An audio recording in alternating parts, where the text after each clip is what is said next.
What's up, everybody? Alucard 2089 here again, and I'm back with another Ultimate Tate mode stream. And tonight we're going to be playing some awesome games on the Saturn again with the Satiator. And so the first game I want to start out with is something been actually wanting to play for a long time. This is called Layer Section. Came out on the PS1 as well. I think in the US it was called, what was it, Ray Force or something like that? Something like that. In America, it was called something. Um, but on the Saturn, it's a pretty affordable shooter. I'm just not willing to pay double for like U.S. prices here. So hopefully I can import it for Japan and get it, 20, 25 bucks or something like that. Just not willing to pay 50 or 60 or more for this game. But either way, we finally get to check it out on the Saturn. I played it on MAME a few times, so I'm excited to play this version and see how it stacks up and everything. And we got one more quarter here. What's up, dude? Thank you for coming by. And well, that was perfect timing. The intro is gonna play for the game here. You kind of have to wait a while for this to come on.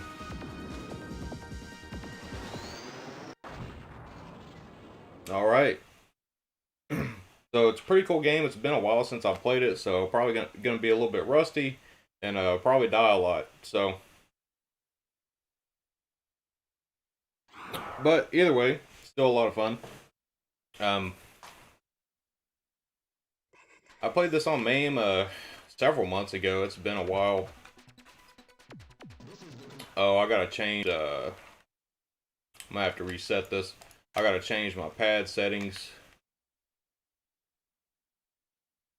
Tate. Now it should work correctly. Yeah, there we go. Okay. Alright. And Brandon Wallace is here. What's up, dude? Alright, so that's my shots and that's my lasers. Okay.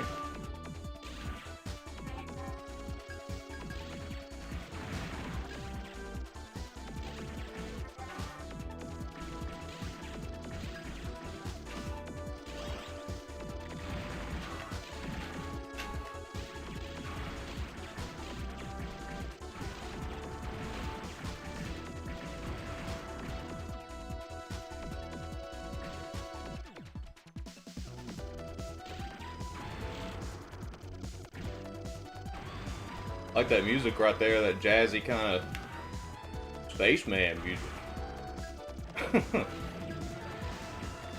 you know?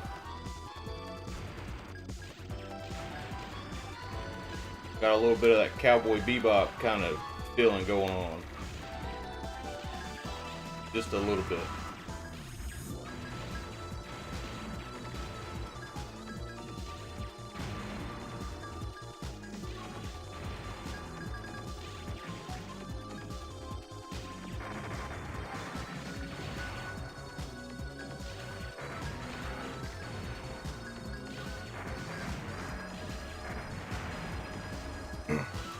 And I watched Schmuck Junkie's video lately, the one he did about like the hardest shooters on the PS1, and he put the sequel to this one like up there, pretty much at the top.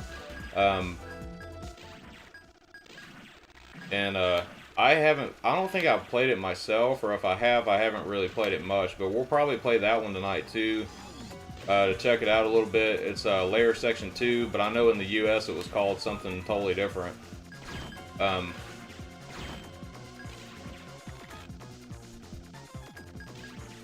like that music.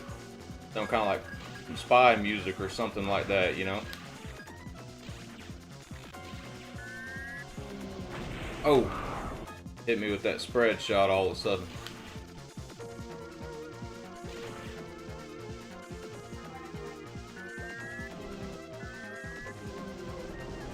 Spread shot coming. Or I thought it was. There it is.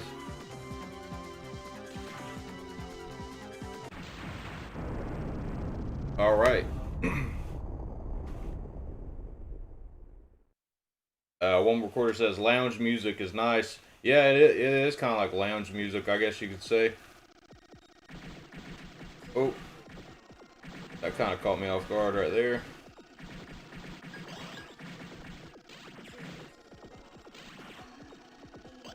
Oh.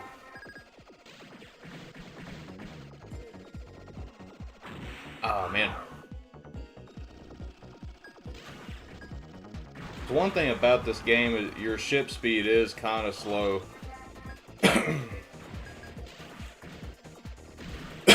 So your dodging and stuff like that has to be pretty accurate.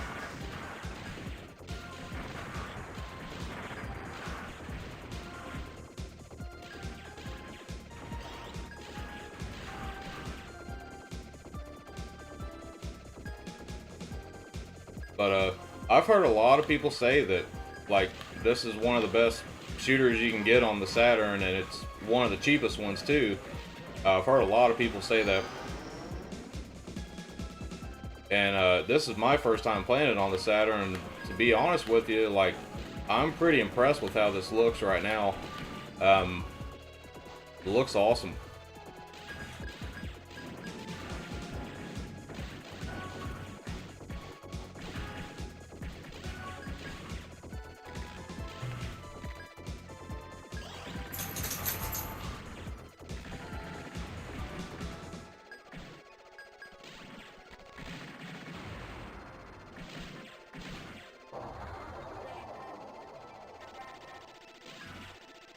Alright, got level 5 shots now.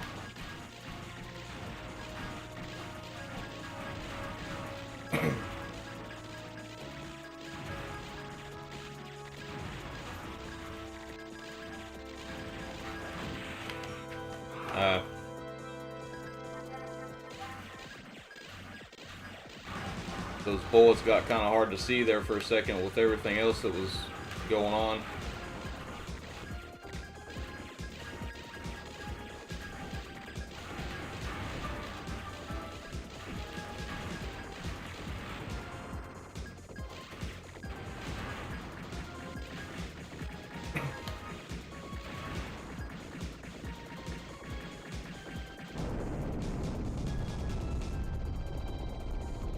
One more quarter says, just driving home from work, be right back. Alright, man, we'll be here. Be here for a few hours at least, streaming this.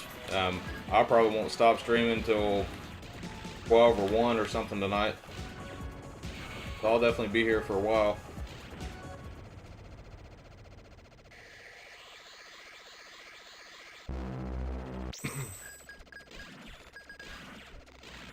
I really want to pick this game up though, honestly.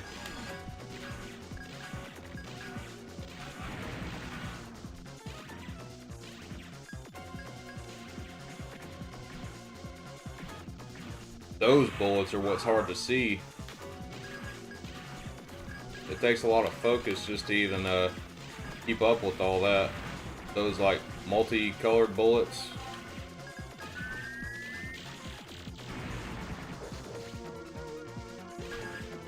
You got lasers? Well, I got lasers too.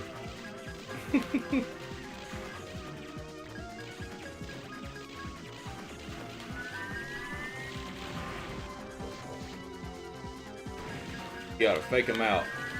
You gotta play chicken with them. Like that.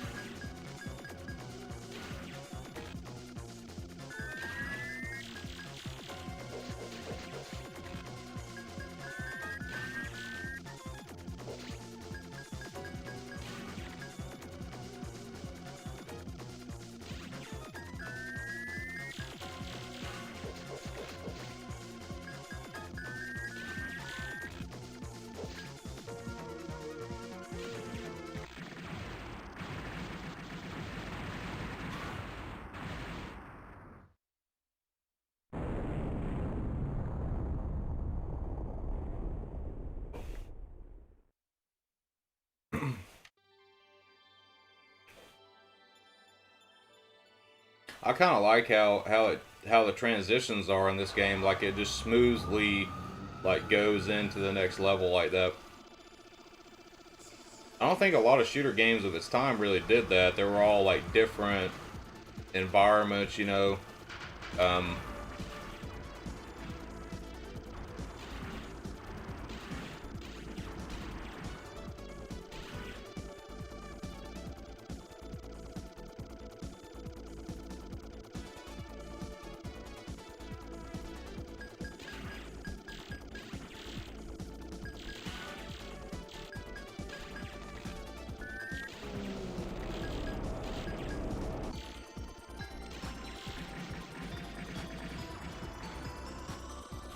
And I think I've heard that this is one of the games that actually has like better textures and stuff like that when you do play it in Tate mode on the Saturn. I know there's a few like that. I know Gekbinden is one of those games too. Like it doesn't play nearly as smooth if you're just playing it in the regular mode.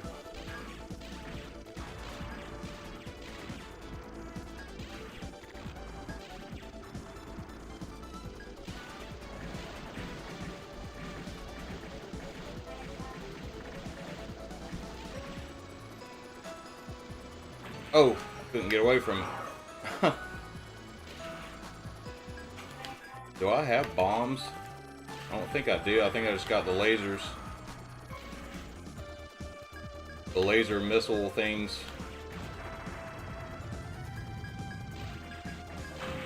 Oh man. I didn't even see that one coming until the very end because I was looking at the ground enemies trying to target them.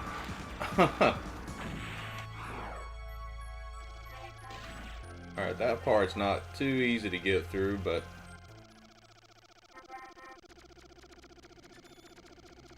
I don't know if I'll beat it because I only got like 2 credits now. And I haven't been doing the greatest so far, but we'll see.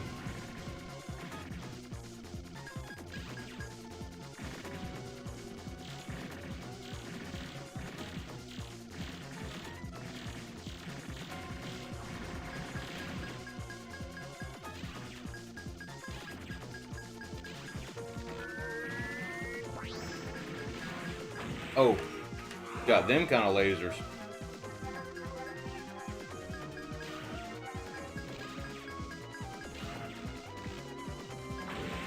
Oh, I didn't know he was gonna do that. Man, I'm gonna lose all my credits on this one boss. He's not even a hard boss. I just don't know his patterns yet. Oh, damn, I got lucky there. Those... Did you see that? Those lasers, like, right before they hit me, they started turning, like, the other way. That was crazy. Brandon says, I don't think I've ever played this one. It's a cool game, man. You can definitely check it out on MAME and stuff like that, too. That's where I played it first, was on MAME, and it's a good one.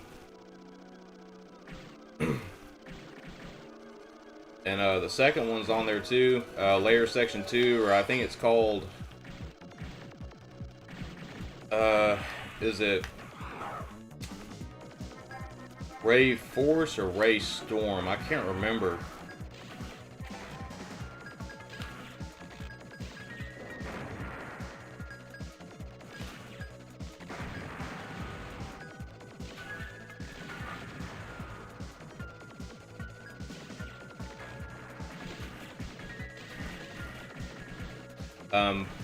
But one cool thing about this is that on the PlayStation, there is an import PlayStation game you can get. I think it's called the Double Shooting Collection, and it has both of them on one disc. And that one's pretty cheap too. It's not too expensive. I think it's usually around 30 bucks, 20, 30 bucks. And I know there's differences too with the Japanese and the US versions. The US versions are actually a lot harder of these games, especially the PlayStation ones.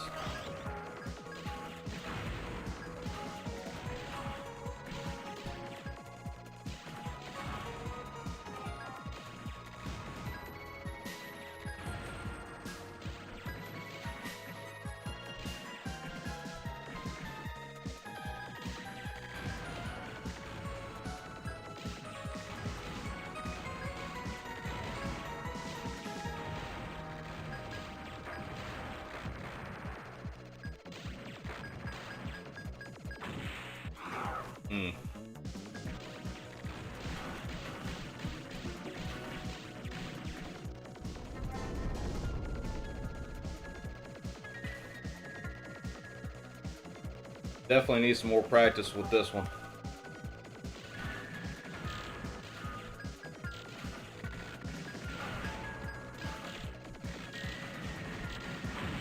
Ah.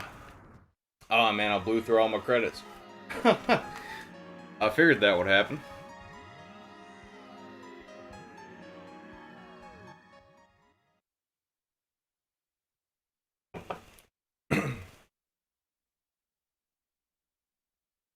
See what the options are on. It's on normal. I think I'm gonna give this one more shot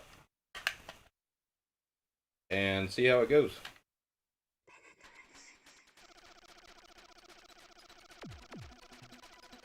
Red power to pierce through.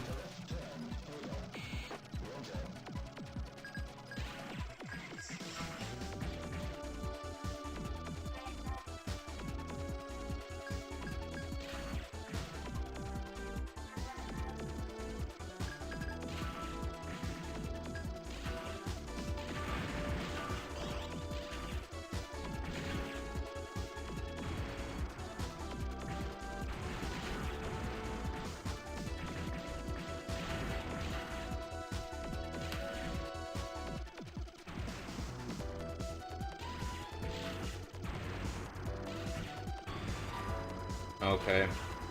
I think, because I haven't really researched this a lot, but I think the red shots are piercing, but if you get the yellow shot, you can power that one up. Oh wait, no. The red, okay, so the red ones power up your lasers. Not your main shot. Okay. And the yellow ones power up your main shot. Oh.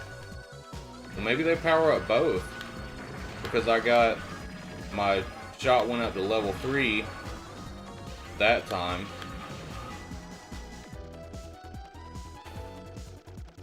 I don't really know what the difference is between the yellow and the red power-ups yet.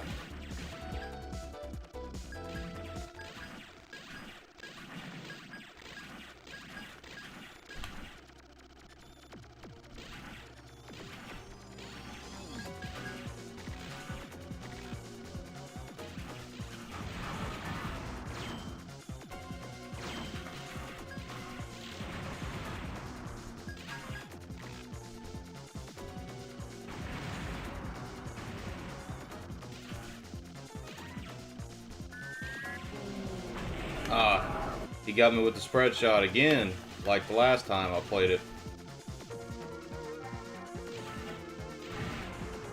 Oh, I just got lucky that time. I didn't even see it. And I was right by it.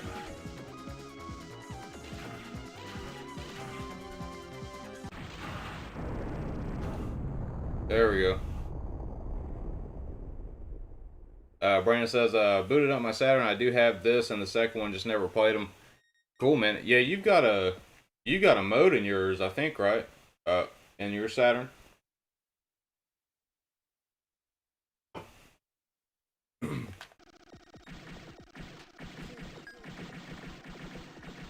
Hmm.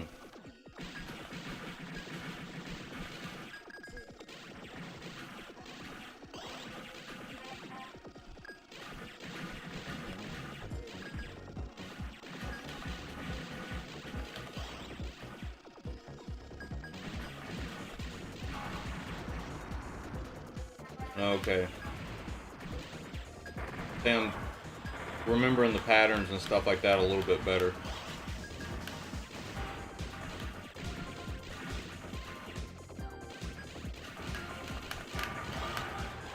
Hey, Mark Smith's here. What's up, dude?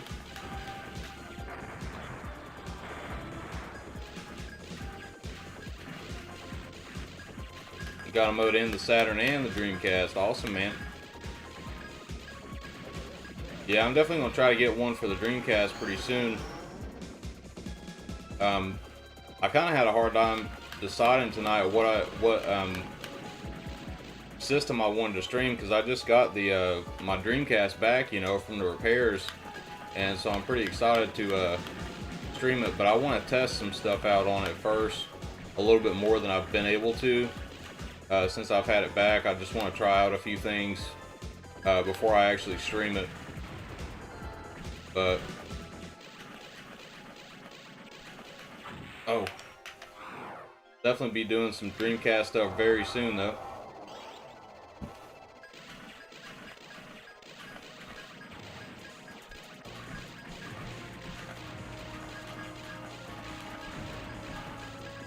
And I've noticed like the ground enemies, like some of them even have health bars. Like these guys have little tiny health bars. You can barely see them, but they're there.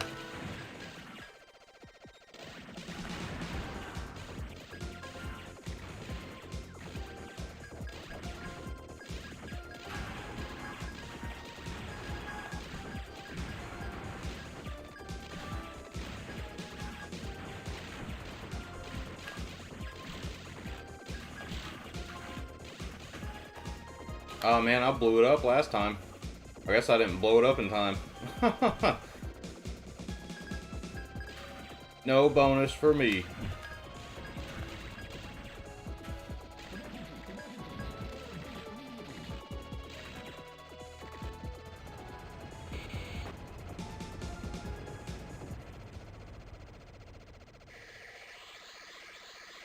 Yeah, the Dreamcast is running good, but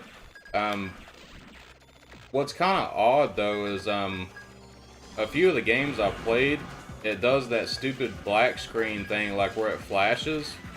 It flashes like the black screen thing, kind of like I've talked about this before, like how my PS4 Pro does with my Samsung 4K TV. For some reason, it just don't cooperate with it. And it was doing some weird stuff like that on a few games I tried out, like Capcom vs. SNK. Did it some on Soul Calibur and a few other games. And I played around with the resolutions in the DC HDMI menu, but it didn't seem to change anything. But maybe you have to boot the game in a certain mode for it to not do it. I'm not really sure. But that's why I wanted to test that a few times before I stream it, just to make sure that I kind of have everything down pat. But other than that, it's working fine. I think it's just a compatibility thing, or maybe a resolution type of thing I might have to look into.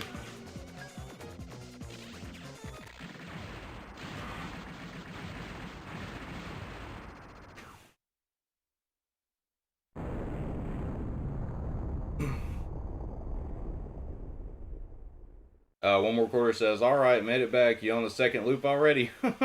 I wish. I lost all my credits. Brandon says, "Yeah, I think some games switch resolutions and it may cause that." Yeah, I'm wondering if I actually boot the game in the in a different resolution. Like, I'll try it that way, like before I put the game in, because right now I just have the standard disk drive in it. I think I'll just go into the DC HDMI menu on with like the disk tray open, you know, and just set a resolution, start the game, see if it does it, and if it does, turn it off, and kind of repeat the process. Just go through those different resolutions and see if it works better, you know, on one of those. But yeah, it definitely shouldn't do it on a CRT. I haven't. That's one thing I wanted to try the other night, but it got to be to where it was like 5 a.m. and I was like, well, I'll mess with it later. But I was playing some stuff on it and testing it. But I do need to plug it up to the CRT and see how it does. But one thing I looked at on, I think I saw it on Reddit or something like that. Somebody was talking about, I think it was Hydro Thunder, that they can only get it to boot up right and not do that when if they had a VGA box plugged in too, to kind of force the signal, I guess you could say. So I might have to do something like that. Maybe, I'm not sure.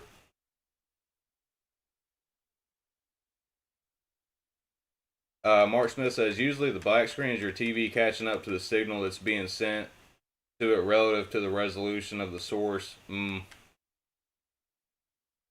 I wonder. I haven't tried it on my gaming monitor yet. I think after I end the stream, I might test that too and see how it does on the gaming monitor versus the TV.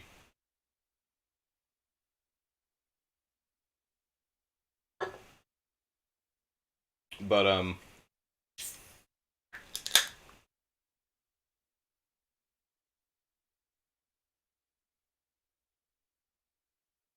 one thing I noticed about it is that the when you have it in 1080p, the image size, like the box, the 4x3 box, it is a little bit smaller. So like, you don't just have the black bars on the two sides of the screen. You actually have like probably 2-inch wide ones on the top and bottom like this too. And it's supposed to be like the pixel perfect aspect ratio to like really make it look good in 1080p. Now, if you change it to any other resolution, it'll just stretch it out. Like 16:9. So I actually had to put my TV in 4:3 mode to get it to not do that. But I was looking at the website, and it says on the 480p mode, it's always going to show a squashed image anyways. And even if I have it in 4:3 mode, it's still stretched out. So I guess 4:3 mode, or not 4:3, 480p mode is probably like the one you don't want to use, I guess.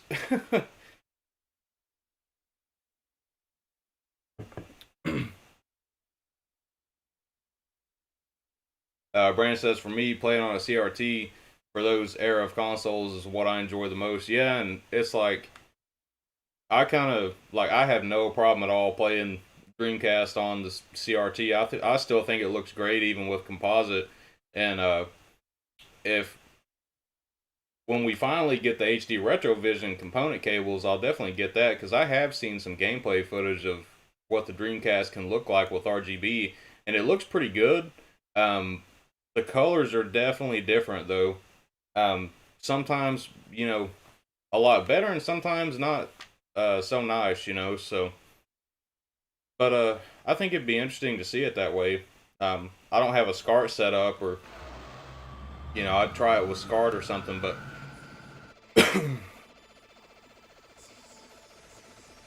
yeah, definitely, Brandon. It's nice to have for ease of streaming, because like for streaming, that'd be the best thing to have for a Dreamcast. Will be like the DC HDMI mod for sure.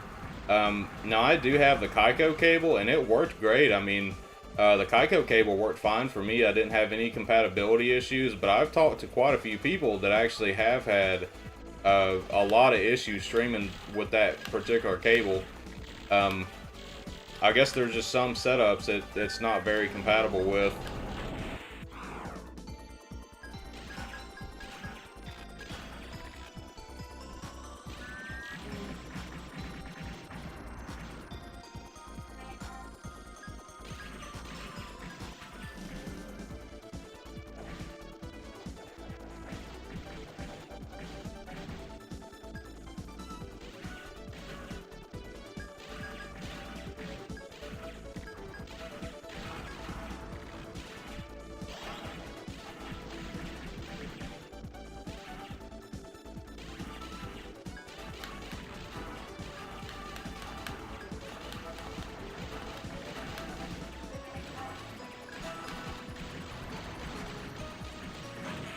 Oh man, I didn't even see what hit me until like right at the last second.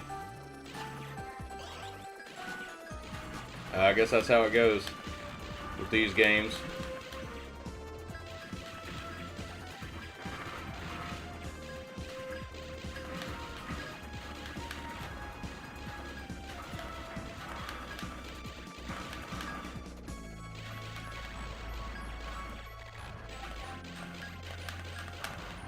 Okay. Starting to figure out a little bit more. Some of those areas like that are best to like double tap dodge, which I do quite a bit. That's a technique I use very, very often with these type of games. Ah man, they got me with that laser. Alright. Does it give you a warning though? Oh shit, I can't get away from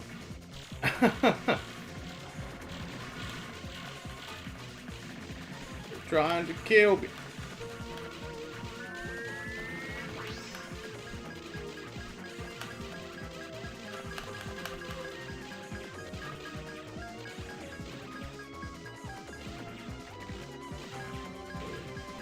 Oh, okay. I should have went the other way. I was scared that I was like, if I ran into it, that it'd kill me. But it don't, so.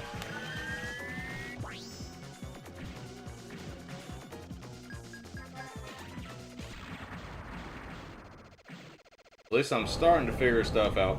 That's one thing about these games, though. You gotta play them quite a bit, you know, to really memorize a lot of things and get better, but not doing too bad. I mean, I made it to this level and I still have 2 credits left, so that's better than my last run. Now, when I played it on MAME, I had unlimited credits and I just flew through it, you know. But I actually like playing stuff on having like limited credits, you know. It kind of forces you to get good at the game and, you know, play it more and memorize parts of the levels that are complicated.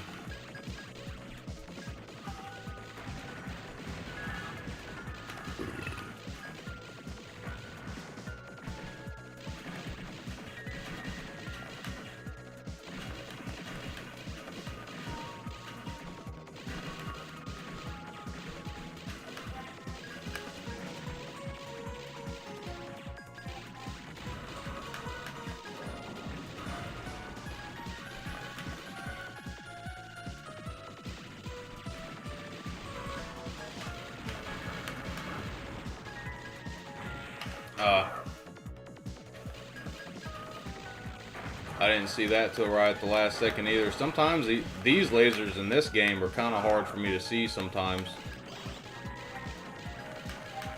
And I don't say that about a whole lot of games.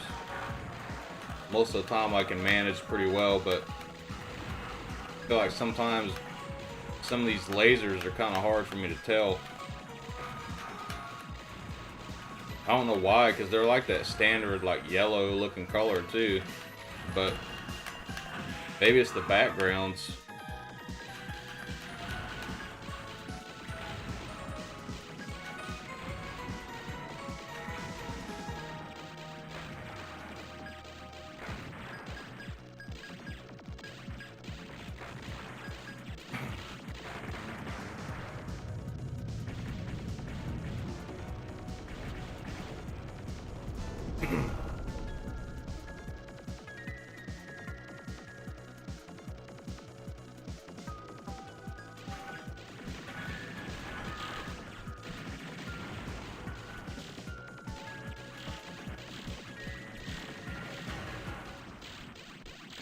Oh, couldn't get out of the way fast enough. Oh, well, at least we get to see a new boss if he don't kill me first. He killed me as soon as I said he would.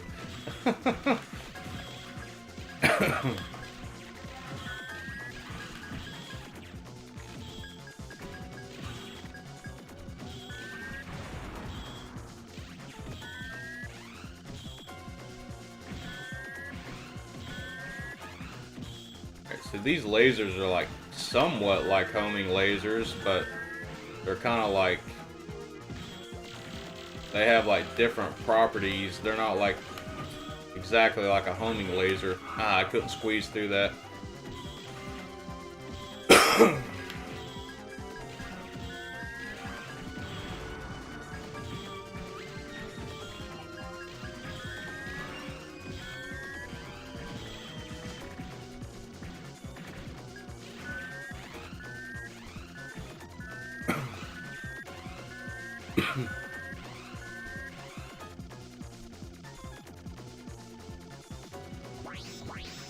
Oh.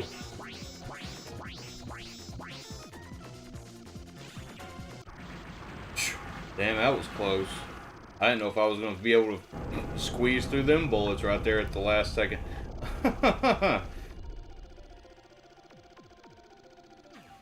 Brandon says, for sure, when you can jam that insert coin button over and over, it takes some of the excitement out of it. Yeah, definitely, man. It does for me, you know. even on like the Switch versions of the Psycho collection, I didn't even know you could change the credits on it. I was playing it on 3 credits for like 4 or 5 months, and I've been playing those games like every single day almost. And finally, I figured out you could change the credits, and I was like, I'll just keep doing it the way I have been doing it, and like really try to get good at them. you know. Mark Smith says, except the U.S. version of Raystorm, whenever I end a session of that game, they had to make the U.S. version more difficult than the Japanese version. Yeah, I was talking about that too just a little while ago, and I get them mixed up. I can't remember which one is which, if it's Ray Storm or Ray Force. So I guess this one's Ray Storm, and then the sequel's Ray Force. Or wait, or was Ray Force the PlayStation?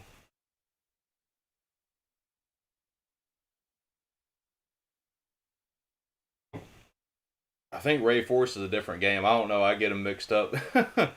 um, but yeah, and I watched Shmup Junkie's video on that. I didn't actually know that because I haven't played the PlayStation version of this or the sequel, and I didn't know that they had changed some stuff like that in the US version. But I didn't know that until I actually watched his video. All right, yeah, Ray. Oh, so Ray Force was layer section on PS1. Okay.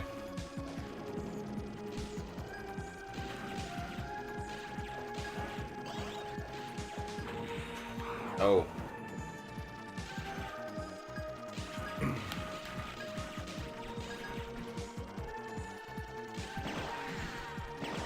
Hmm.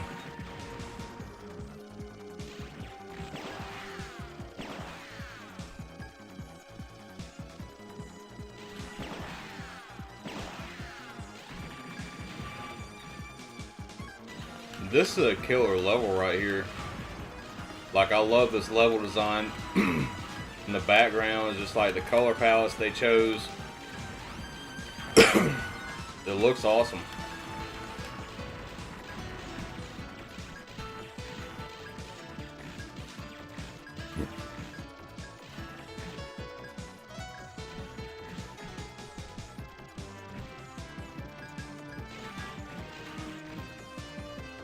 I definitely want to practice this one some more in the future, try to get good at it.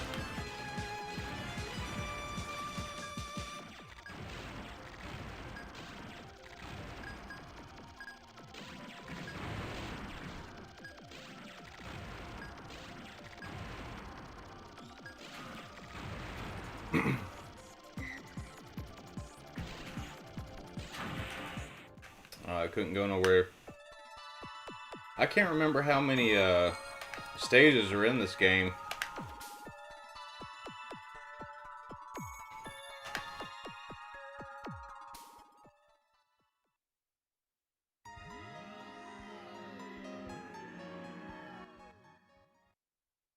What do you guys think? Give it one more shot, or move on to the sequel, Layer Section 2?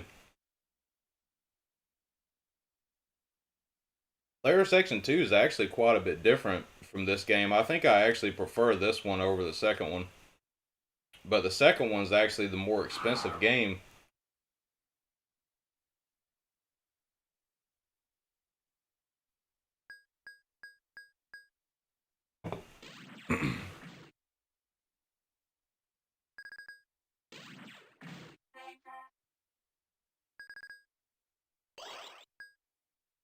But yeah, man, I gotta say, I'm pretty impressed with how this looks on Saturn.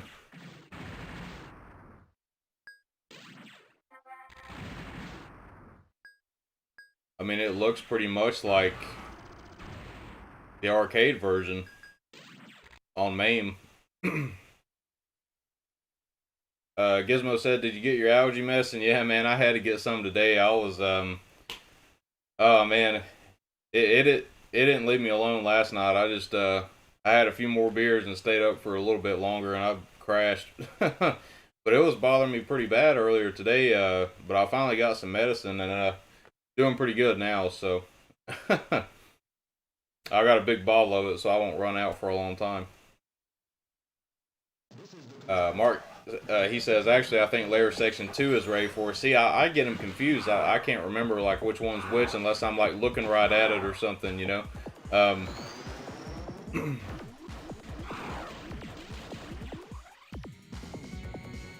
let's see. Well, I've played this one for 45 minutes, so I do want to play quite a few more games tonight. So I probably should change it over to the next game.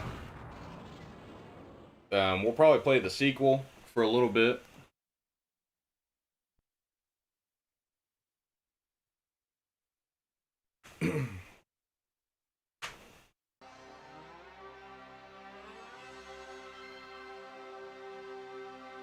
And we're going to end the night with one of my favorites. And for those of you who've been watching the channel for a long time, you probably know which game it is.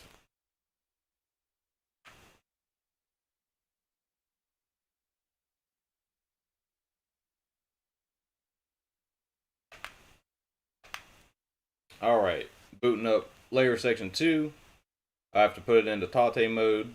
Make sure the pad is in the right orientation. Unless it automatically switches it. Some do and some don't on the Saturn. Alright, we're not going to watch the intro sideways.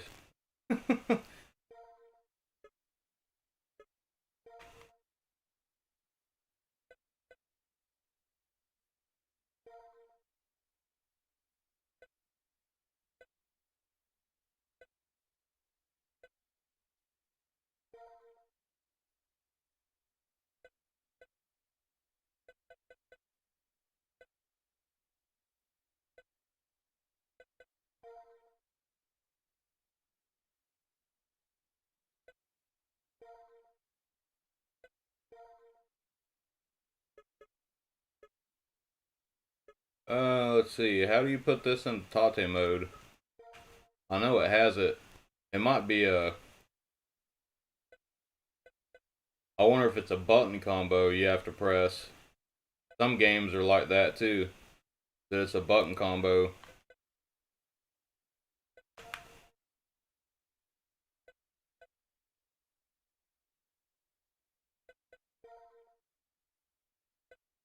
Let me look this up real quick, guys, because I wasn't prepared for this. Just look this up for a second.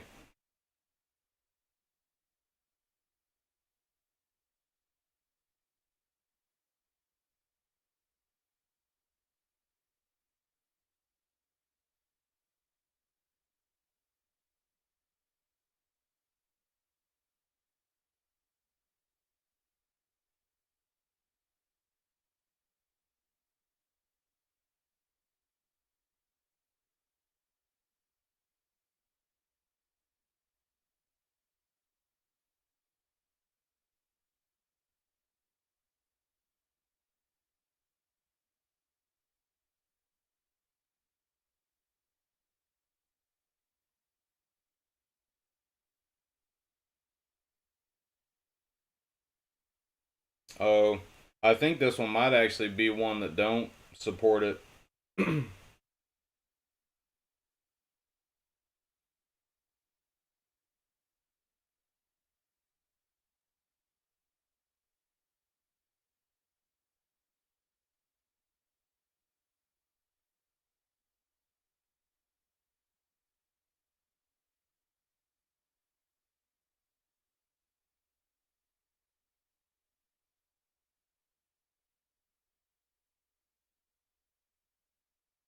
Yeah, I'm not seeing it on the list here. I thought it did have Tate mode because I know when I played it on MAME, you can put it in Tate mode on there, but I thought this version supported it, but it's not on the list. I thought it was, though, so sorry about that. We'll find something else to play, though. There's still quite a few I haven't played on here that we didn't stream on the last one. Because altogether, there's 22 games on the Saturn that does have Tate mode. Let's see.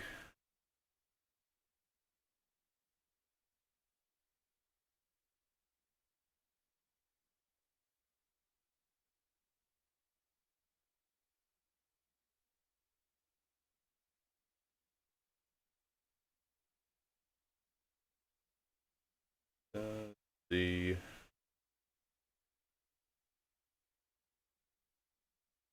I'm really bad at this game, so I think we'll get this one over with. I really like it. I like the game, but I'm terrible at it. And that's Game 10 Goku. So we'll try to do a decent job for you tonight. 時は現代、ところは日本の世田谷区ゲームステージ U&Me 神洋合点。何の変哲もないこのゲームセンターでゲーム業界の命運をかけた壮絶な戦いが繰り広げられることになろうとは。かわゆく賢くゲームもうまい時給800円の超有能アルバイト店員私伊藤由紀ちゃんでさえも全く全然完璧に想像することなどできませんでした。そうゲーム天国チェリンチェリンこんばんはモードを選んでね。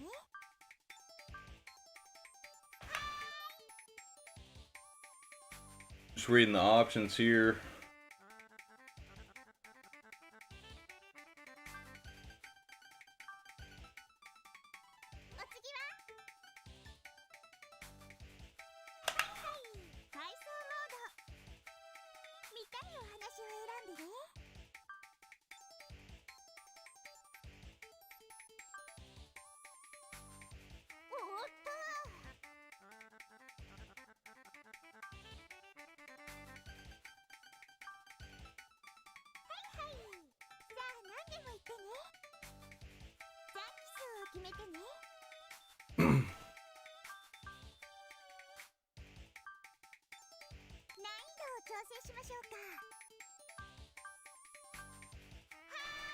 Sorry guys, I'm trying to figure out how to put this one in Tate mode because I haven't done it yet.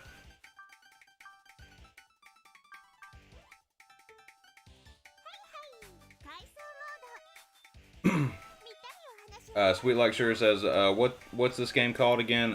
This is Game 10 Goku.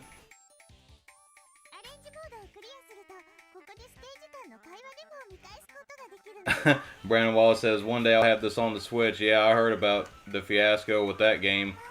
I would really like to have it on the Switch as well, but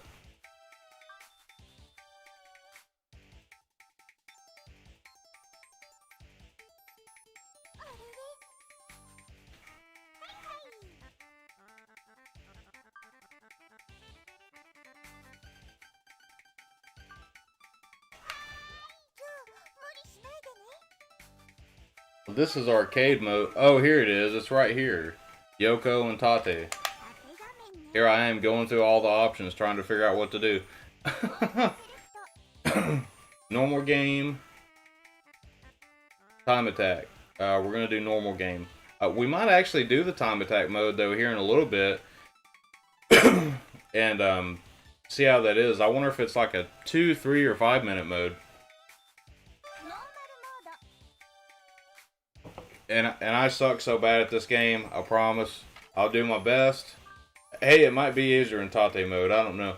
But I've played it on the CRT in regular mode, and I'm like, my god. It's a tough game. I don't know which ship to choose, so I'm just going to pick this guy.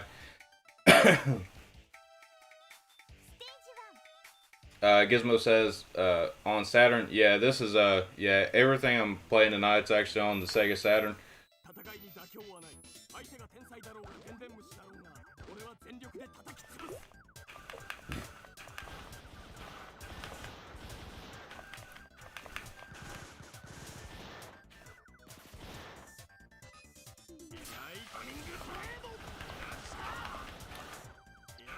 But I love the fact that, you know, you're fighting, you know, in arcades and all kind of wacky places. Look, we got Pong machines coming at us. There's just all kind of wacky stuff going on, you know. So, I like weird stuff like this.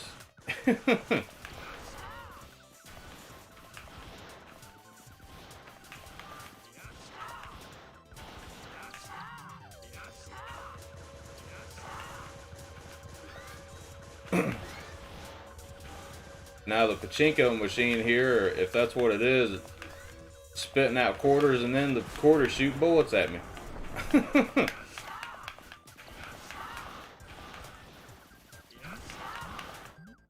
Oh, and now we're on a pinball table.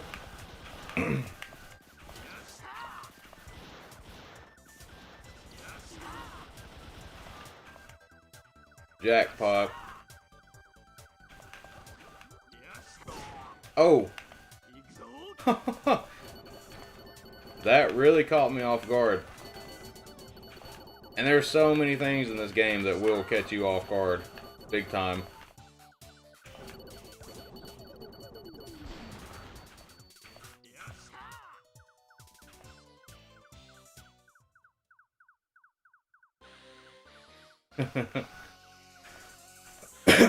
Mark Smith says, I love the parody style shooters. I do too, man. It's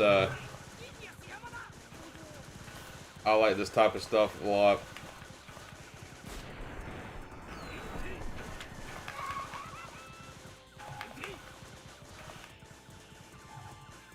I think I might be doing a little bit better at this game in Tate mode than I was on, you know, just playing it in regular mode, but it's still hard.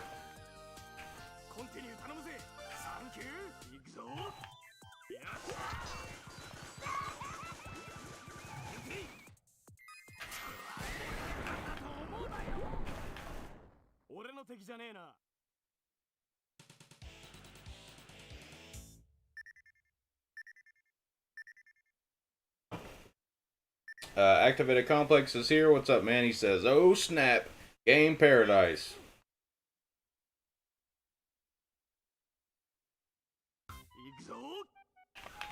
I haven't beat this one yet either. I'd really like to see, like, you know, how it ends and everything. Oh.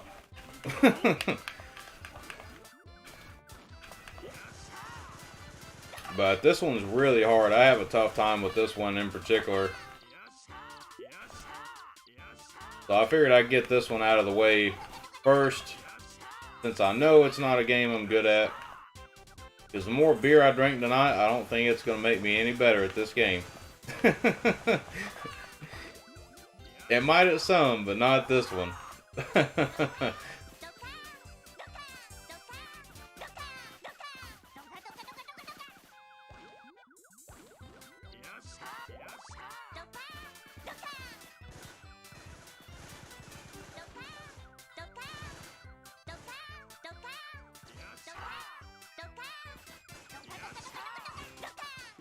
Oh, I'm trying to get fancy here and it ain't doing me any favors, is it?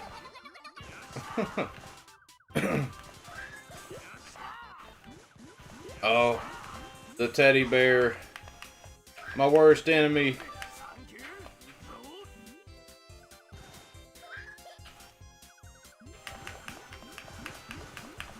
Oh. What happened there? It, like, the screen, like, froze for a second. Ah.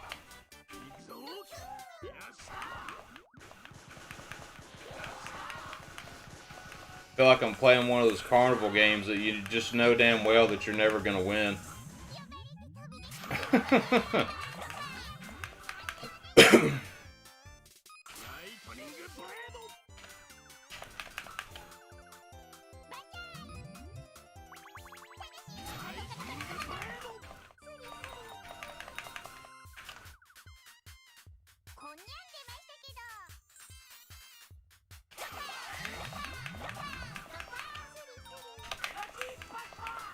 Oh, I didn't mean to use that bomb.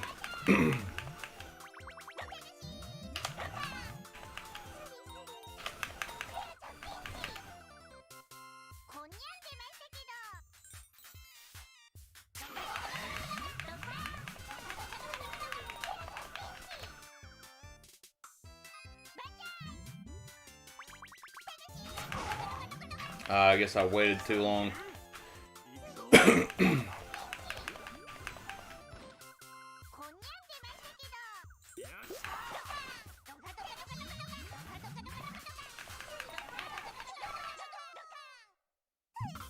Oh, I actually beat her for once.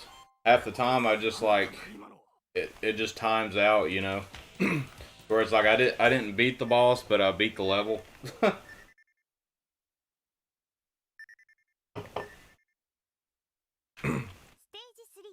I probably don't even have many credits left.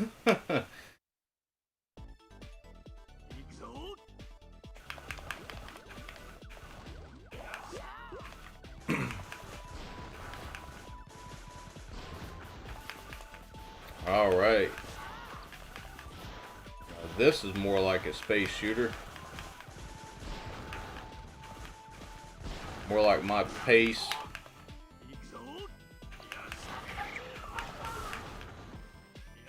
And that bomb didn't do much, did it?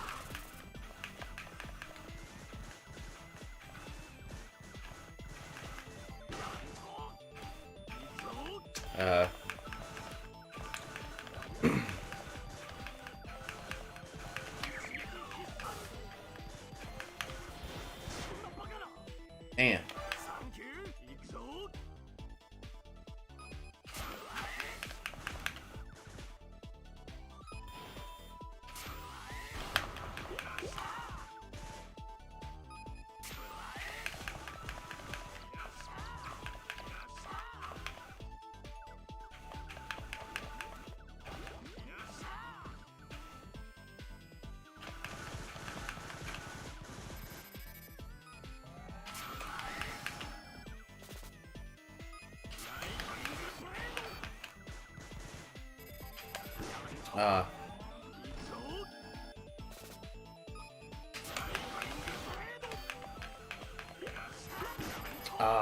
Damn.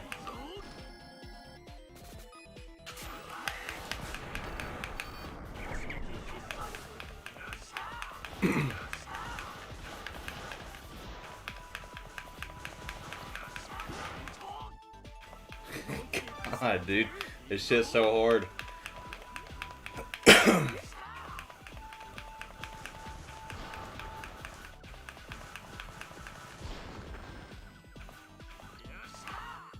Like, I think I do a lot better at things like Batsugun and stuff like that than this game, man.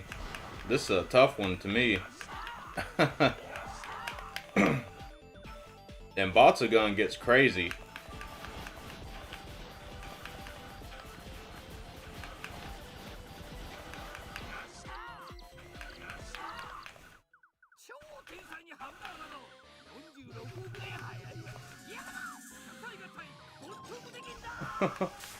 It's Voltron. The knockoff Chinese Voltron. Oh. Oh. God, dude. Some of these bullet spreads are just nuts. How many credits do I even have? Do I have unlimited credits? Ah, and they turn sideways as soon as you get right at them.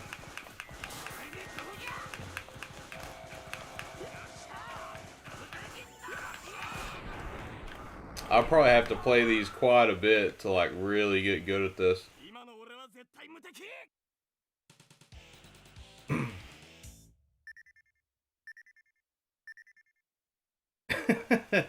Sweet Like Sugar says, I find I do a lot better at shooters when I let Alucard play for me. Maybe not this one. I haven't even seen this level. This is cool. It's like on a racetrack.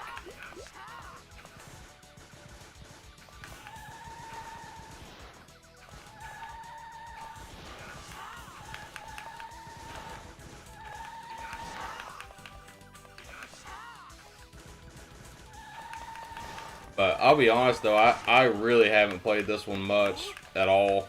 I just played it on MAME like one time. And I just played it on here about a week ago just to test it and make sure the ROM worked. So I think I played like the first 2 levels, but that's really all I've played of this game.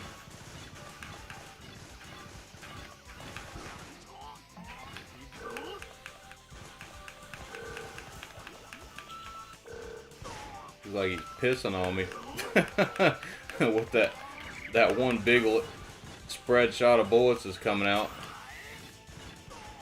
Ah.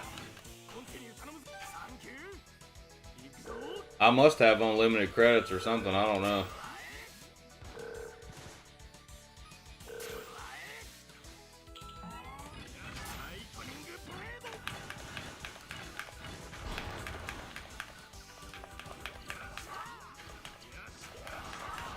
Oh my god.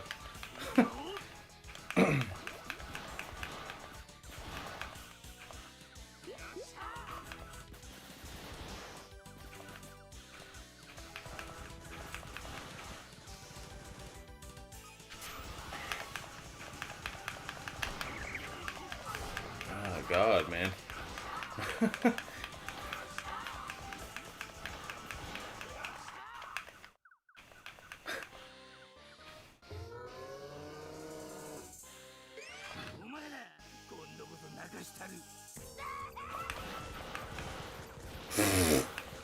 He's shooting people at me.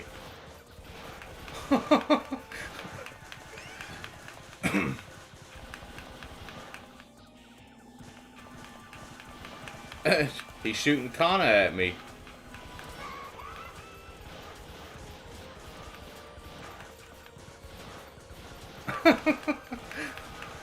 This is crazy, man. Why the long face?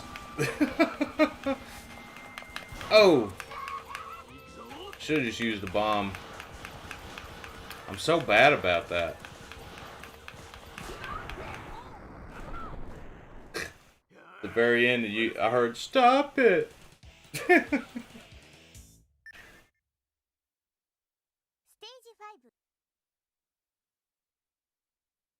5 Ring Fit Master's here. What's up, man?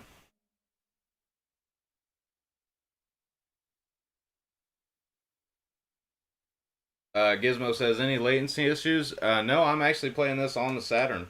So I'm playing it, with the standard, wired Saturn controller. It's just, it's hooked up through HD Retrovision component cables through the RetroTink 2X Pro, going into the monitor that I use for the Tate mode streams. But yeah, I don't notice any latency or anything.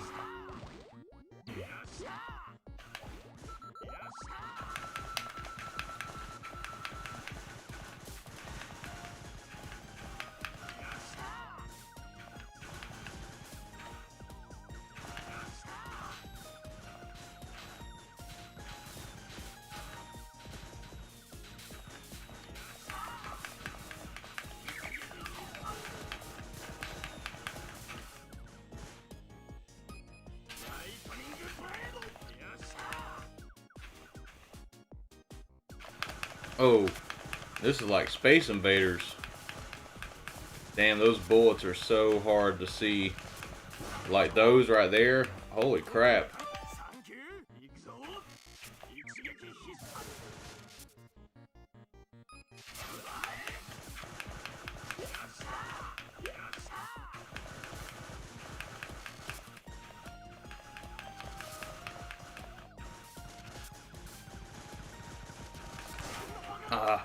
I moved right when they shot.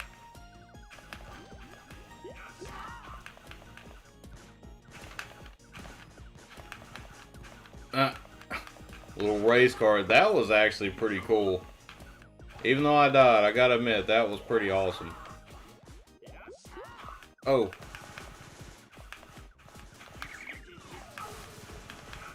Oh.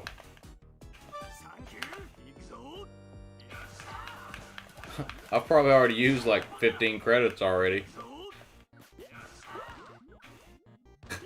So if I beat it, I'm probably not gonna feel like I beat it.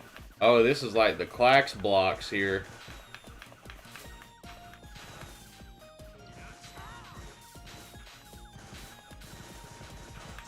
Oh, I didn't even see what I hit.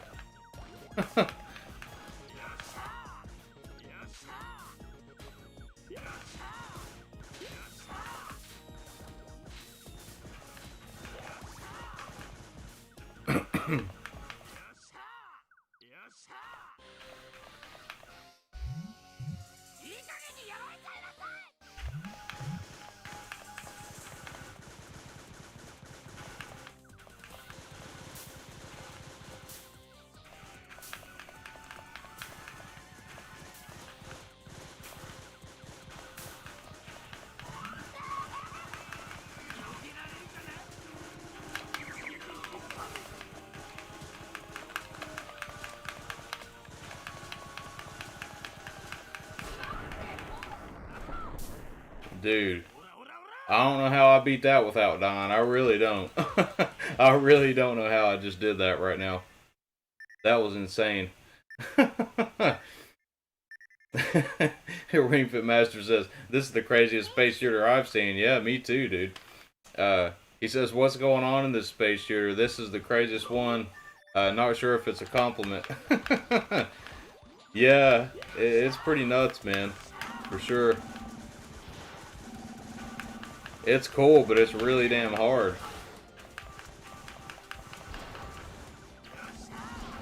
It's like, well, I don't know, like what would be more wackier, like this or like Chill Aniki or something like that. Oh, that. Speaking of Chill Aniki, as soon as I said that, there were like these buff dudes like throwing each other at me.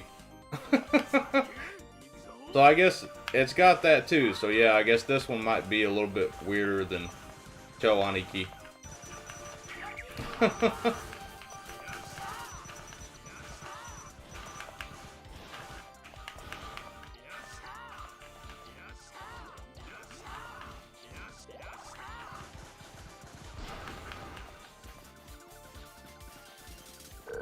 Oh! Damn, dude, there's so much stuff, man. It'll just catch you off guard, like you don't know what they're gonna do.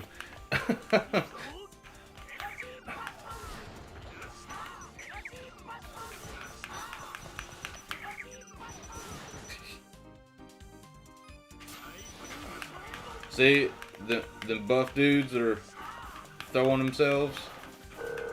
And that was a dude sitting on a toilet going by the screen. Oh, no, it wasn't. That's just what I thought it was. It looked like a dude sitting on the toilet. Oh. Now we got the computer chips we gotta fight.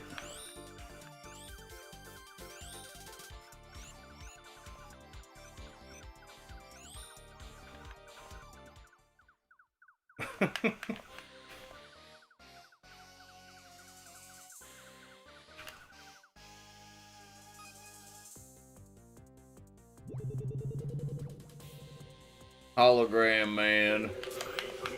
Oh. Damn, that's a crazy bullet pattern.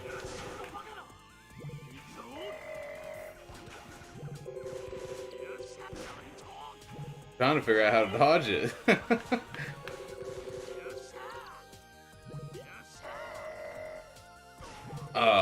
Almost had it.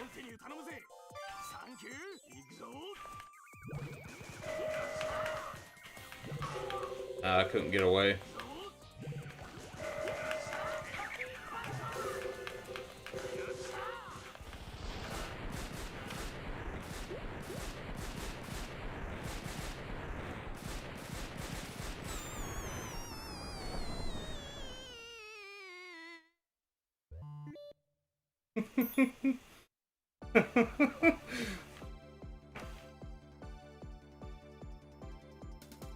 Oh, and that was the end of it. Okay. Man, that was nuts. Sweet Like Sure says, Alucard has skills and just doesn't want to show off.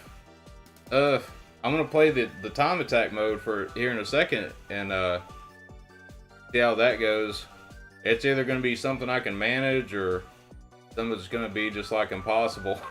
If it's anything like this, it's going to be like completely insane.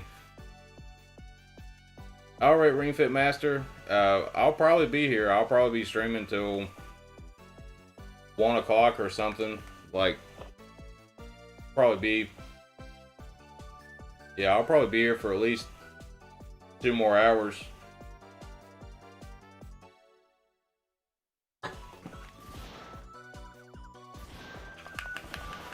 Oh, okay, you can shoot the credits too. I wonder if the new Super Smash Brothers took that from this game. You know how at the end of it, when you beat the one-player mode, how it has the little shooter game at the end of it where you shoot the credit names? Because this is the only other game I've ever seen that in, as far as I can remember.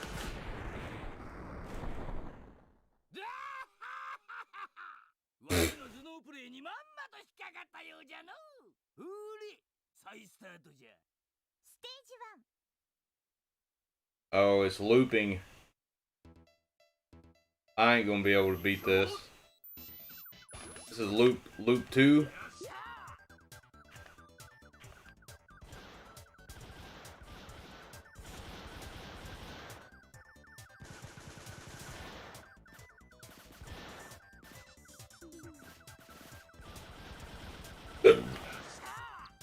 I wonder if it's just 2 loops or if it's an endless loop.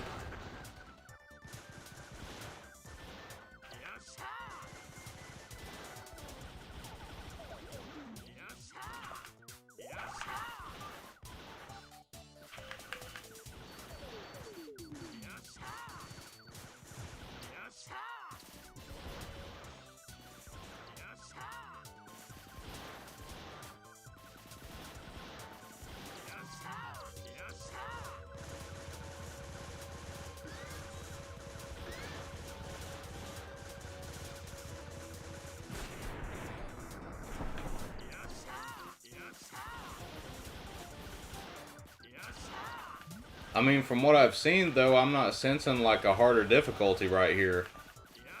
So, if it loops, does it get harder? Because it doesn't seem like it's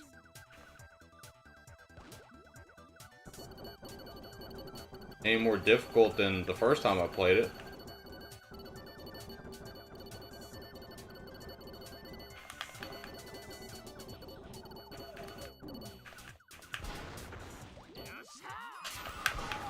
Ah, man, that damn charge shot don't even protect you from bombs. Or, I mean, protect you from bullets.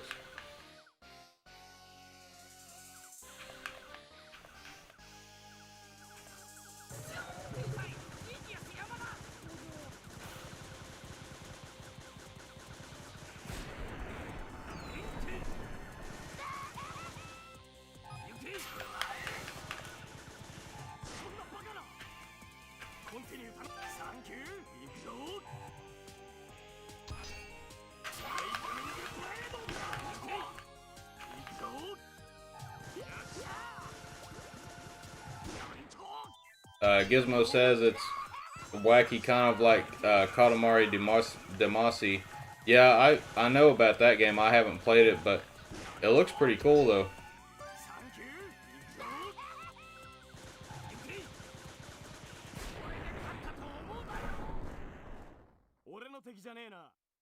I really can't tell if the difficulty's more than what it was or not.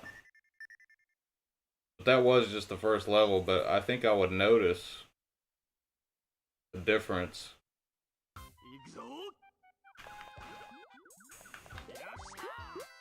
And like I said, I don't know how many times this game loops or anything like that either. I don't know if it's just one time or an endless loop or what.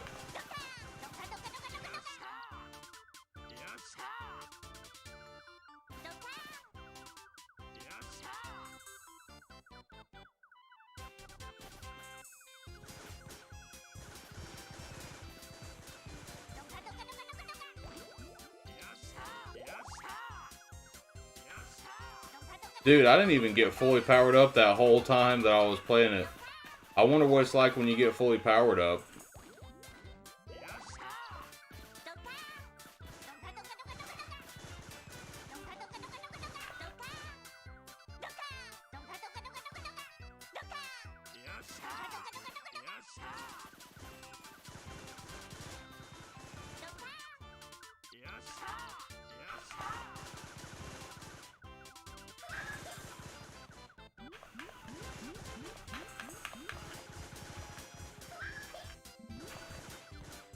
Yeah, what happened there, like where the screen froze? I think it did that the last time too. So I remember saying something about that.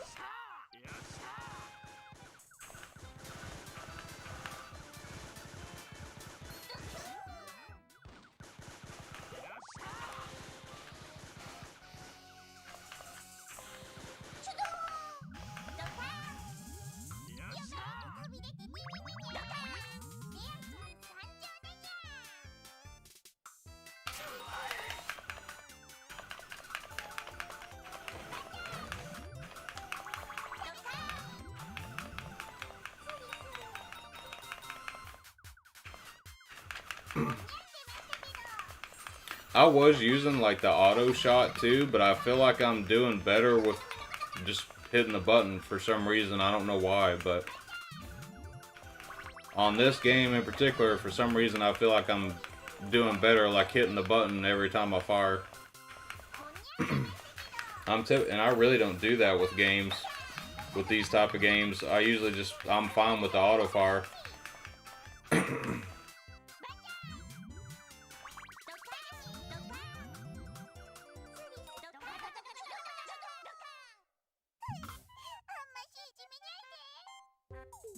I really want to see what it looks like though, like fully powered up.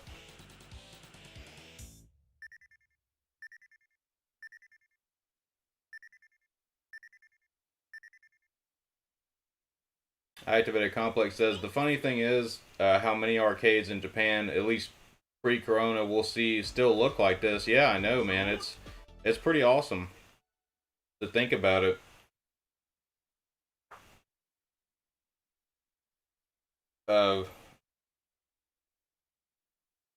Activated Complex says, I meant we'll see autocorrect inserted a law for some reason. Oh, I know, man. Mine goes crazy all the time. I knew what you meant, though. Tate Mart says, yo, what's good, man? Doing pretty good, dude. I am going to take a break here for just a quick second. Been going for about 2 hours already. It's just been, sorry, about an hour and a half. I started 30 minutes late tonight than what I typically do. Yeah, I'm going to take a quick break for probably 3 or 4 minutes or so.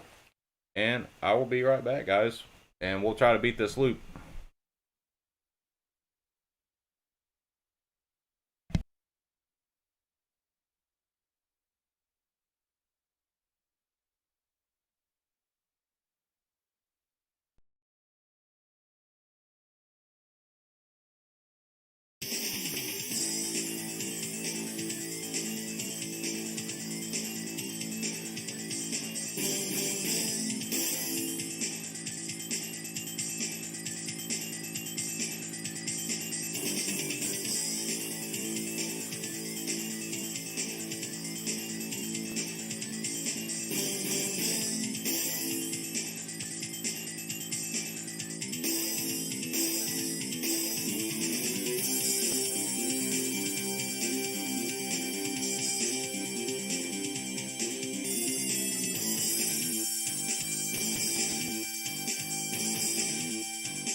Alright guys, I'm back.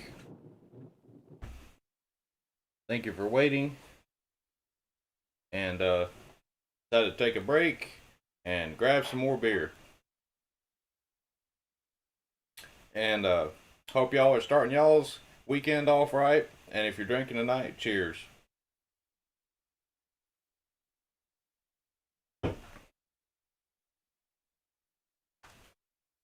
Alright. Let's get more into game Tengoku.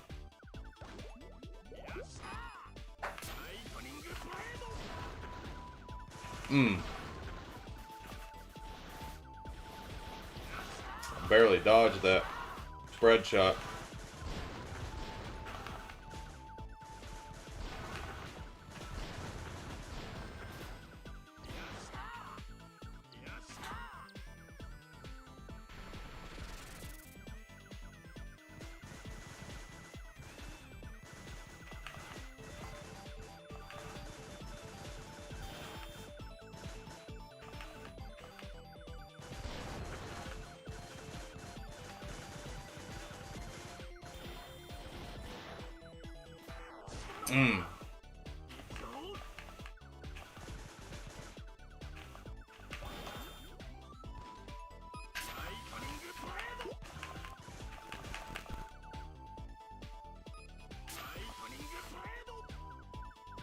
I really want to get fully powered up, see what that does. What the shots are like.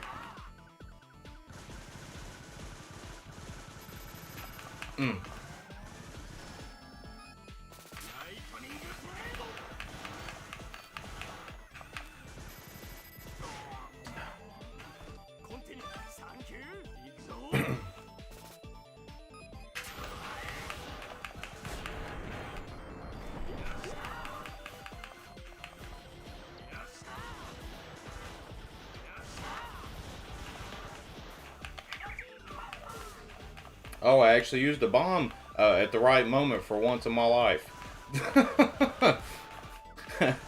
It never happens. I always hit the button too late.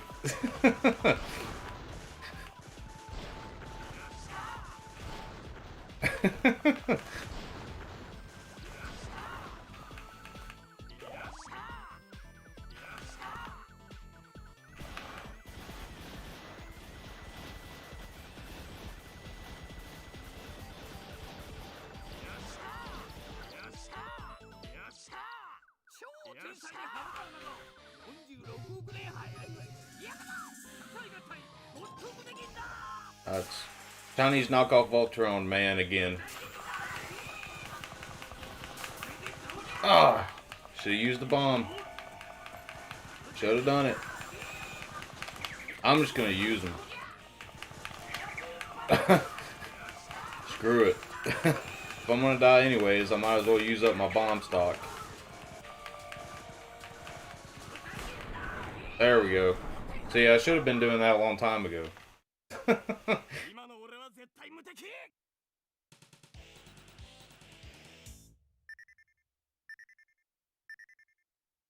Daniel F's here. What's up, man?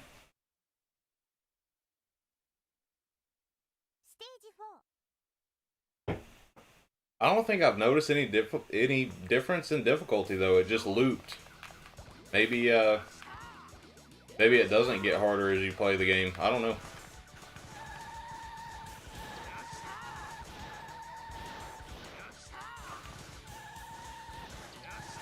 Those animations, like with those cars flipping over, are pretty awesome.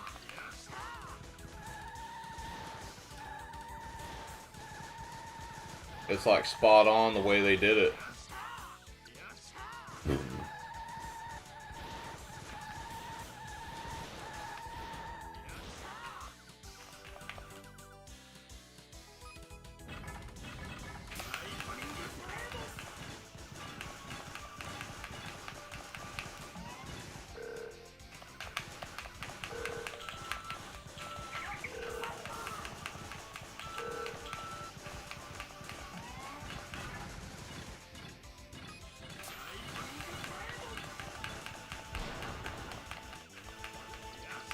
I'm getting better though, like I'm seeing an improvement here. I'm getting better at this game. Didn't think I would.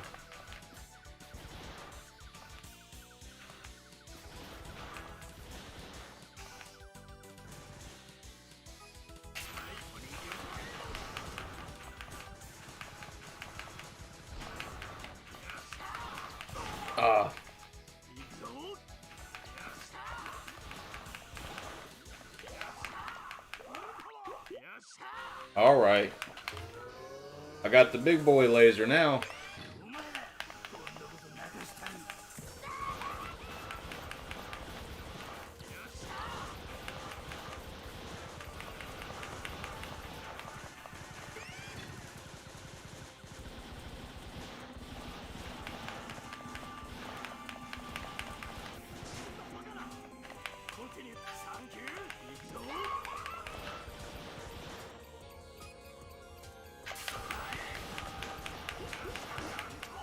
Damn it.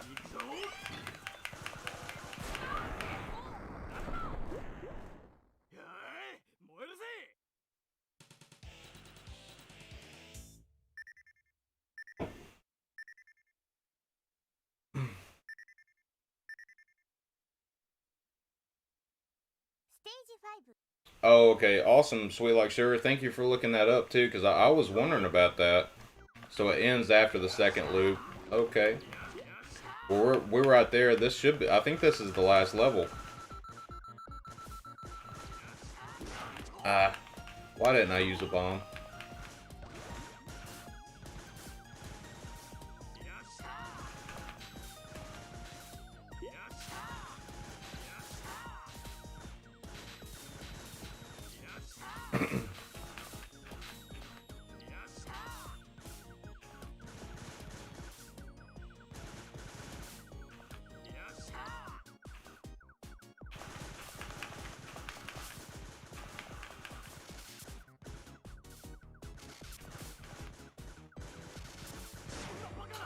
Man, those are the weird bullets. They're like hard to dodge, hard to see too. The blue enemies, the ones that they shoot.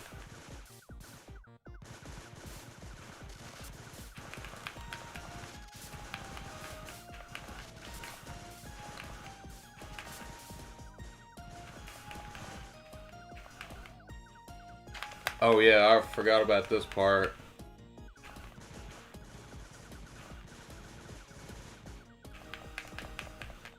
There we go.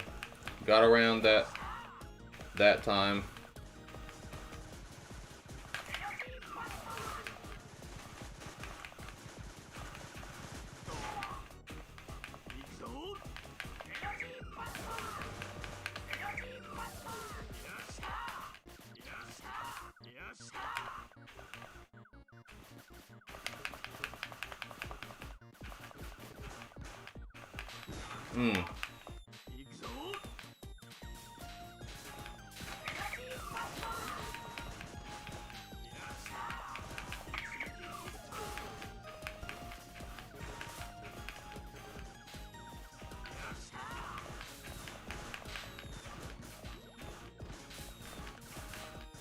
Ah, I missed both of them power-ups.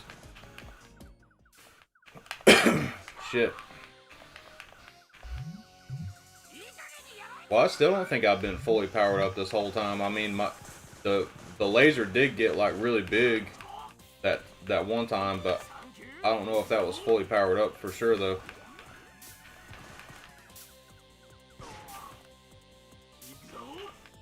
I'm not doing good at it this time at all. The last time I was killing this boss.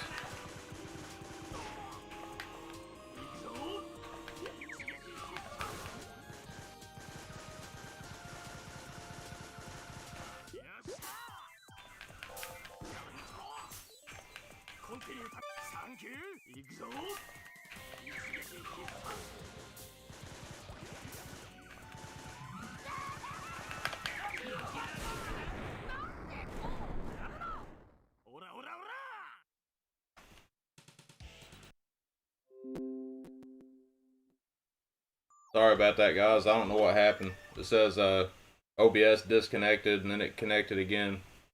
I have so many issues out of OBS. Daniel F says, sorry I came late. I was too into the drama.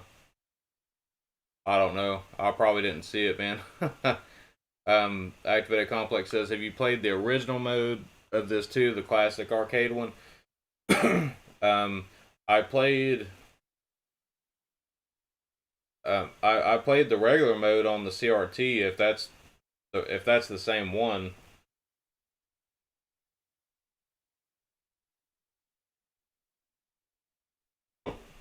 No, we're not at the end, Daniel. I'll be streaming for at least another 2 hours. Be playing a few more games too. Activated Complex says there ought to be an SNK version of this where you're fighting in a Neo Geo cabinet across the stages and against enemies from all their games. Yeah, that'd be pretty awesome, dude. And then the end boss will be the alien brain from that one Metal Slug game. Dude, yeah, that would be awesome, wouldn't it? That'd be killer.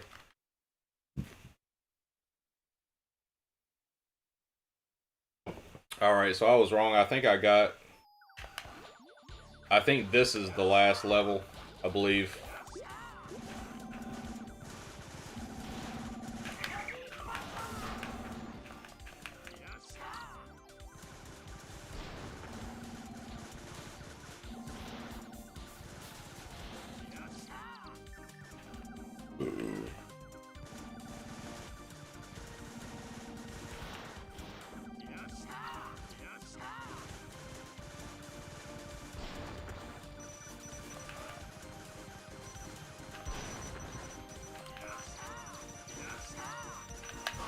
Oh, I didn't have no more bombs left that time. I hit the button, but it didn't work.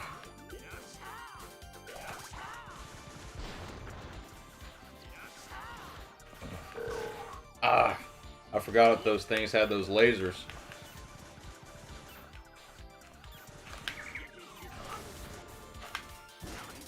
Ah.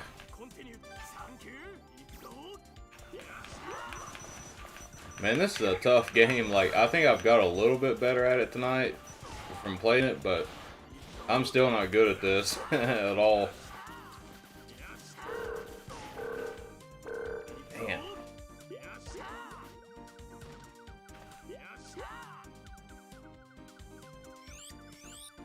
Oh, I see what you meant, Daniel. Yeah, the end of Tengoku. Yeah, it's because I played through Loop 1. This is Loop 2, and I think this is the last level, if I'm not mistaken.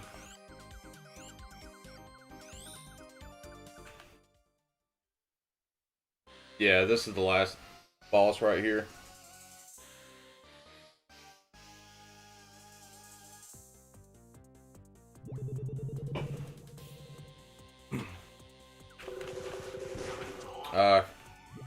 Already forgot the pattern. I wasn't expecting that.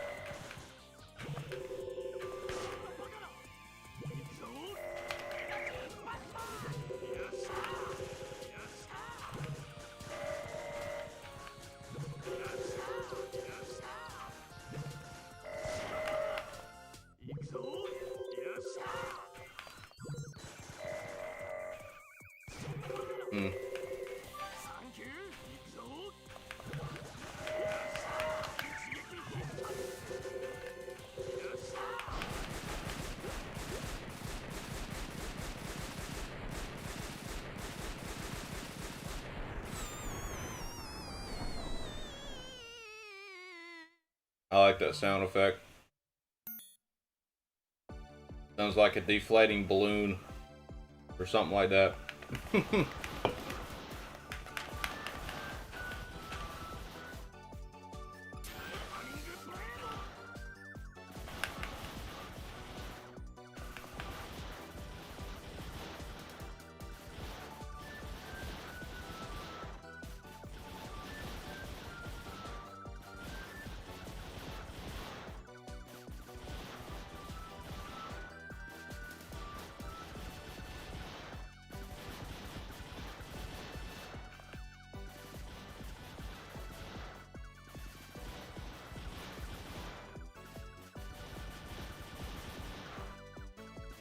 You know, I had thought about downloading this on the Switch before from the Japanese eShop.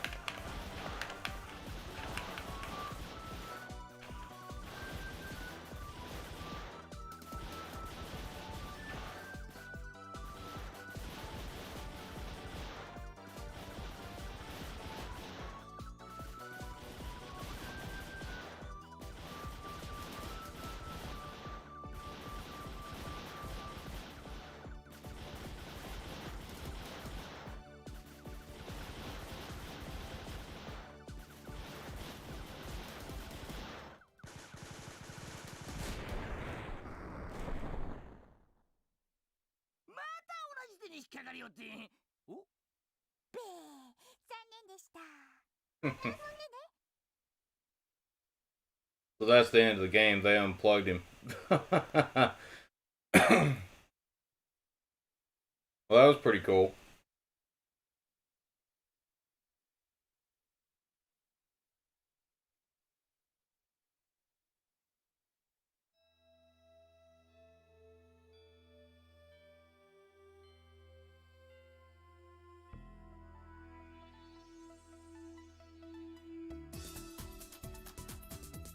Is this the end, or is this one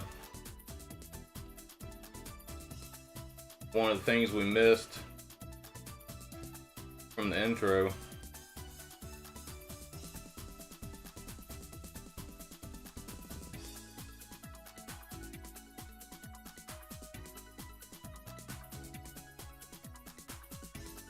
Oh, I think this is the intro.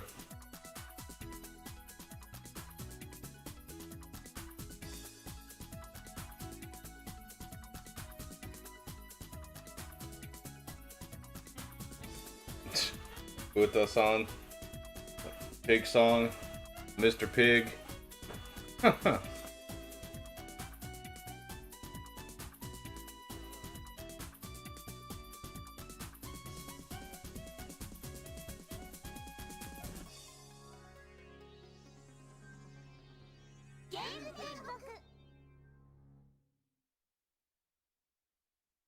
All right, pretty cool, pretty cool. One more quarter says there's a version available on PS4 called Game Tengoku Cruisin' Mix. Yeah, I've seen that one too. I've thought about getting that one or the Switch version before. We like sure says thanks for keeping me company while I worked out on the elliptical. Cool. Yeah, I'll be here for another couple hours or so. We're gonna swap to a different game now.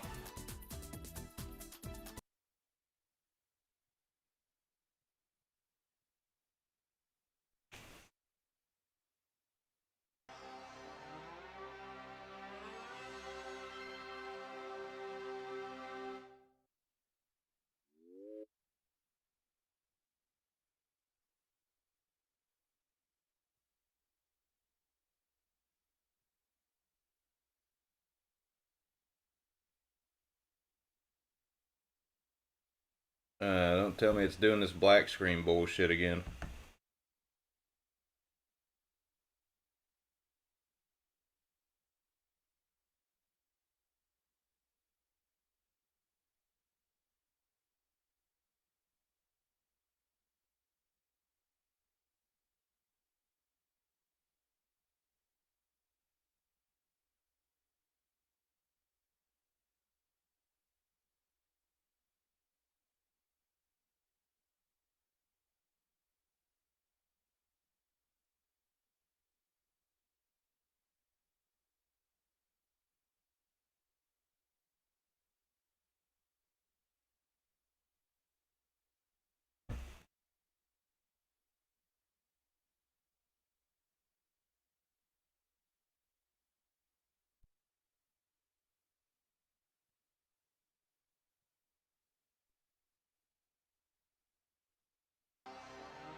All right.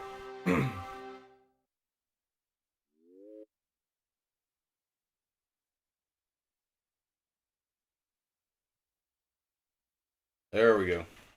Well, I didn't have to restart the stream. I hate it when it does that crap.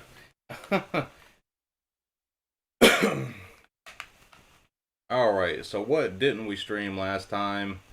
We didn't do Battle Garaga. I know that's a really tough one. I haven't put much time into that one at all. Probably wouldn't be too good at it.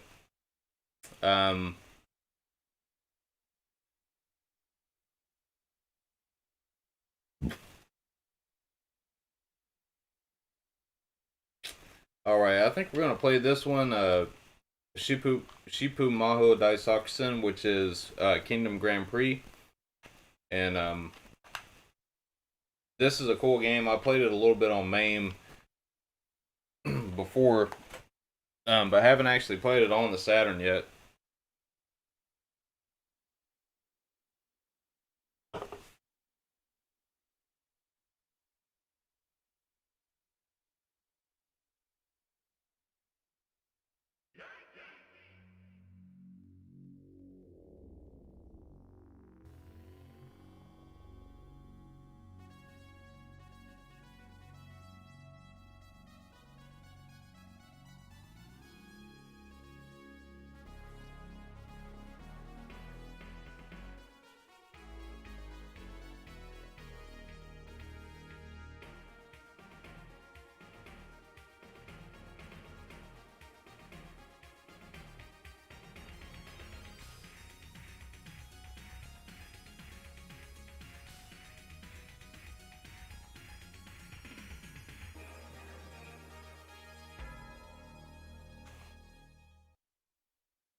There we go.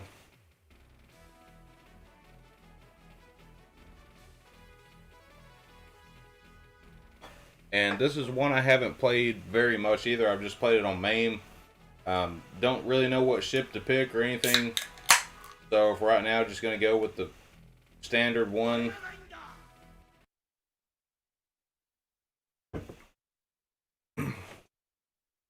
And see how this goes. For those of you who haven't played this game or don't really know about this game, it's kind of like I mean, it is a shoot 'em up, but it's kind of like a racing game as well. Oh, my pad's messed up.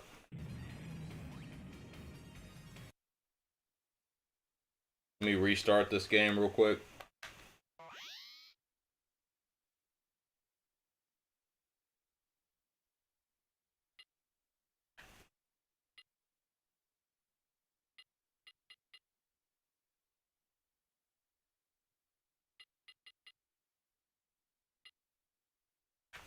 Okay, that should fix it. But basically, in this game, you know, the more aggressively you play and the more towards the top of the screen that you're playing at, the faster you're going to go, more than your opponent. So it's like, it is a race too, but it is a shoot 'em up, but it's kind of a race as well.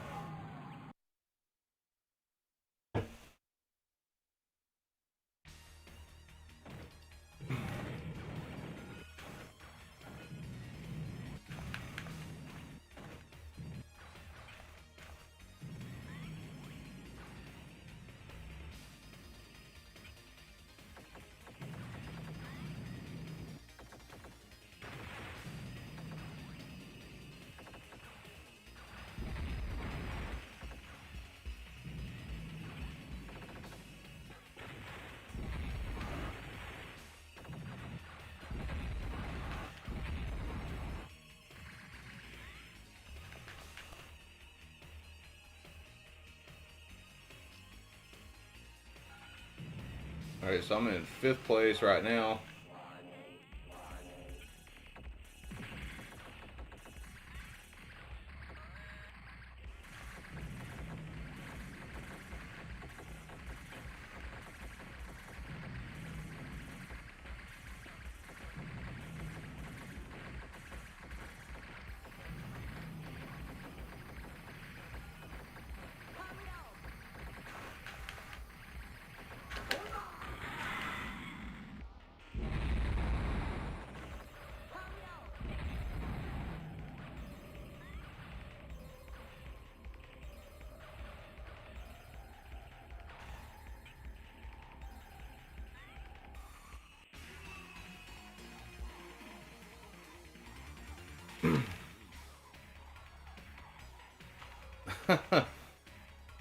Daniel says, have you gotten to the good shmup yet?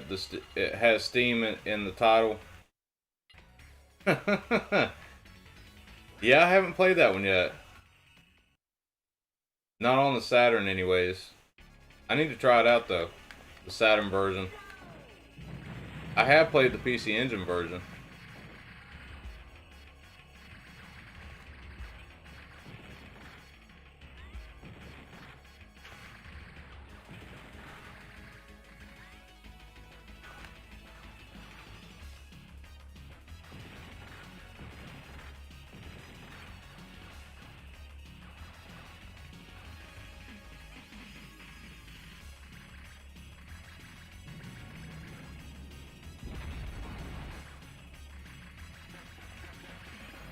But one thing you can do in this game too is you can actually turn off all the racing part of it and just play it like a regular shooter. And I think that's probably how most people prefer to play it. I'm just doing it this way right now because I haven't put a lot of time into the game, so I just kind of want to experience it for what it was meant to be.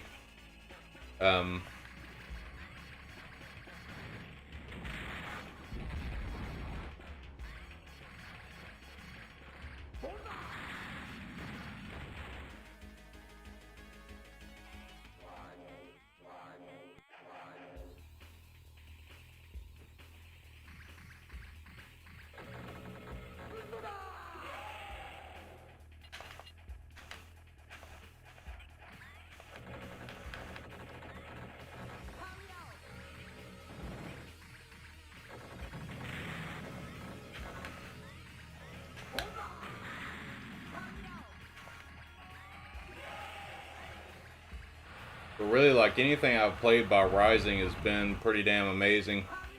I really like the Rising games.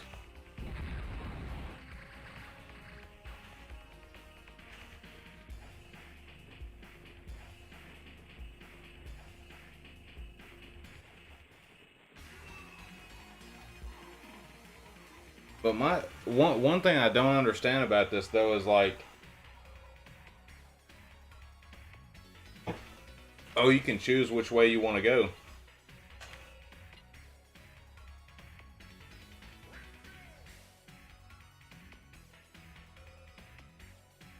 But one thing I don't understand about it is like, if it's a race, are these other characters having to fight their own boss too, or is it just me? Like the boss is like slowing me down, or whatever.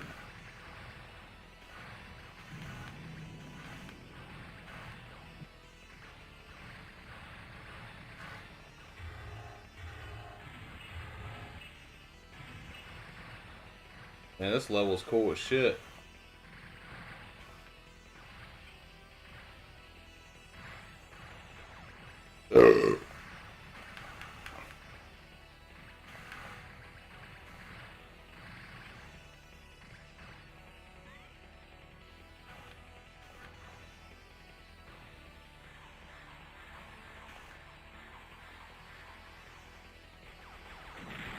Oh, zombies.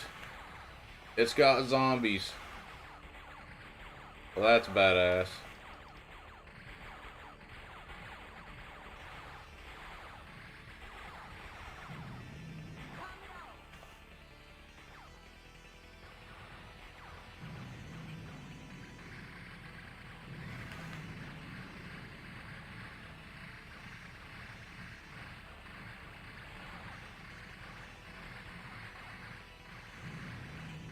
Dude, this shit is fucking awesome, man. I don't think I've ever seen this level in particular before, but this is badass. Like, I really like stuff like this, you know?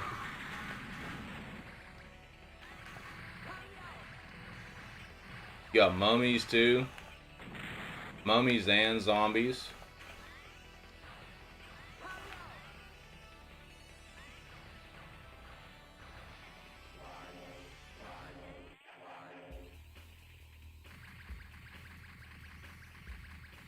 Oh, and we got Dracula here. Oh, and he's throwing cards at me. Didn't know Dracula was a card player. Oh, now he's Nosferatu.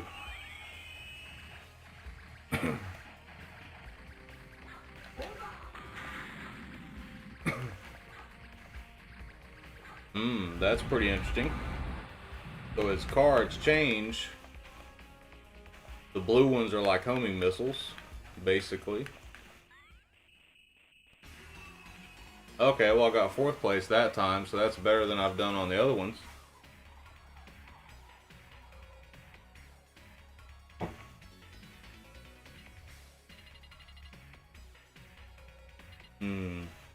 Both of these levels look awesome. I don't know which one to pick. But you only get a certain amount of time, so we're going with the frozen corridor.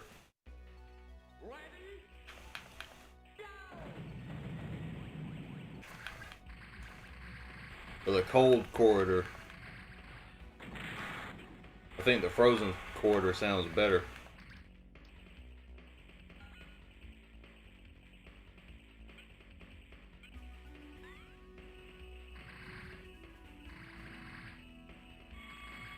Oh.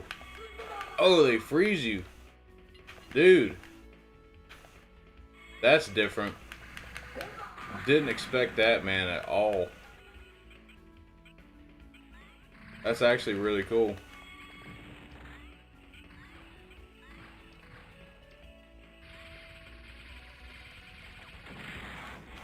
Should've used a bomb there.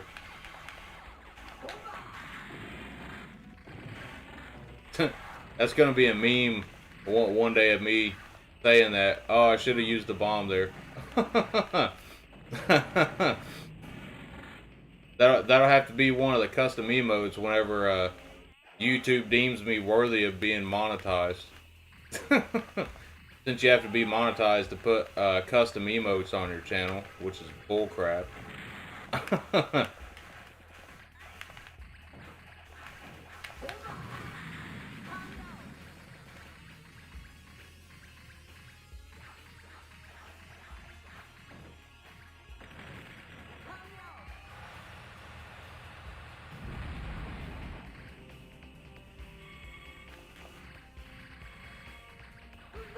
Oh. Dude, this game is awesome, though. I really like this.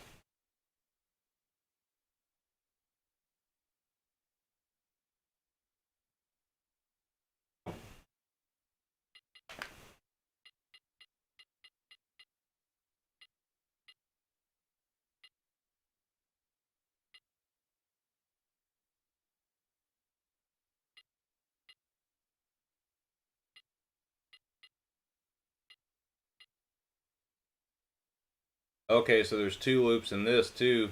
1 loop end or 2 loop end.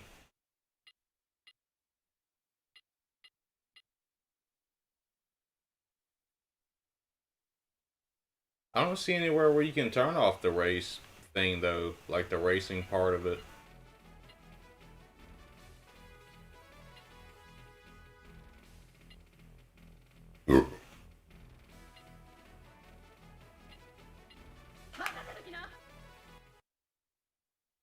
Pick a different ship this time. See how we do.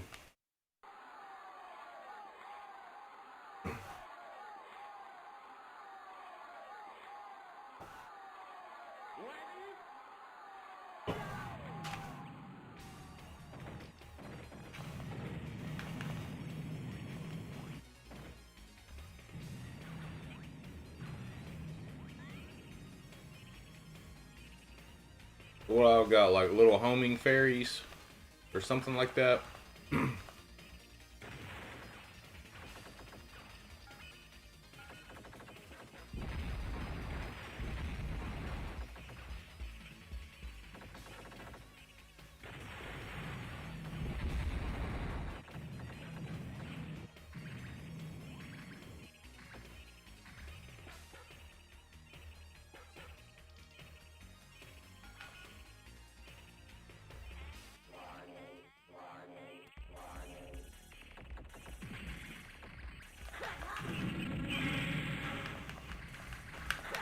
Just testing a theory out here.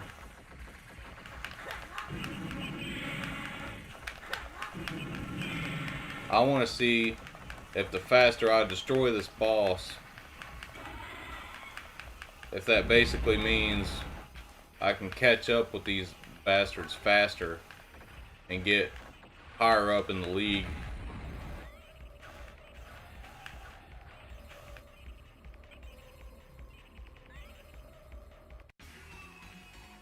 Well, I still won 6. Cause see, that's my question is like, do these? It seems like the other guys don't have to fight a boss, but I do, or something like that. We're gonna choose the other level, the alternate level this time. Soromaru's here. What's up, man? Hope you're doing good. Have a good start to your weekend. He says this game has such a cool concept. Yeah, man, I haven't spent a ton of time with it, and this is actually my first time playing it on the Saturn. However, I have played it on MAME quite a bit in the past. It's been a while, so I'm still kind of rusty on it. But this is part of a series too. I think it's part of a trilogy, if I'm not mistaken. And I've played the other games in the series, and they're very good too. This is the only one that has like the racing aspect to it. I think this is the second game in the series, if I'm not mistaken. I think the first one was Sorcerer Striker, I believe it was. Oh man. And I heard you can turn the racing thing off, but I haven't figured out where to turn that off yet. Because I don't really see how you could win, to be honest. And I know pretty much everybody I've ever heard talk about this game kind of says the same thing. Like, you can't really win or something, you know?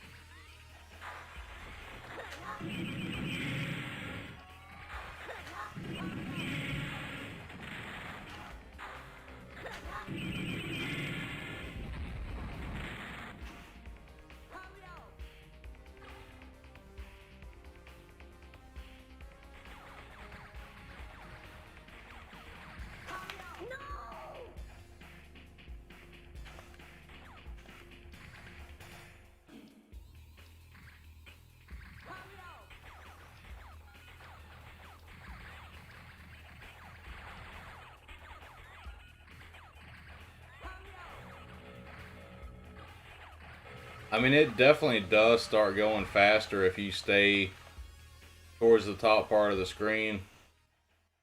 But I'm still coming in last place on that one. I'm Borderlines here. He says, if I ever have a daughter, I'm gonna name her Tate or Tatiana.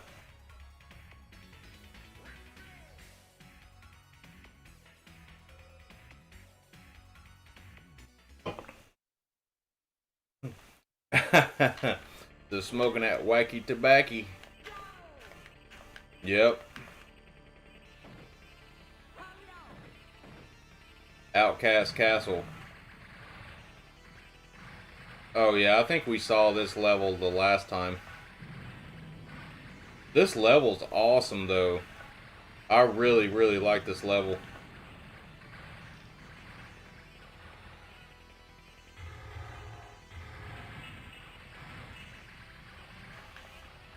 You got flying portraits coming at you, flying coffins, bats.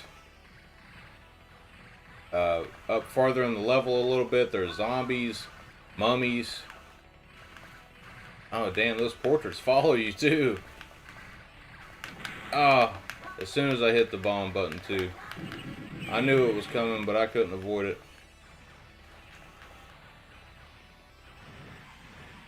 Oh, yeah. Barely got past it. And these zombies shoot at you too. Here. And it always puts me on the other side. I die there for some reason.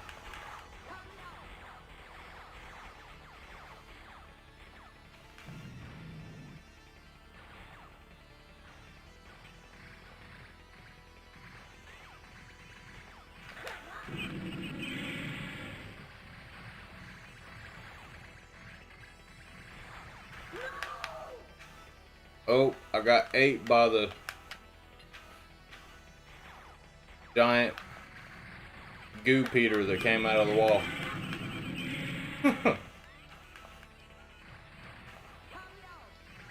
Oh, he got me again.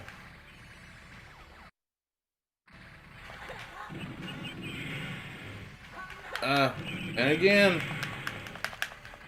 I guess if you hit if you keep on hitting the shoot button, you can get away from him. Okay.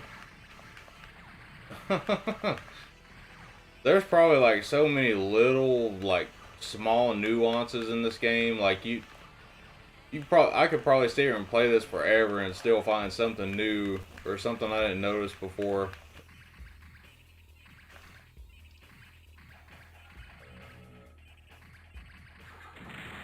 Oh, did he have those swords the last time? I don't remember that. Oh, his cards are different colors too this time, I believe.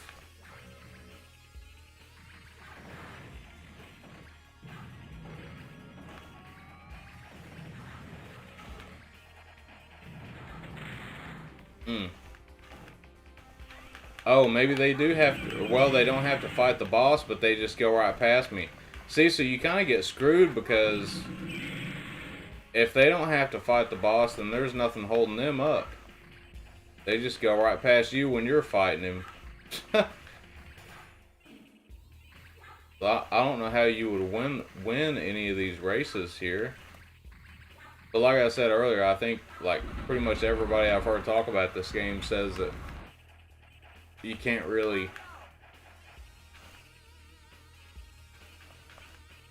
do it that way.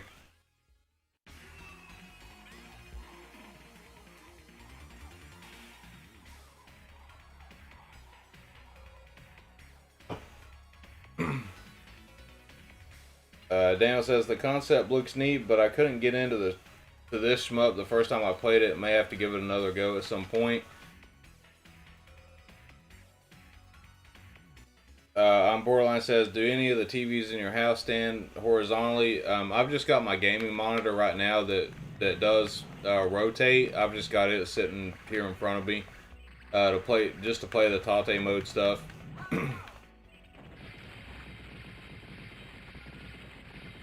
Alright, and we didn't see this level last time because I picked the alternate level.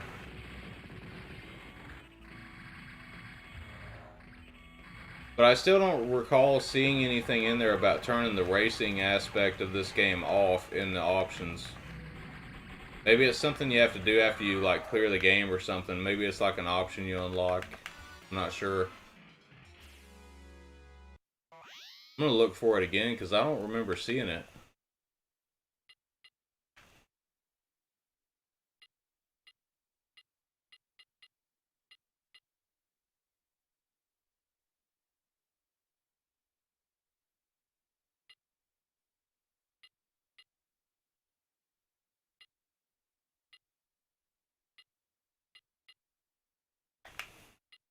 I don't see it in here in the options.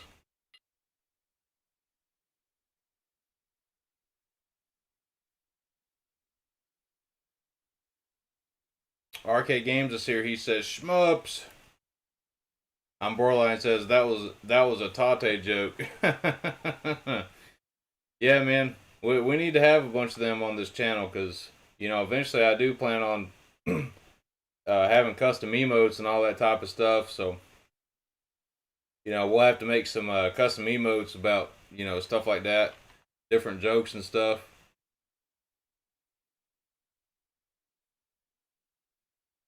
I think I'm gonna finish this beer before I start up another one. But I think I want to try at least one more round of this, see how far I can get in it. And then we're going to play some other stuff.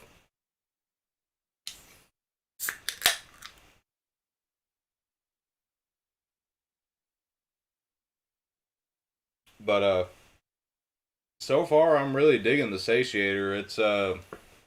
It's been awesome so far. I know that the multi-disc support games haven't been like totally implemented, so you basically have to like if it's one of the multi-disc games that it lets you save the game before you swap discs, then it'll work with those. But if it doesn't let you save it, you know, as you're like about to load the next disc, then it won't work with it. Because there's no save file to go by, you know. So they're still working on that part.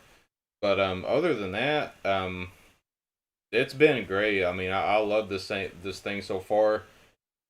And I know I've talked about doing a review video, man. I've been so busy, like, and well, I got kind of sick earlier this week too. I'm fine now, but with everything going on, I just haven't really been able to do it. But I do at least want to start shooting the B-roll for it pretty soon, and I already know, you know, what the video is going to be like, so I've already got it all planned out in my head, but just gotta get to doing it when I have some free time and I can do it.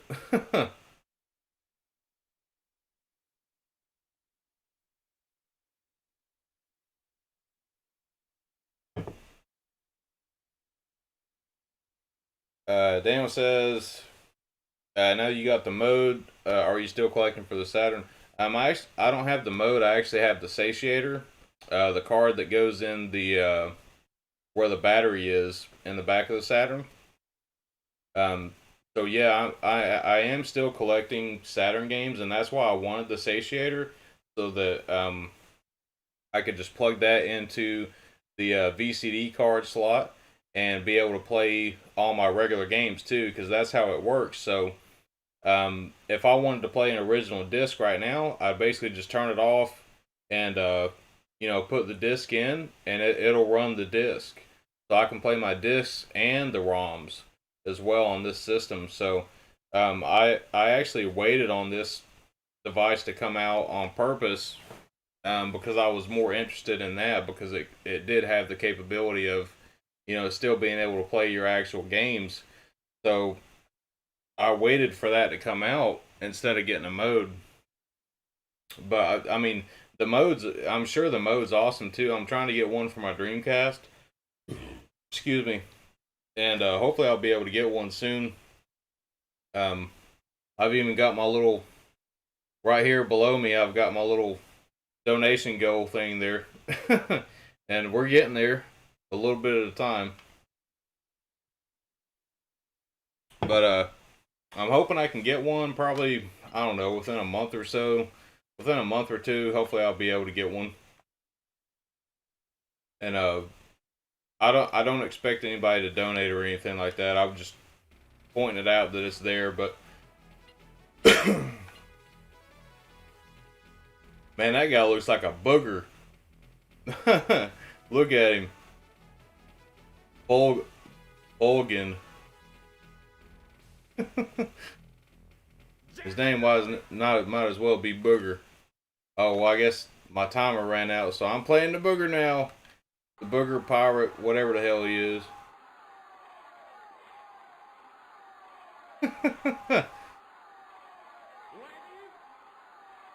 Like, no disrespect, but it kind of reminds me of Lemmy from Motorhead a little bit. Rest in peace, Lemmy.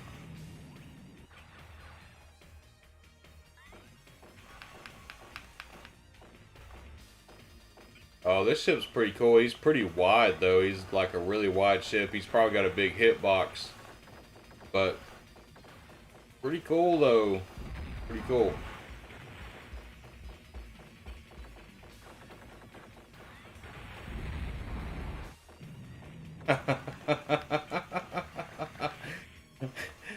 When that explosion happened, you just see that little fucking guy flying through there like a little stick man. I don't know why that was so funny, it just was.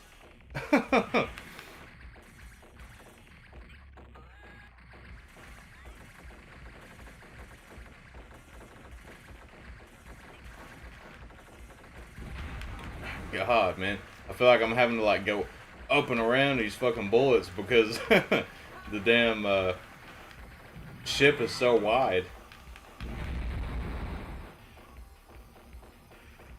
Alright. Try to get up here. I actually would like to win one of these races for once. You know? And get in first place, but I don't know if it can even be done.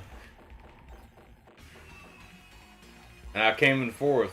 It's like, I don't know. I don't know how to do it. I don't know how you'd win.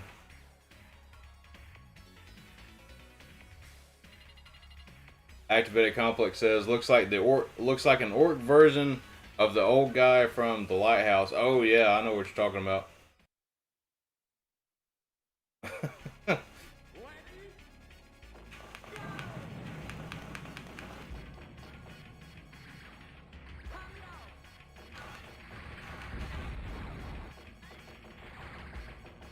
I wonder if you go faster, like, depending on how fucking long you stay up here at the top. Like, I wonder if it goes faster after a while. Because, like, you immediately notice the speed start to pick up, but I wonder if you stay in that spot for so long if it actually speeds up even more. Oh, we got a donation, dude. I'm Borderline donated $20, man. Thank you so much, man.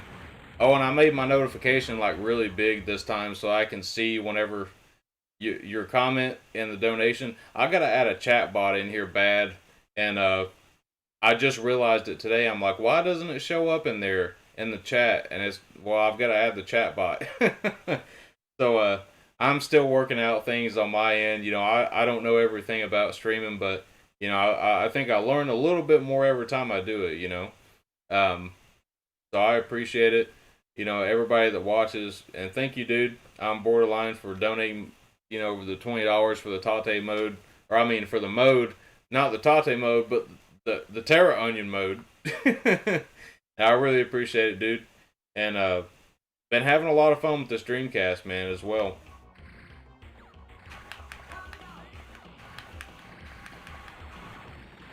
But I'm just curious though, if I stay up here at the top for a certain period of time, will it go faster than what it's supposed to?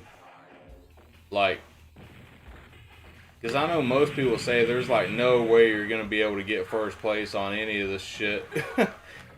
And from what I've seen, unless there's something I don't know about, I don't know of any way to do it. But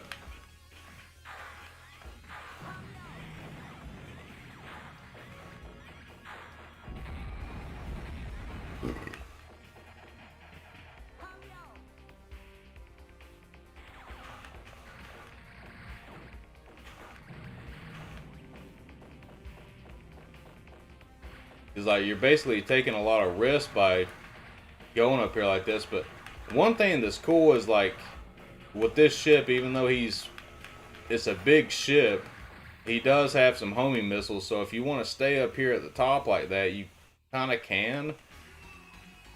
And I still got 7th place, and most of the time I was up there at the top of the screen. So I don't think you could really get first place on this. But it's all right. I'm still having fun with it.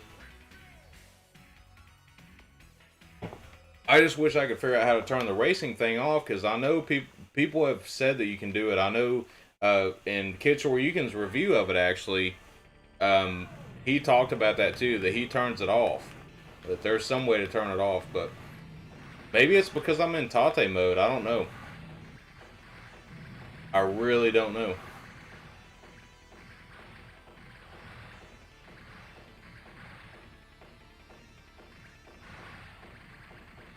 Dude, it seems like his homing shots are like more powerful than his standard shots. Honestly.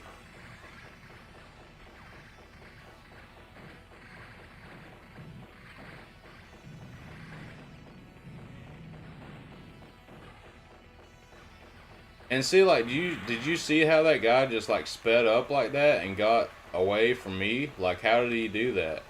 That's just like the AI saying, "Fuck you, buddy. Fuck you." What it's telling me. Oh, I like his bombs. That's the first time I've used them.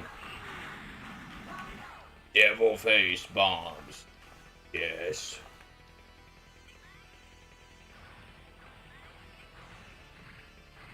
Oh, I like that. I didn't see this power up for this guy yet. Oh, I think I chose a different character. No wonder why. When I died and lost my continues, I guess I was hitting the arrow buttons and I chose a different character. Well, this guy's fucking cool.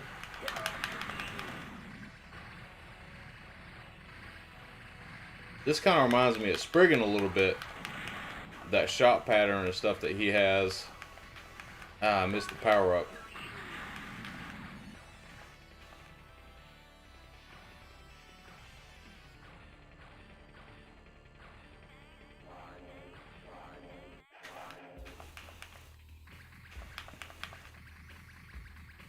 Now I've got to kick my dad's ass again.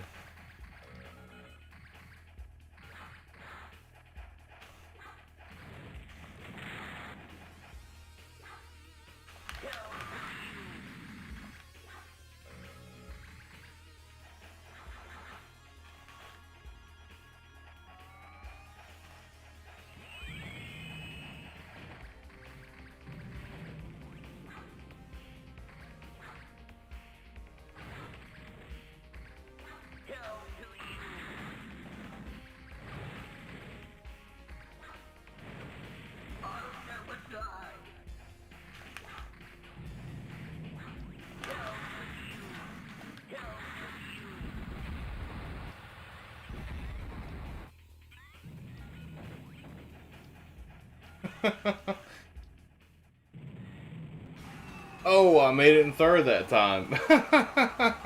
Just right at the end, just passed them all.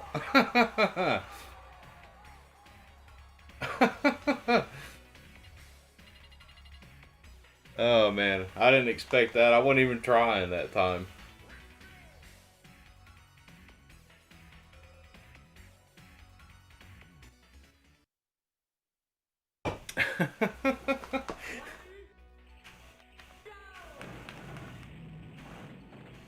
Get out of my way, you fuckers.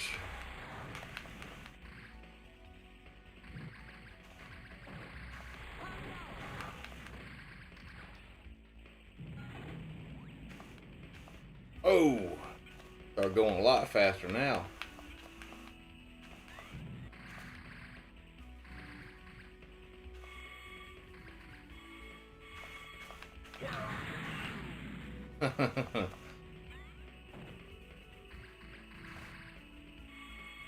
This is a fun ass game though, man. Like honestly, I've had my eyes on this one for a long time.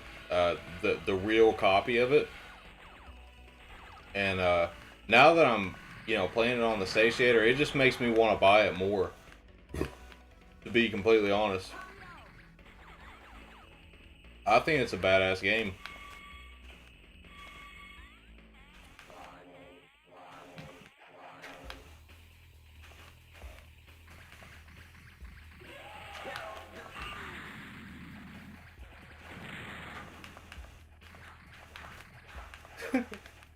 Now I'm just thinking about old Greg.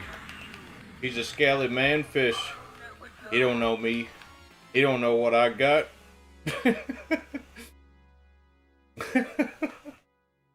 Alright. Well, I ran out of credits again on that one, but... Gotta stretch my old ass a little bit, you know.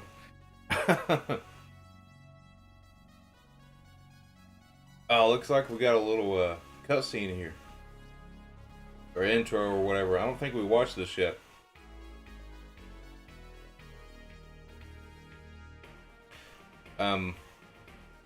But this series in particular is really awesome. You've got Sorcerer Striker. I believe that's the first game in the series. I think Dimahu is a part of this series as well, if I'm not mistaken. I can't remember what the order of games are, but I'm almost positive that this one, Kingdom Grand Prix, is the second game in the series. If you have MAME, check them out. They're all on MAME. I've played every single one of these games in order on MAME, and they're all really good. And some of them, or well, this is, if I'm not mistaken, this is the only one that was ever ported to any type of console at all. So the other two in the series, the only way you can play them is on MAME. That's really the only way you'll ever be able to play them, because they haven't had any ports of it on Steam or any consoles or anything like that. So I really would like to buy this one day though, but I know it's usually around like the $100 range. But I love the Saturn so much, man. It's like, for a lot of these games, I wouldn't mind paying $100 for them, but it's just like I can't do that like all the time. Like I have to wait like a few months or something to like really spend that kind of money on a game. Usually, but like all these games that I've been streaming on the Tate mode stream, I want to eventually own all these games, like the real ones, at some point. But that's gonna be a lot of money. So instead of doing that, I got the Satiator, so at least I can play them and stream them for you guys. And I'm glad I did that instead. Instead of buying 2 games or 3 games.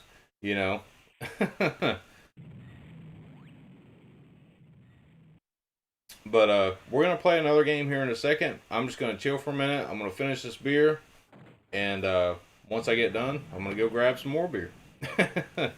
So We're gonna play something else next. I'm not really sure what we're gonna play. Uh, I guess while I'm sitting here thinking about it, we'll power cycle the Saturn and look through the games here. Because I know we haven't done Battle Garaga. We haven't done. Oh, I didn't think about this. So, Gun Frontier. We haven't played Gun Frontier yet, and um, some of you guys probably saw the last PlayStation 2 stream I did, which was the Title Legends or Title Legends 2 game stream. That has some of these games on there from the Saturn. So one of them is Gun Frontier, and we didn't play it in Tate mode that time, but I would kind of like to see how that game runs on the Saturn and how it plays in Tate mode. I think we might do that one next because Gun Frontier is a badass game, but it's hard as hell. I couldn't beat it when I played it last on the PlayStation 2, but in my personal opinion, now some people might disagree, but for me personally, playing these games in Tate mode does somewhat make it easier because you're actually being able to see the entire screen, like how it was meant to be in the arcades. So you can see further back, in the screen, and what's coming at you, what bullets are coming from what direction. Like you can see more than just the standard 4:3 aspect ratio. So I think it's easier for a lot of games to play it in Tate mode. Especially a lot of these games on the Saturn that have that weird mode where it's like it scrolls with you, like as you move. I hate that. Like I turn that off. There's so many weird modes for some of these shooter games on the Saturn. I can see why they did it that way because they're probably trying to compensate for like, you know, like a good medium between like Tate mode and like just the standard 4:3 aspect ratio. That's probably why they did the scrolling thing. And I think sometimes it might make it a little bit easier, but I just don't really care for it, honestly. um, I kind of want it like one way or the other. Um, but I think we're gonna try out some Gun Frontier, man. It's gonna be on Arcade Gears Volume 2. That's the actual game for the Saturn is Arcade Gears Volume 2. And I think there's more games on here just besides Gun Frontier, but this is the one that actually runs in Tate mode. Or that's the game on this that runs in Tate mode.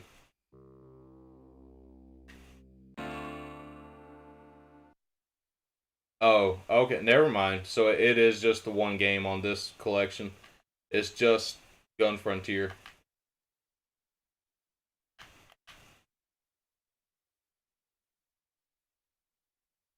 Arcade, there we go.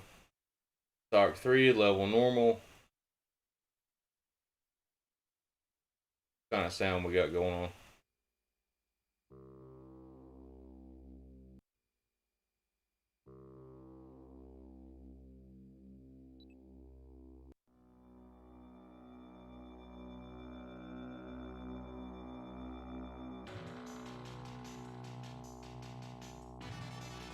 Alright, well that's not really a sound test thing, it's more of like listen to the music of the game, which is pretty badass.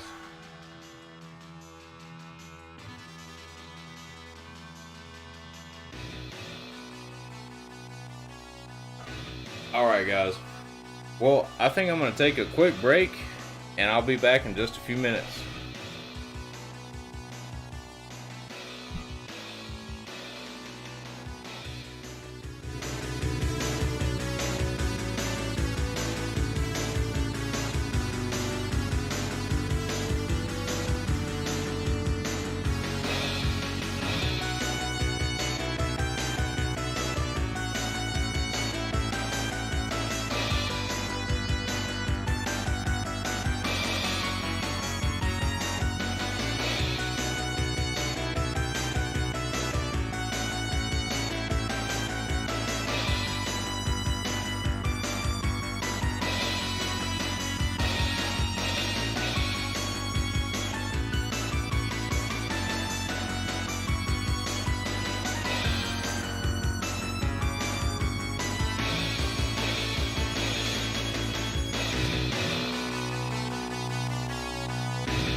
Alright guys, I'm back. Thank y'all for waiting.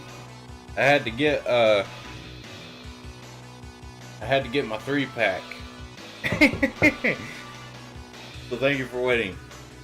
Borderline, he says Tate mode is definitely the way to play the game as it was intended to be played. Yes sir. I was gonna play Halo with my friend tomorrow, but now I think I'm just gonna play Saturn shooters instead. Yeah. Yeah, man, I'm hooked on them. To be honest, I love them, man. But this game's got a killer soundtrack, man. Really like it. Let me change the game name real quick.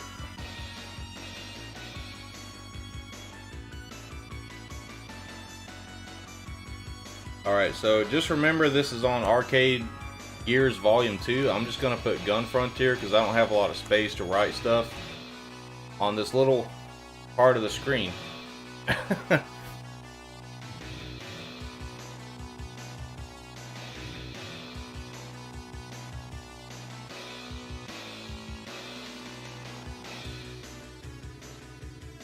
There we go. Alright. So, I plan on just playing the Gun music, you know. I did the Be Right Back thing, but Gun Frontier music is pretty badass too. I'm gonna chug some of this real quick before we get started. Borderline says, are there any good co-op shooters you would recommend for the Saturn? I think most of them can be co-op. There's quite a few of them. I think, you know, Donpachi, Dodonpachi can be co-op. Gun can be co-op. And honestly, ever since I got the Satiator and I had a chance to play Gun, I think that's probably like my favorite shooter on the Saturn. Honestly, where I played it on the last stream, I absolutely love that game. I love the soundtrack. I love how fast it is. How crazy it can get. It's just I haven't really played anything else like it, to be honest. That's probably my favorite one. Besides Gunbird, which we are going to get to later. I know I mentioned earlier I was going to play one of my favorite shooters. And now I've streamed that quite a few times on the Switch. You know, we played the Psycho Collection version. But this time we're going to play the actual Saturn version in Tate mode. So I'm pretty excited for that. Hopefully I can pull off a 1cc on stream like I've been wanting to do forever, but it's kind of hard to do with that game. Or at least 1cc the first loop. There's no way in hell I'd 1cc the second loop. But hopefully I can make it happen this time.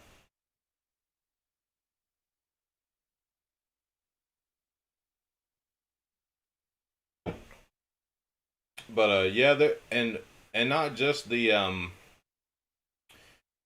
I guess when I started recommending the shooters, I was mostly thinking about Tate mode shooters like I'm playing right now. But there's more, you know, ones that don't have Tate mode. There's other shooters you can play, you know, that has 2-player modes.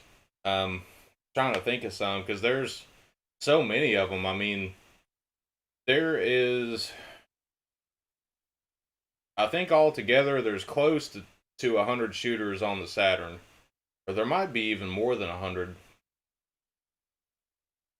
But there's quite a few.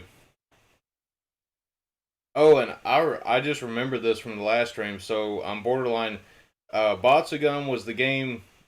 You said it. You said that it felt like it was making your mind melt watching it. So it was that game that I was playing. Was Gun. So I don't know. If it was, you know, my setup or the screen, but I know some of those games mess with people, and I totally understand it. You know, like it kind of make you sick, or you know, make you to where it's like, man, I can't watch this anymore. You know, and a lot of it too, and people have been talking about this recently too. Just to mention a channel, the Electric Underground. Mark, you know, he's the guy that runs the channel. They were talking about that recently in the Shmup Kumite events that they did, like the face-off events that they did, you know, with different games where it was like head-to-head matches, and there were some people saying that like some of them might have like colorblind issues or like vision issues and stuff like that, and they were saying that like there were some games in particular that mess with them because of that, because of like different things. So I can definitely see like why, you know, some people, you know, would have an issue with some shooters, and even I do too, but like I feel like I try to overcome it the best I can and not panic. You see, that's one thing about shooters too, is when you got all these bullets flying at you, the worst thing you can do is panic. You know, it's just like in a real life situation. You know, if you're in a fucked up situation in real life, the worst thing you can do is panic. You know what I mean? It's like you have to think for a second, and then act quickly. You know what I'm saying? Um, but I can see it. There's some games I've looked at. I'm like, fuck, I can't even tell what's going on. You know.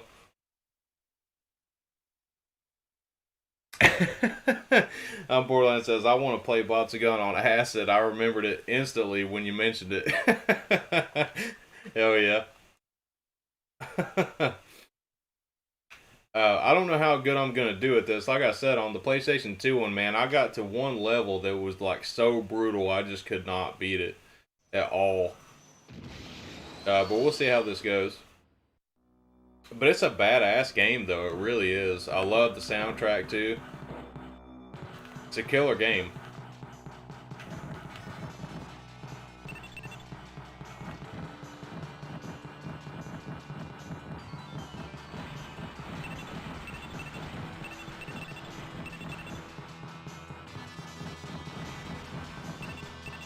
Alright.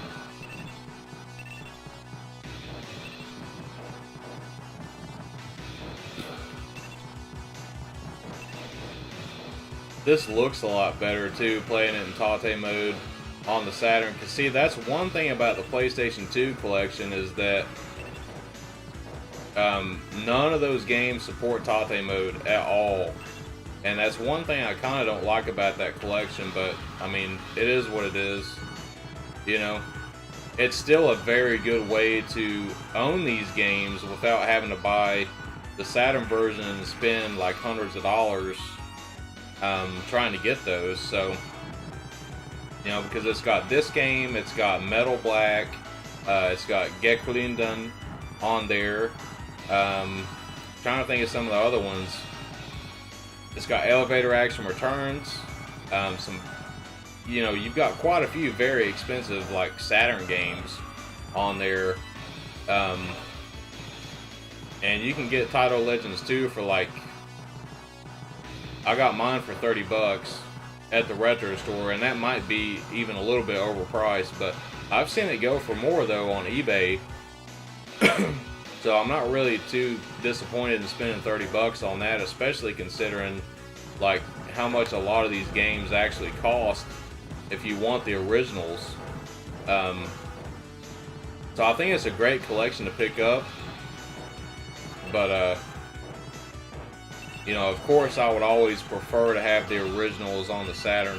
I actually went back and played all of these, all the ones that I played that night on that stream. I went back and played them on the Saturn. Besides this one, this is the first time I played this one on the Saturn so far. But the thing is about this game is you have to remember where your hitbox is. So if something hits your wings, you're okay. It's only if it hits like the center part of your ship is when you're going to take damage. So you have to remember that. And then your ship speed is kind of slow. So you do have to factor in like your ship speed and trying to dodge stuff and stuff like that.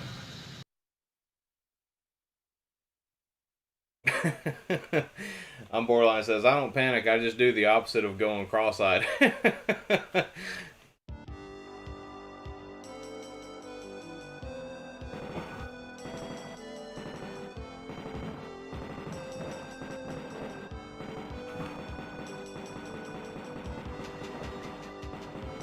Ah. I shouldn't have went down like that. I should have kept going in the direction I was going. And see, that's one thing I was kind of referring to just a moment ago is when you have a slow ship speed, you can't just weave and dodge bullets like I want to do in most games. You have to like keep going in that direction and hope that you don't get hit by something. That's basically how you have to do it. And I don't really do that very often. I go the wrong way. Super Boo's here. What's up, dude? Funky Cole Medina is here. What's up, man? He says, I missed it. How do I donate? So if you go, if you exit out of the live chat, I don't know if you're watching on your phone, but if you're watching on your phone, you're going to hit the X button, click out of the live chat, and just click on the drop down for the description of the stream, and it's going to have my Streamlabs account and all my social media accounts in there as well. So if you want to follow me on Twitter or Instagram or anything like that, please do. And honestly, guys, you know, if you do that, I would really appreciate it. If you do follow me on any of those, I'll follow you back. And you know, if anybody could share the streams and stuff like that when I do them, I'd really appreciate it too. Or just like retweet my tweets that I put out, I would really appreciate it. And it would help, you know, get more people, pull in more people that would see this, you know, and see that I'm streaming and stuff. So it would really help out a lot. If you guys want to follow me on social media as well.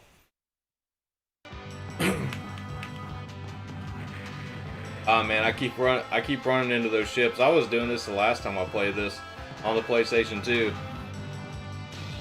But I love this song, man. I forgot about this song. I love this song.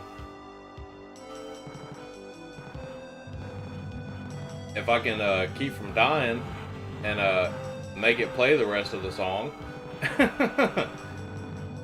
Yeah, I went this way. This was how I did it. Okay.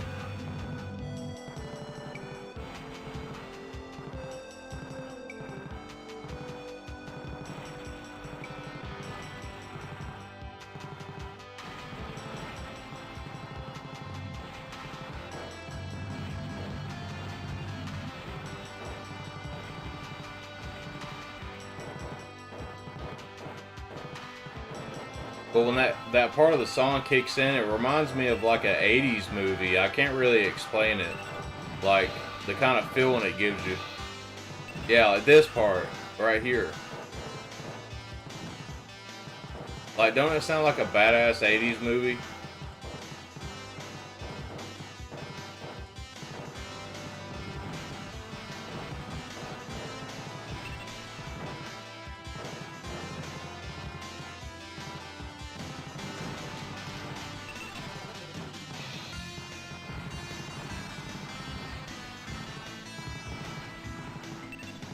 Man, I'm like just coasting through this now. No power-ups or nothing. Well, I think I did just get a power-up.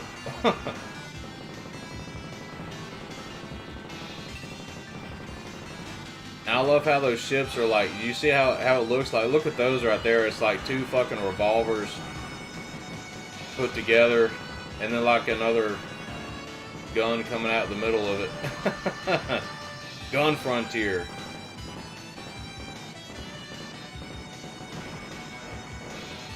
They wanted to make it have kind of like a Wild West style, I guess, you know?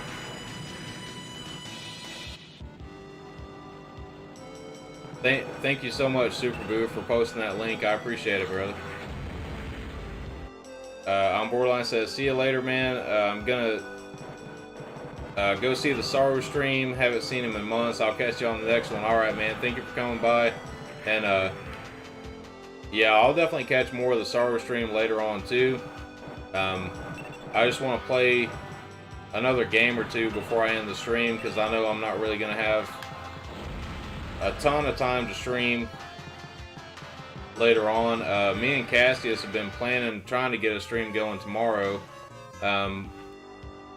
so we might be doing that, and if we have time, if we can do it early enough, then I still plan on streaming on my channel afterwards. So I'm not sure how we're gonna work it out, but I'm gonna try to do it that way if possible, if I can. Because I've got some stuff planned for tomorrow I'd like to stream on my channel. But there's a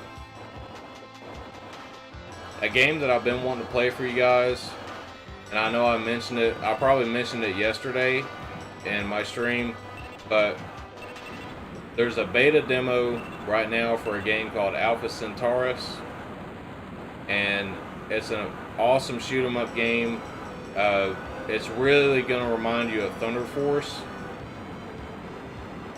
and I've had a ton of fun with it. So Karina, the person that did, excuse me, I'm kind of burping here. Karina, which did the soundtrack for Super XYX, you might remember her coming into the chat and watching the stream for that stream that I did last week. And she's actually making her own game called Alpha Centaurus, and it's fucking amazing, dude. Like, I'm so impressed with it. I can't even tell you, like, how impressed I am with this game. And I can't wait for it to come out. It's gonna be a while before that comes out, you know. Shit, I ran into the fucker right as soon as he came on the screen. Well, I guess he ran into me then. But anyways, I do want to stream that one for you guys, but I know that that's going to be like a short stream if I do it. So I kind of like to play some other games during that stream if I do that, you know, to make it a little bit longer. Because you guys know my streams most of the time are pretty long. So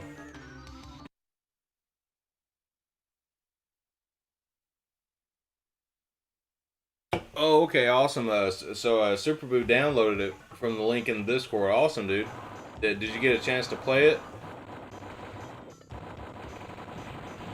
Oh yeah, I remember these fucking ships. Got cranes swinging at me and all kind of bullshit right now.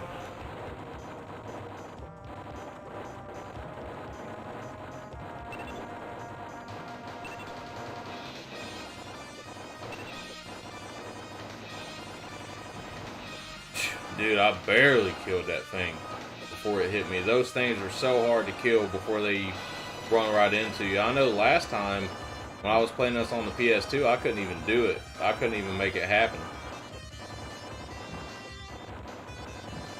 But I think that one is more based on the arcade version, because I do see some differences. Oh, the little men do get out. Okay. I don't know if you noticed that, guys, but you see that right there? How the little soldiers get out? I was waiting for that to happen to see if it does it on this version of the game or not. But this game's not perfect, but I think it's got a hell of a lot of detail in it. There's a lot of attention to detail in this game, and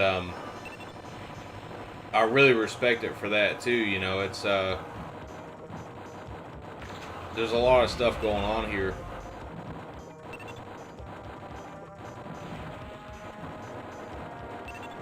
I do wish the ship speed was faster, which I'm going to say that about any game, you know, where the ship speed's kind of slow. But there are several, like, in some games it's just completely unfair that your ship speed is so slow. But in some games, it's not really unfair. It's just you have to learn how to very strategically play the game because your ship speed is so slow, and after a while you'll get good at it. But like I said, there's some games that are just completely unfair about it too. This one in particular, I haven't figured out which branch that falls under, because some of these bosses are insane, and there's no fucking way to dodge the bullet patterns that I've found so far. And you guys know me, if there's a way to dodge it, I'm gonna figure out how, because I don't use bombs hardly. Funky Cold Medina donated, says, live your best life, dude. Not much, but I'll, damn, it went off. Sorry, man. I tried to read your comment, but thank you so much, man, for donating. Funky Cold Medina, I really appreciate that donation, and everybody that's donated so far, I really do appreciate it. And thank you so much for supporting the channel and watching the channel. And I plan on sticking around for the long haul, man. I'm not going anywhere, so I'm glad that y'all stick around and stick with me. And believe me, the channel's gonna get a fuck ton better in the very near future because I've already talked about it. I'm getting this computer built, and I'm hoping that I'll have it built within the next month. So, um, let me talk about that just for a minute because while I've got the game paused, I'll have a little bit of beer and sit here and talk to you guys for a minute while I'm talking about this. So, um, I've been looking into this shit so much for like especially the last 2 days. But I've been looking at it a lot either way. But over the last 2 days, I've really been looking at like what the current situation is um, with getting parts for computers and stuff like that, getting the CPUs, GPUs, stuff like that. And so, based on what I'm seeing in the market right now, I think I'm going to have to go with a pre built PC. So, um, the one I'm looking at getting is going to be the NZXT streaming build. It's got a Ryzen 5 5600X, which is actually most of the time overpowers the Ryzen 7 3600X. The Ryzen 5 5600X is actually a newer processor as well. Um, it has newer architecture in it, and because the BIOS is different on that. Like you might even have to get your BIOS reflashed on your motherboard to even support the chip, because they don't even have motherboards that directly support the chip yet. So I've been looking into a lot of this stuff, and the RTX 3070, you're not gonna find it. You're just not gonna find it, or the 3080. Um, so I think I'm gonna have to go with a pre-built system. I really wanted to do it myself and maybe even do a video about it. I love building computers. I'm a tech guy. Always been interested in that stuff. And when I was in high school, I'm 31 now, but when I was in high school, I took all these type of classes, elective classes for, networking, building computers, keyboarding, all this other stuff. And so I built computers for 4 years straight in high school. And I loved it, man. I still love it, but I haven't really built a PC ever since then. And I want to do it again. But I think just the timing right now with COVID and everything, I'm not going to be able to, unfortunately. But it's okay because I'll probably tinker around with the pre built one or upgrade it at some point. I'll do some stuff to it. Um, but that's the one I'm thinking about going with. So I'm thinking about going with the NZXT streaming computer build. It's going to have a 3070 in it as well. And it's going to come stock with 16 gigs of RAM. I would prefer 32, but I think I can manage with 16. It shouldn't be a big deal. And so that's what I'm looking at getting. And I know it's going to take probably 2 or 3 weeks to get it after I order it. So literally right now, I'm just waiting on my tax return check to come in, which hopefully that'll be here in like less than a week. And I'm going to be ordering it. So we should have a brand new streaming computer very, very soon. And it's going to make the streams a lot better. I'm going to be able to do so much more than what I've been able to do. Like the graphics, the stinger transitions and stuff that you guys have seen me put in here, I'm surprised that when I play it, it doesn't crash the stream. Because my computer's pretty much, it's tapped out. With streaming, even at just 720, it's tapped out, and I can't even believe it can handle a stinger transition like that I put in there recently. So, we're going to be making a lot more stuff like that. I've already got a bunch more ideas of, cool stuff we're going to add to the stream. I'm going to add more stuff, even like the donation things, like the cloud bots, all the stuff that I need to be putting in here that I haven't been doing. and I don't use Streamlabs OBS. I use regular OBS. So you kind of have to put like every little thing individually in there. But I think Streamlabs, I hate the layout of it. Like with Streamlabs OBS, so I'm gonna try to make it work the best that I possibly can with regular OBS instead of using Streamlabs OBS. But one thing I can promise you guys is the streams are going to get a whole lot better very soon. I'm already working on overlays and stuff like that. So basically, like when I get this new computer, you're going to see a big overhaul of my streams and what I'm actually going to be doing from here on and how good it's going to look from here on. So I'm really, really, really excited about that. And I've been talking about it forever. You guys have probably heard me talking about it in every stream. Man, I need a new computer. I'm having all these issues. You know, well, we're not gonna have them problems for much longer. I promise you. And can't wait to get it done. Um, Funky Cold Medina says I'll check for some more money under the couch next week. Well, dude, really, man, I really appreciate it. And like I said, man, anybody that watches the channel, you don't have to donate, but if you really enjoy the content and you want to support the channel, I really appreciate any donations or anything like that. I really do. It does help out the channel. And, like I've said, any donations that I've got have went back into the channel. You know, um, I've been doing some code giveaways and stuff like that on a few different streams, and I do intend on keeping on doing stuff like that in the future. Eventually I want to get to the point to where I can get doubles and stuff like that of these import games and just have like a stack of games that I can give away every so often. And so I want to do stuff like that too. Maybe even like new games, like first party Nintendo games or something like that. Just have copies sitting around or, digital codes or whatever. I really want to do stuff like that because I care about you guys. I care about everybody that watches this channel. And we're going to keep growing and getting better, And I'm going to stay, the same way that I am now and the same way I've always been, No matter how many people we get watching the channel, I'm always going to be me, It's not going to change, So I want you guys to remember that, that the channel is going to be what I want it to be and not what YouTube wants it to be or what, if this channel by some crazy reason ever got huge, I'm not going to do what everybody wants me to do. I'm going to do what I've been doing, And so that's the kind of people I want watching the channel is the people that actually enjoy the content. So I really do appreciate it, guys. I really do.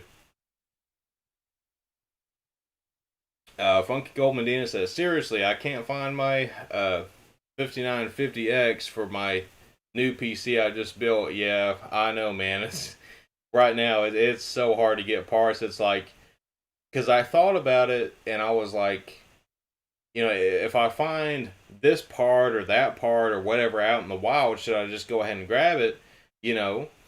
Um, for when I do build a computer, But I'm like, I feel like I'd be waiting forever to get all these parts together to be able to build the damn thing, So I think right now going for a pre-built will probably be the best thing, but I do want to look over it thoroughly, make sure everything is installed correctly, make sure that things in the BIOS are configured correctly and stuff like that, because I have heard of some issues with like some of these pre-built computers, and I just want to make sure everything is set up right before I actually start really using it.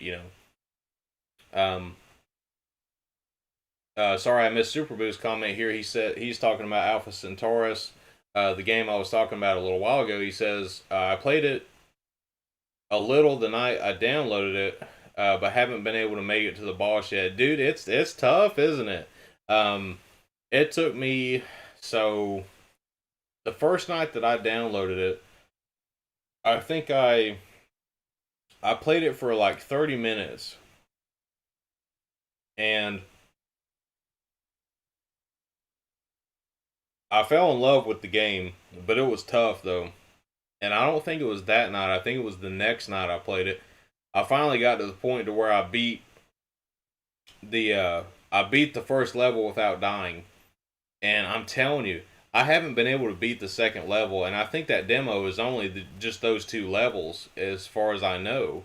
And I couldn't beat it. I could not beat that second level, even if I went into it without dying and being like completely powered up and having every single weapon and every power up from the first level going into the second level. I still could not beat the second level. It's so hard. Like, but it's awesome though. Like, I can't wait for that game to come out. I think they only have two levels done so far, so it's probably going to be a ways off, you know. But I still like to stream the demo just to get more people interested in it, just to let more people know about, you know, the game's existence and that it is going to happen, you know, at some point. Um, but I was really surprised, you know, knowing that Karina did all the awesome music for Super XYX, and you know, after talking to her, she's like, you know, I've got this game I'm working on, and started playing the demo, and I was just like, fuck, man. Like, I can't even believe what I'm playing right now, like how good it was, you know. Um, like within 5 minutes, I was in love with the game. I was just like, holy shit. Like, I can't believe somebody is actually making this game right now, you know. And maybe I'm overhyping it, but I think it's going to turn out to be awesome, you know. I really do. I think it's going to turn out to be amazing.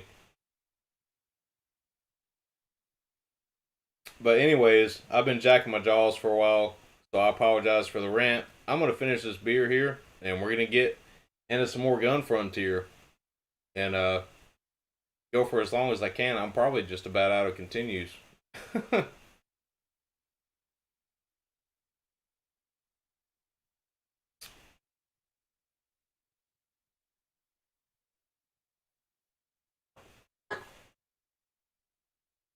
You know me, we gotta crack open the next one. Because as soon as I find a spot on the screen that I can just hit the button and keep on shooting and not get hit, I'm grabbing my beer and I'm taking a drink of it.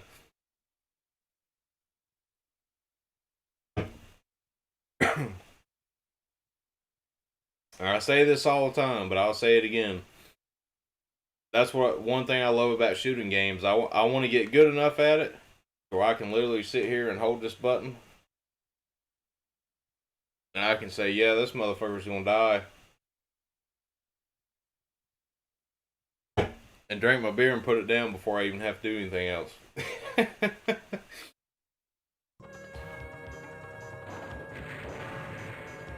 Oh, I died right off the bat there because I didn't even know where I was on the screen. Oh, my TV's about to go off. Hold on. There we go.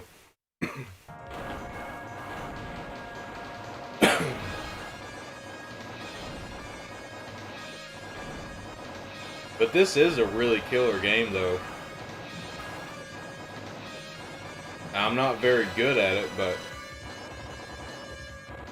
it's a cool ass game.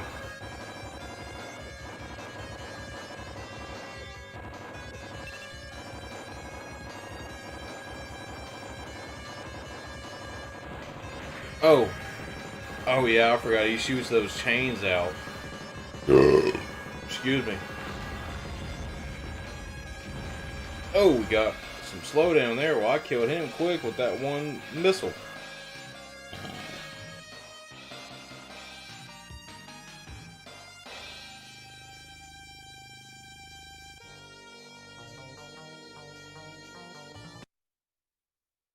I can't remember what level it was I got stuck on or what the stage was.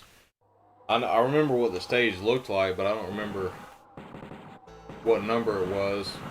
But there was one stage, man, I just kept getting stuck on and I could not beat it on the Title Legends 2 collection.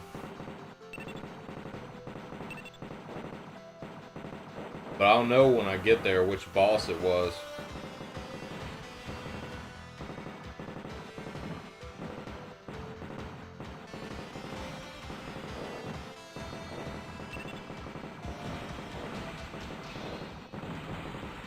Oh yeah, I think it starts getting pretty tough around here. Oh yeah, here's where the movie theater thing is. Look at this shit. And it's different too. Every time you play it, or not every time, but there's like more than one like movie screen it'll show. It'll show like different ones. Like it might show something different this time. Oh, it does. Look. Yeah, it shows this little cartoon character instead of the man and the woman up there making out or whatever it was. So I think that's a pretty cool touch too that they put into this game. Is like I feel like there's a lot of attention to detail. I just wish the ship speed was faster. That's the only thing I don't like about it.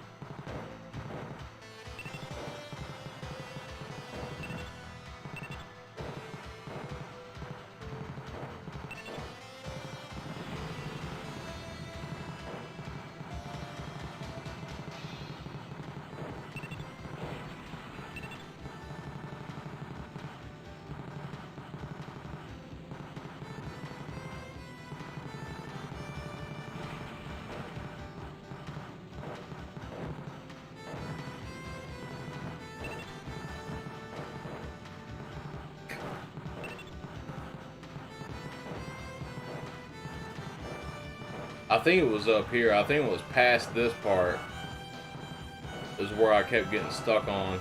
I don't know for sure, but I think this was like where it was.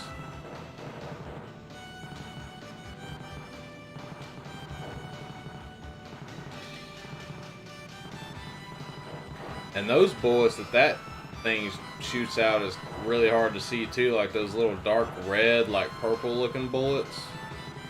Magenta or whatever color that is. And these fuckers here, they're gonna surround me. Yeah, I kept getting stuck on this damn part too. But I think it was the part after this that like really was getting me. And your ship speed's so slow, it's like if you're not going in the right direction, you can't change directions because your ship speed's too damn slow, so you're still not going to get out of the way of the bullets, you know. This is the part I kept getting stuck on. I don't even know if I got past this part, if I even got to the boss. This is actually the part I kept getting stuck on. See, I couldn't even get out of the way of that one. Nightshade's here. What's up, dude? Hey, I think you had popped in right at the end of my last Tate mode stream, and I was kind of done playing games for the night. So I'm glad you made this one, man, because I'll be going for another hour or two, so you'll get to see some cool gameplay and stuff like that, man. I didn't even see what the hell hit me there. I feel like this is going to be a repeat of the PlayStation 2 playthrough that I probably won't even be able to get past this part here. But that's okay, because I'm going to try it a couple more times. If we don't, I'm going to switch to a different game, because we still got plenty more awesome games that support Tate mode on the Saturn. Oh, that bomb is useless. It don't even protect me from getting hit. Oh, and now it started me off with a power-up. Well, maybe I've got a fighting chance now if I don't get hit by something. So, where are they at? Come on now. Coming down from the left side here. I'm going to shoot them all in a row. I ain't going to stay here. I'm going to play chicken with them.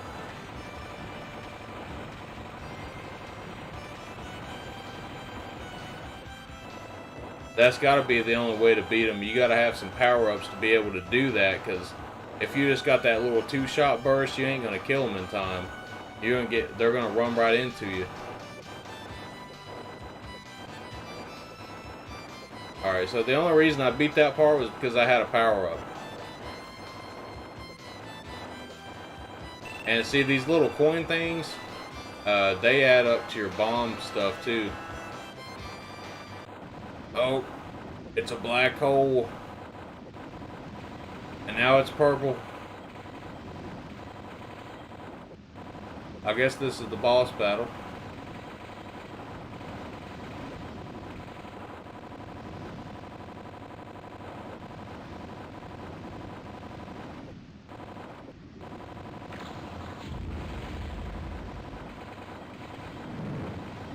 Alright, so you gotta destroy his tanks up there.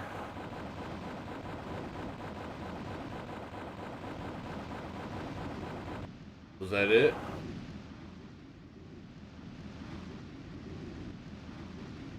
Alright, I guess I did beat it. Mark Smith's back. What's up, man?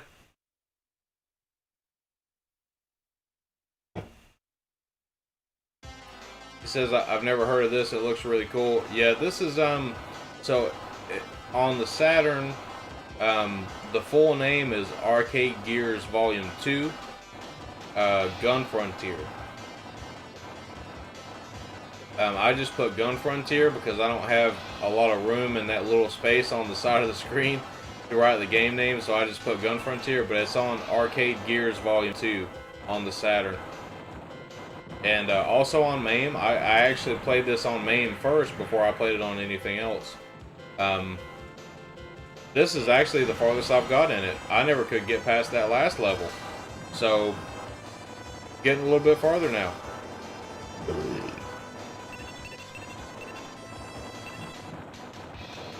But, you know, being the big shooter fan, you know, that I am, beating the game is not good enough, you know. You have to get really good at it. You got to get to the point where you can 1cc it or something like that, you know. And, I didn't do it on this one. I just ran out of credits. And we've been playing this one for a little bit, so I think I will go ahead and switch games again. But Gun Frontier's been fun. I want to practice this one some more and try to get better at it. And I know I say this all the time, but like with a lot of these games, especially, you know, the shoot 'em up games, when I do get really good at it, then I do definitely want to stream it again. So I can at least try to 1cc it on stream or something like that, you know. I think that's a lot of fun to be able to do something like that. Mark Smith, it's on Arcade Gears Volume 2. And, Gun Frontier. Arcade Gears Volume 2, Gun Frontier. And there's a few games on the Saturn that are in the Arcade Gears series.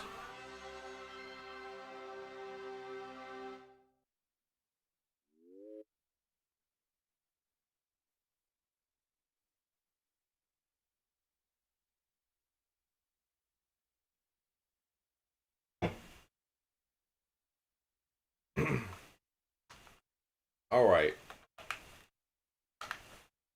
And let's see, what game should I play next? We've got Image Fight, which is on Arcade Gears Volume 4. That one has Image Fight and X Multiply, which on the first, I think it was the first or second Satiator stream that I did, or it was the last one. It was I think it was Sega Saturn Volume 5, I believe it was, where I played this one in particular, Arcade Gears Volume 4, and it has X Multiply on it. Now, X Multiply is a horizontal scrolling shooter, so we didn't play that one in Tate mode, but it does have Image Fight on it that you can play it in Tate mode. Mark Smith says $170+ nowadays. Wow, yeah, I know, man. A lot of these Saturn games are getting very, very expensive.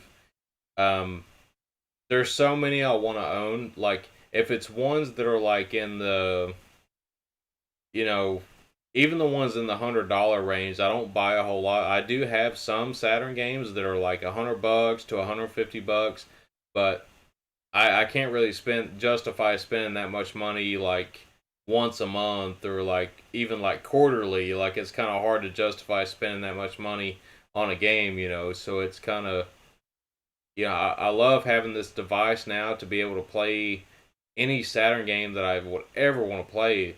And the mode's great too. There's a lot of great different options, for the Saturn, but this one for sure, the Satiator is definitely my pick, and I'm so glad that I waited for this device to come out, so I can play my original games as well, plus be able to play ROMs and stuff like that with no hassle or issues.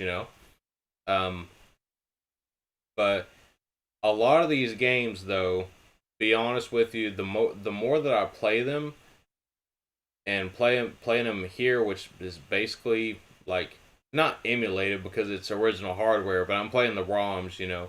So it just makes me want to buy them even more. Like some of these games, like Batsugun, I never had a chance to play it at all. And I know that Batsugun, it usually goes for around, between 200 and 250, probably around that price range. And but the more I play it from the Satiator, from the ROM, like I want this game so bad. Like it's so good that I gotta get it one day. And I should probably get it before it gets any more expensive than it actually is. Um, we might actually play some more Batsugun tonight, maybe, possibly. Wow, it's already almost 1 o'clock. I was planning on ending the stream at 1, but I'm not done yet. So we're gonna go for at least another hour. Um, I know I did talk about playing Gunbird.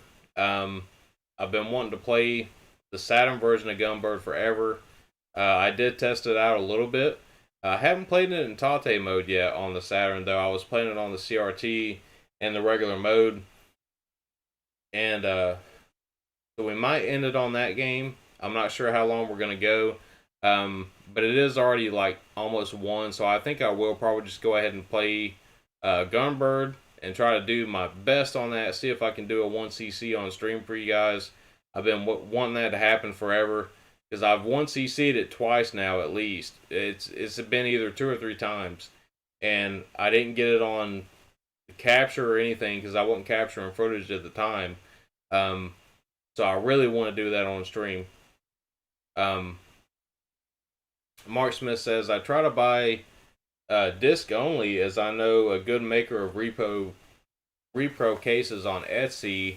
I got Neketsu Oyaku scratched for $38 and he had it resurfaced by a pro in Cali. It looks brand new and the case is perfect. Dude, that's awesome. That's actually not a bad way to do that. I mean, because in some of these games, which I'm sure you know, Mark, probably games like Bulk Slash, the materials that the manual and everything were made with were so terrible that like all those games are in terrible condition now. Or at least the manual part of it is in like really terrible condition and like stuck to the plastic. Like you'd have to rip it off of there to even be able to open it up and look in it, and all the pages would probably be stuck together and everything. Um, and Bulk Slash is another one that I really want. So um, I kind of want to talk about this for a second before I start another game. So with Bulk Slash, it's a game I've been wanting to play forever. Since before I got a Saturn, when I saw Bulk Slash, I was like, dude, I have to play this game. Like, it looks amazing. It just looks like everything I would want in a game. And so now that I have the Satiator, this is what I did. So when I already have my SD card and everything built. My files and everything already built up right, like you see right here. So I plugged my Satiator into the Sega Saturn. Okay, and the first game I booted up was Bulk Slash, and I just looked at the title screen and the intro because I didn't really have time to do anything that day. I think I was actually still working because I work from home for right now, and I was on my lunch break, I believe it was, and I'm like, okay, I got to test this out like right now. While I have like 45 minutes to play around with it for a second. So I turned it on, and I'm like, man, I can't wait to play this game, and I still haven't actually played it. I was actually kind of waiting for until I can stream it and stuff like that, you know. So I do plan on doing a bulk slash stream because that's a game I've been wanting to play forever. So I can't wait to play it. But I think it'd probably be better if I just waited until I could stream it. Because honestly, guys, most of my game time, like you're seeing it right here, you know, I don't really have a lot of other time to play games anymore unless I'm streaming it. So I think I'll wait for the stream to do bulk slash. Probably have to do like a two-parter of that one because I know it's got a bunch of missions and stuff like that. But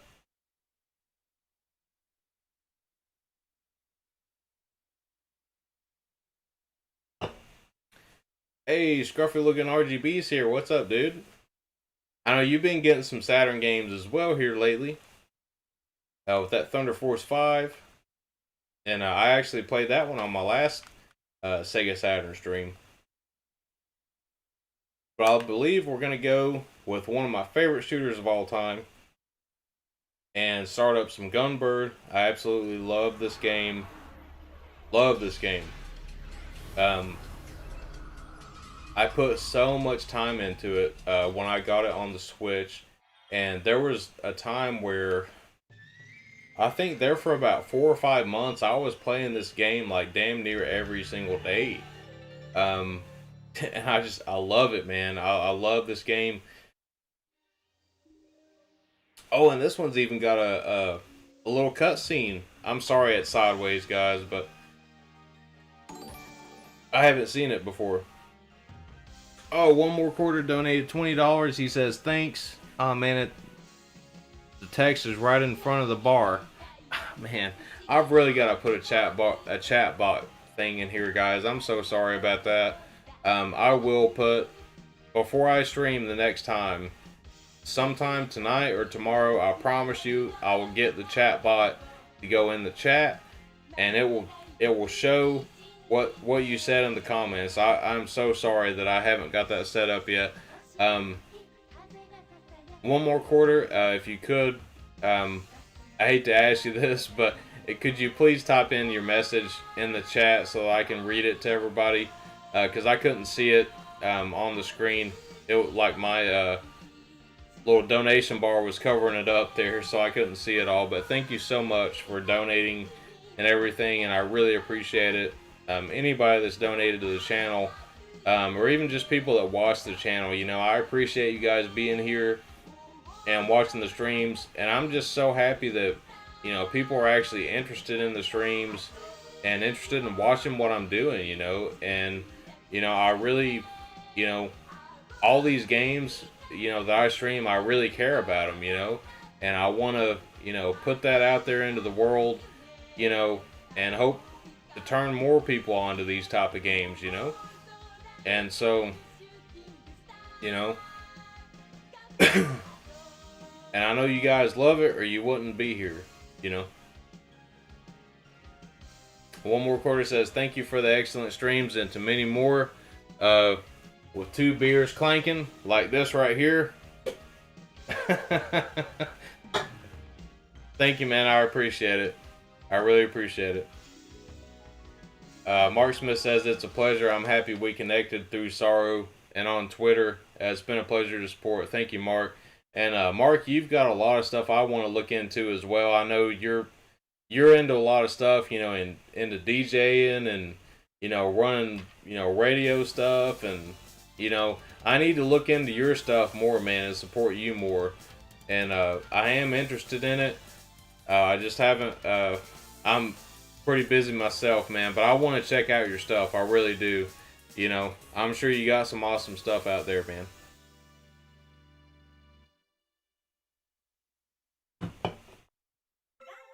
Alright, man. Finally getting to play this in Tate mode on the Saturn.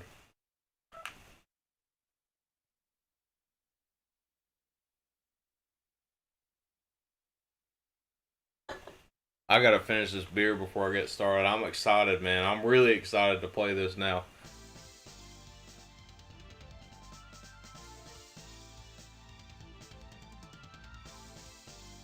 The music is different in the intro than it is on the Nintendo Switch, and this is way better.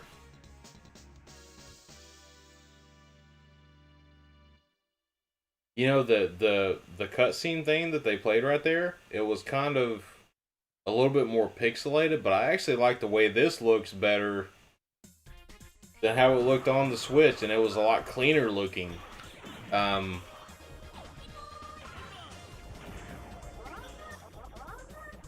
the game looks almost identical though in Tate mode.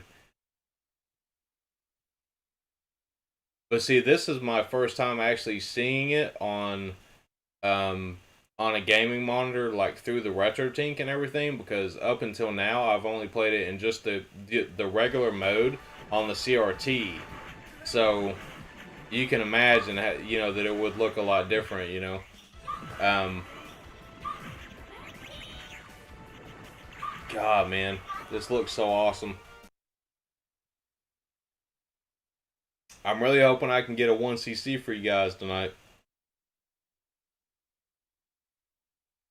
I'm gonna finish this one real quick. Mark Smith, don't even worry about it, man. I know you'll support when you can. It's all good. Yeah, man. And I I see you on Twitter, man. You're doing a lot of stuff on there, man. You know, and I definitely want to, you know, look at more of the stuff you're doing, man. Um, you know, as a fellow musician as well, you know, I really appreciate, you know, other musicians and, you know, the stuff you're contributing to the world, you know.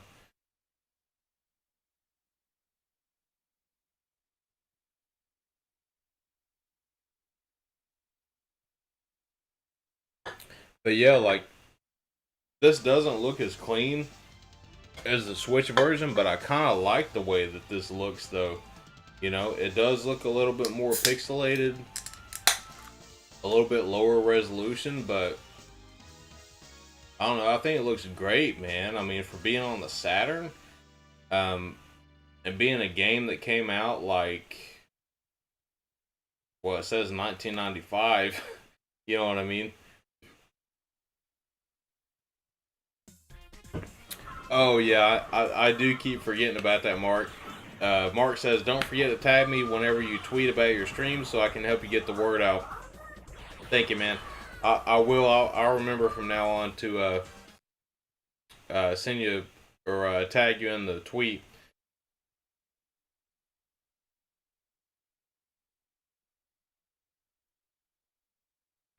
All right, we're gonna get into some Gunbird. Oh, let me change the game name here. Getting ahead of myself a little bit.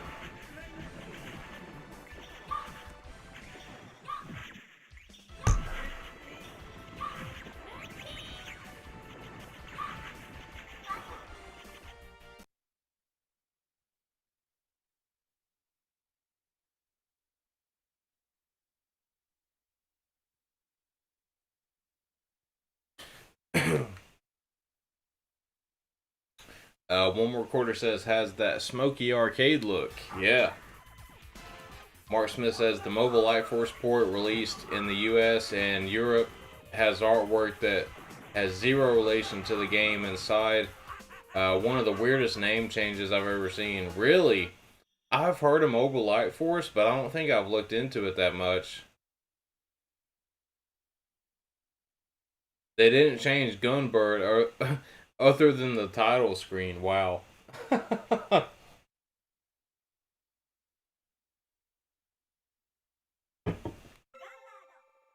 Alright guys, now I always start this game on level 5 difficulty. This is the arcade difficulty if you're playing on level 5. And I always play on 3 credits. And it's probably going to give me through, well, I don't know what the credits are like in the Saturn version of the game, but even on the Switch version, I always played with 3 credits and that was it. So, we'll see how I do.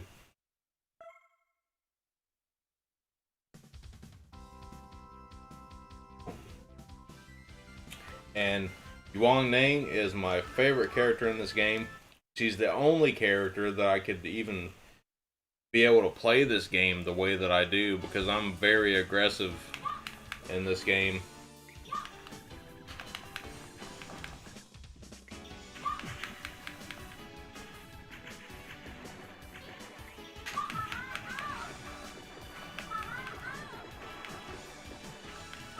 But I absolutely love this game, man. And like when I first played it, I wasn't a big fan of it, and I think it took me a while to figure out what character worked for me and what I really wanted out of the game and how I wanted to play the game, until I really saw its potential.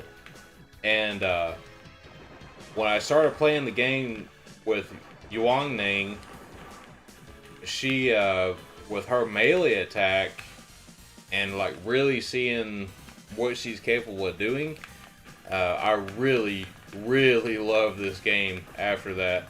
But it took me a while to kind of figure all that out, you know.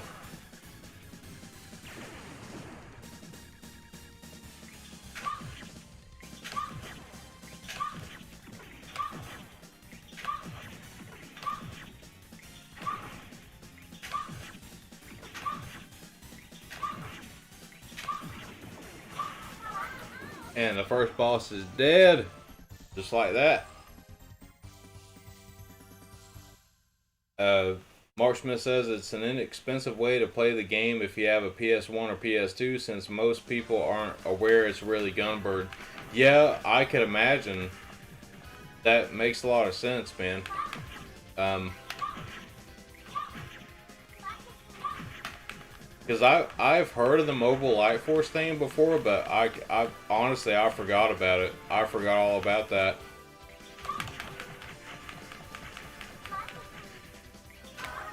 Ah, man.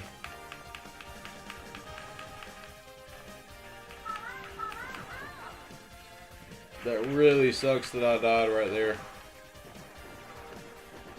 But dude, like, I've played this game so much that like I can tell you like every little nuance, like every little secret about this, like every little thing that you can do to like change up your patterns to fit like what's going on. It's pretty crazy. Like I've put so much time into this one game that like I said, I played it for months on end. Like this was all I played for about 4 or 5 months, along with some of the other Psycho shooters in the collection. But now that I'm playing this in Tate mode, though, I kind of feel like some of the bullet patterns might be a little bit different.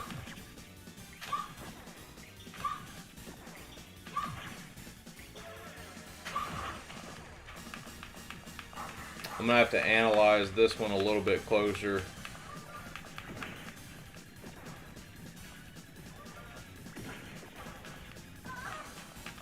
Ah, man, another cheap death right there.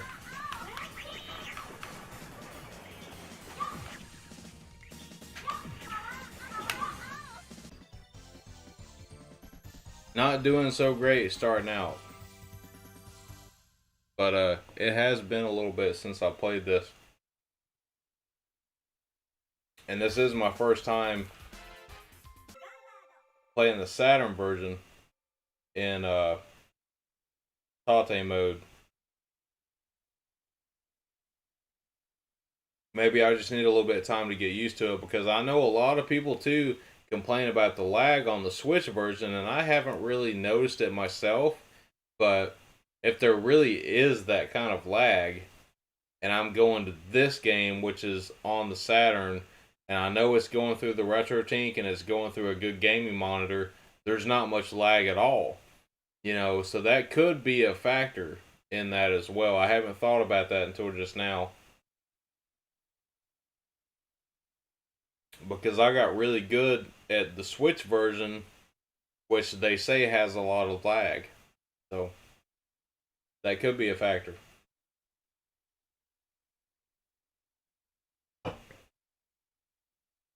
One more quarter says, nice use of the charge attack, dude. That's why I love this character, man. I suck at Gunbird 2 so bad. Like I've never even beaten Gunbird 2 at all. But like with this game, I can dominate it with that melee attack. Um, Mark Smith says this game is a lot of fun, dude. I absolutely love it, man.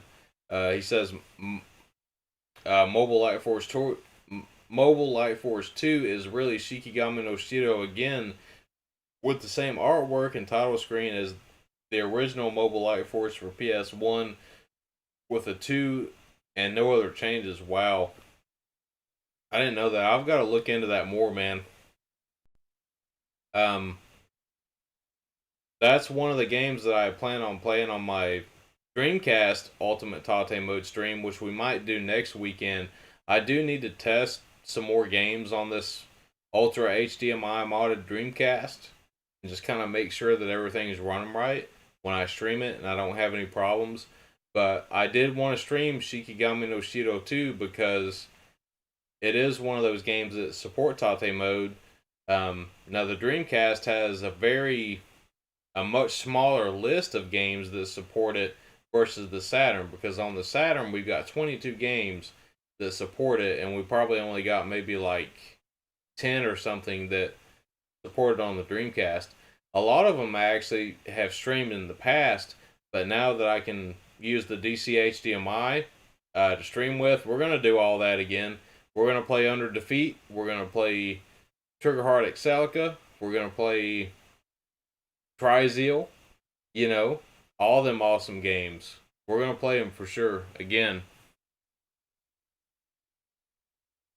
Mark Smith says Gunbird 2 is tough. I have it for the Dreamcast. Awesome, dude. Like I've got a burned disc of it, but I would love to get it eventually. But man, it's hard. That's such a hard game.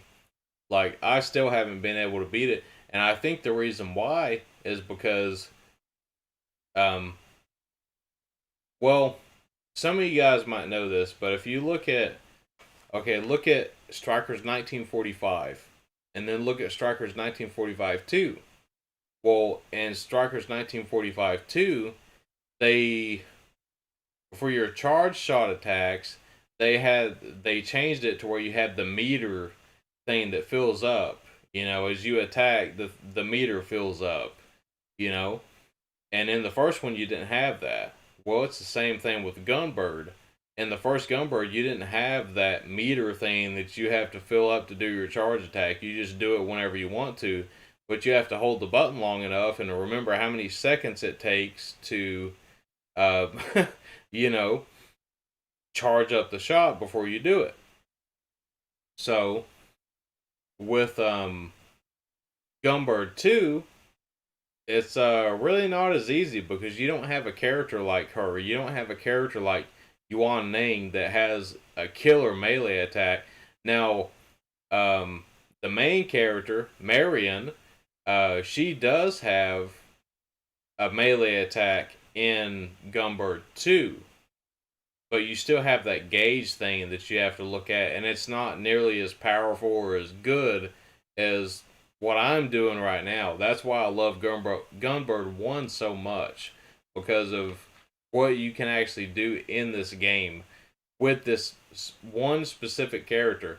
Now, Volnus, the Russian robot ship character guy, he's good too, and he's the only other character in this game that has a melee attack, but his charge shot, his rocket punch, it probably takes like 5 seconds to charge that damn thing.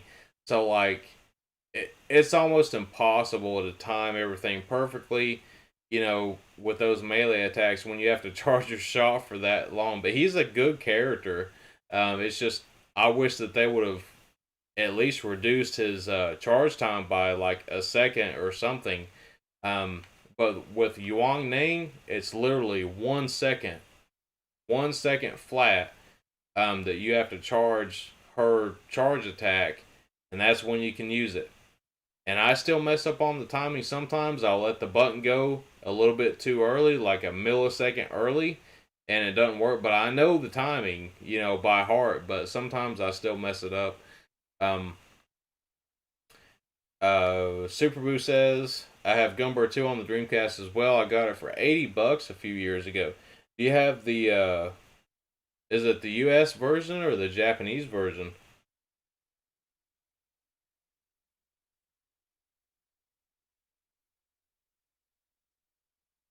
Alright, guys.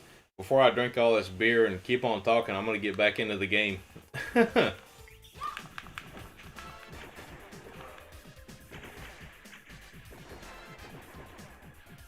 Let's try to get a good run this time.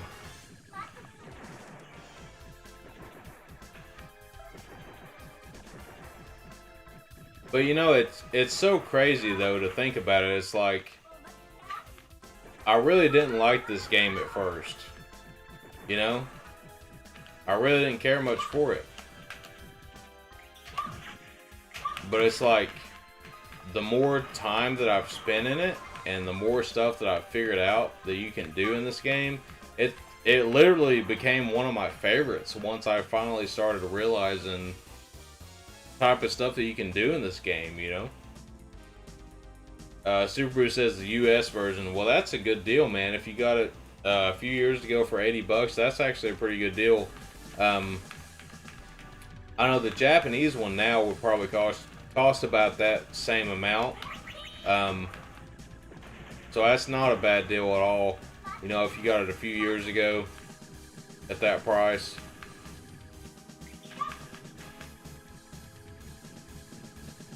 And I just bought some Dreamcast games as well from Reluctant Hero in the Sorrow Discord, and he's going to be sending those out to me pretty soon.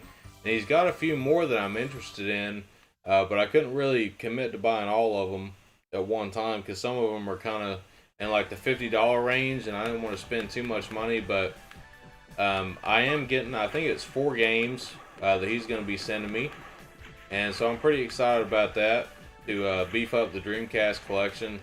And I've always said, like, if I ever wanted to go for like a complete collection of anything, because I'm not that type of guy, like I don't care about having a complete collection for like any system, you know what I mean? I've never cared about stuff like that. But if I was gonna do it, it would be for Dreamcast, because for one thing it had, you know, less games than a lot of other systems did. You know, in the US I think it was like what, like 130. It was probably about 130 games, I believe it was, something like that. And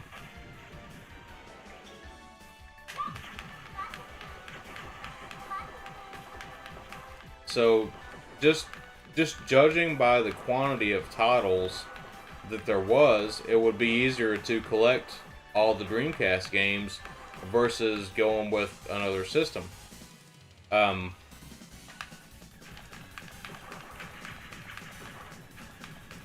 And I still kind of think about that, and you know, in the back of my mind, but it's not a goal. It's not like something that like, oh, I have to do this one day, you know.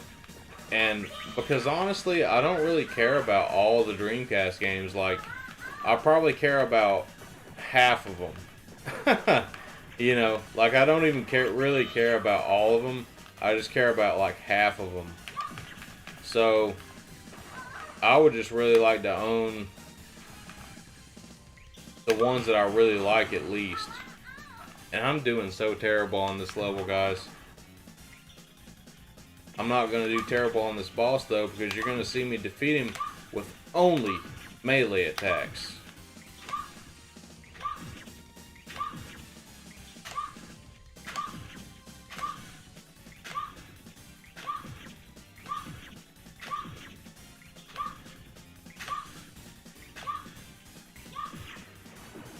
And he's dead.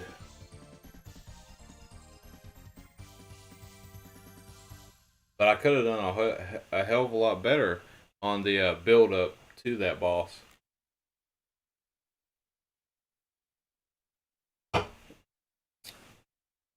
Mark Smith says, I'm the same. I only buy the games I plan to play. I have no desire to collect every game of a console library.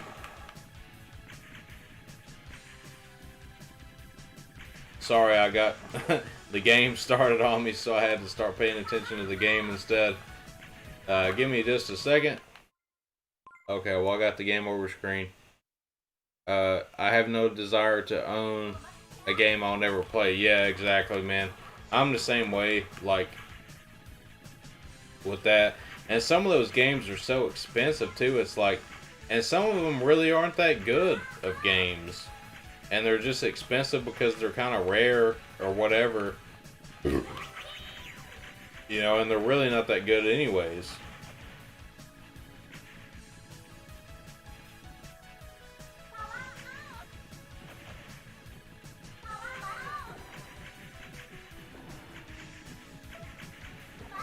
Okay, this run did not turn out the way that I wanted it to go, but it's going a little bit better now. But I think after this, I definitely need another run, because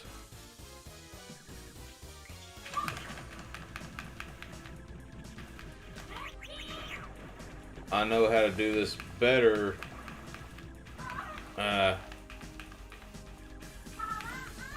than what I did on this run. You know, I do somewhat feel like maybe there is latency on the Switch, because I got so good at playing that version, and when I go to this one, I do feel like it's just slightly a little bit off. But it's actually more accurate. Like, this version is way more accurate than that one is. So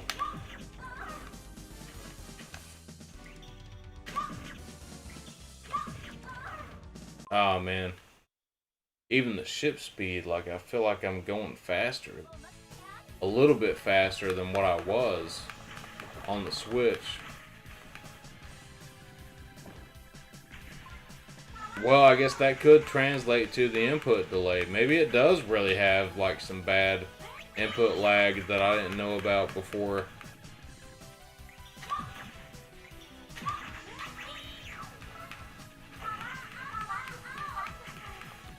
Because, like, I've got these strategies for this game nailed down, like,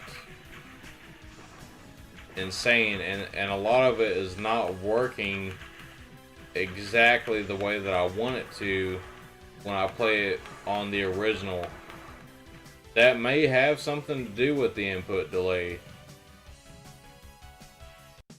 I'm actually really curious about it now.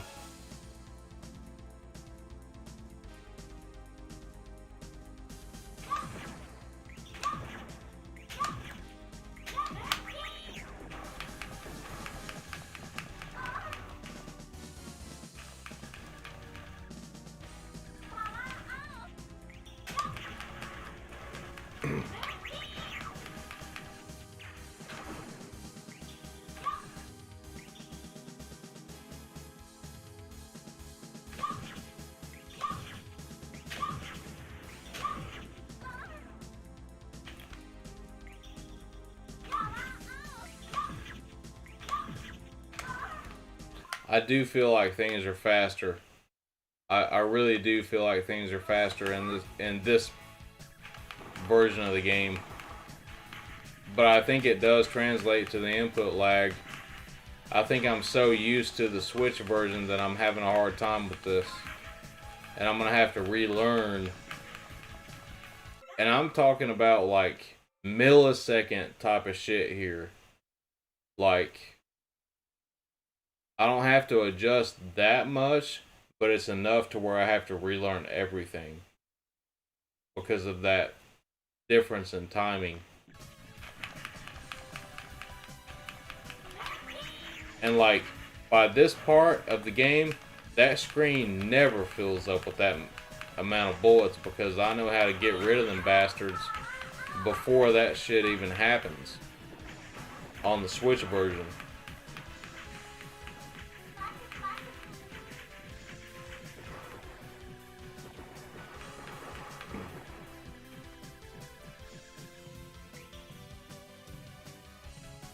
Maybe people were right about that the whole time, you know, because I've been saying for a long time, well, I got this good at it on the Switch, so there couldn't be that much input lag, right? Well, maybe I'm wrong about that, because I haven't played this version until now.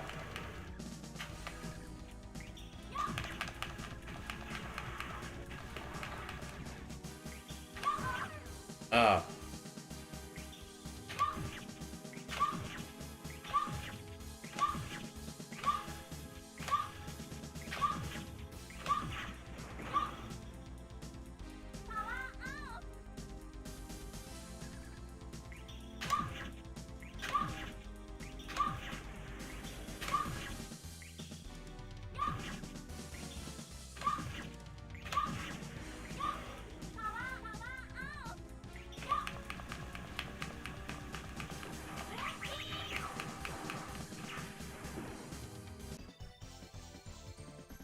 Now this is the hardest level in the game.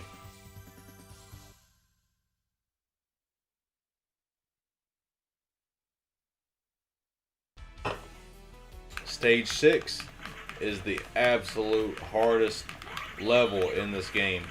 And I really didn't, kind of wish I wouldn't have used that bomb there, but I had to.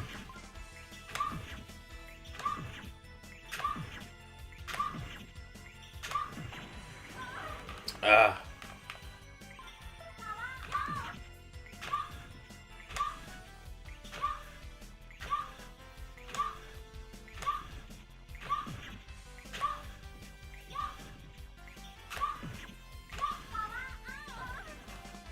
I should have used the bomb there. Mark Smith says, every second makes a difference in the game like this. Yes, it does. It definitely does. Reefing Master says, hey everyone, just got home from work and putting a frozen pizza in the oven. Want some? Yeah, man. Dude, I live off like frozen pizzas and shit. For the most part.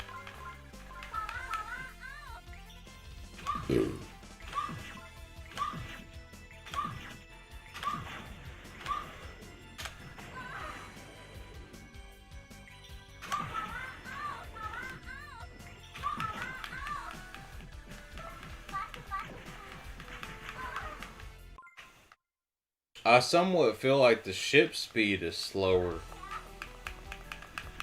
Maybe I'm wrong, but I feel like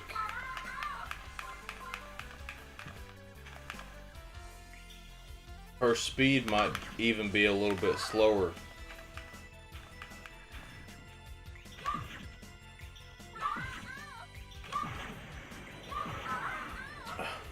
Damn, I thought they were all dead.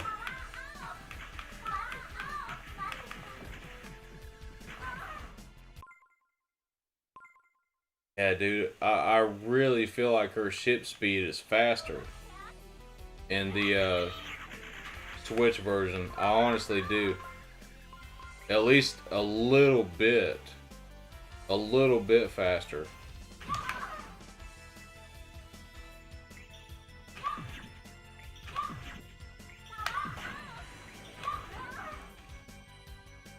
Dude, like, honestly, this is nuts, dude. Really. Like, this level is hard, but I'm literally getting bodied right here on this level. And this didn't happen, like, when I played the Switch version ever. Like, because I know, like, exactly what's gonna happen. Like, there's times I get my ass kicked, but dude, not this bad.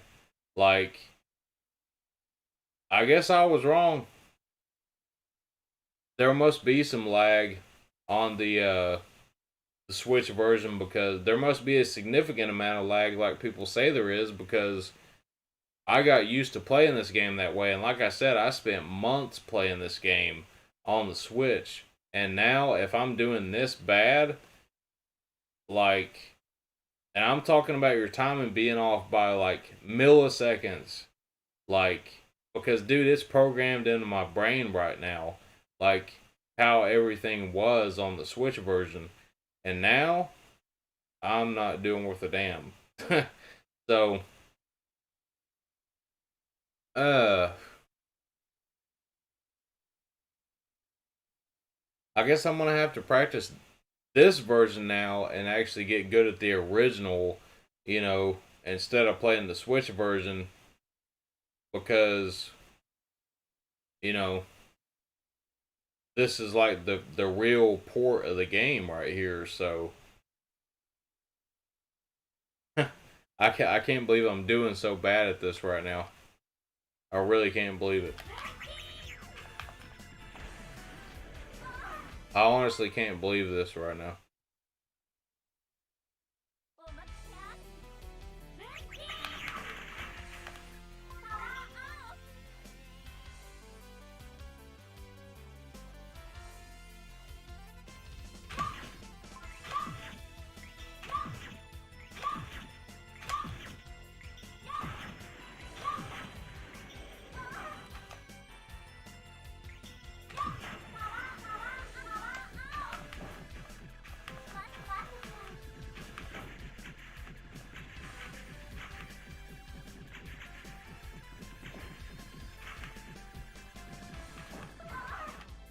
God damn it.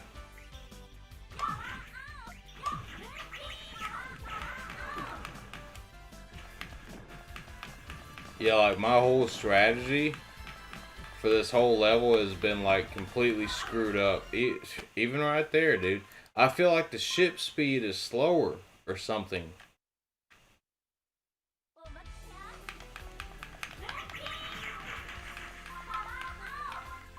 There's like a number of differences that I'm picking up on here.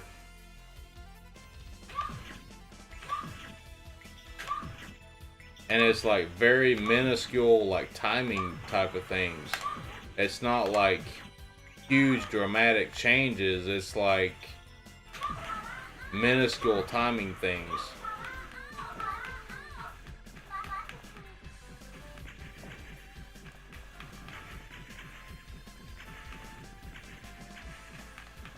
Because, dude, like, you guys have seen me play this so many times on the Switch version and seen me do way better than this.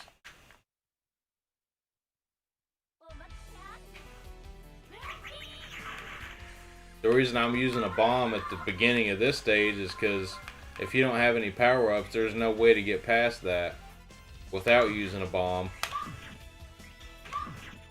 No matter what version of the game you're playing.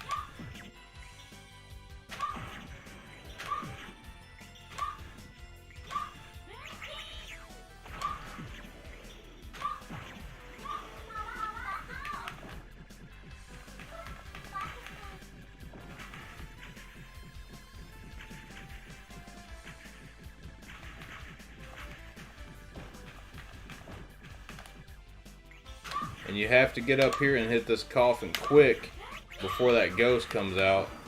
I panic and use a bomb, and that really kind of sucks because I need it for this boss. But oh well. Well, I just died anyway, so now I got a full bomb stock.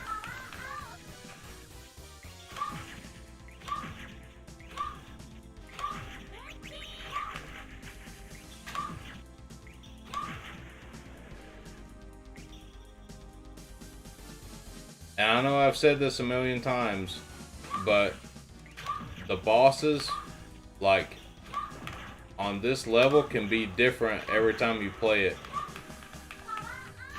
Because there's more than just one boss that you fight.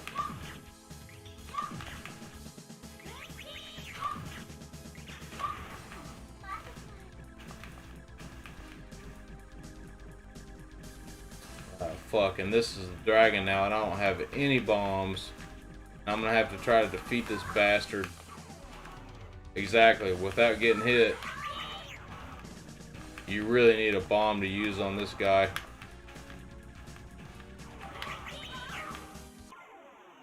Really, dude, that still got me even though I used a bomb there?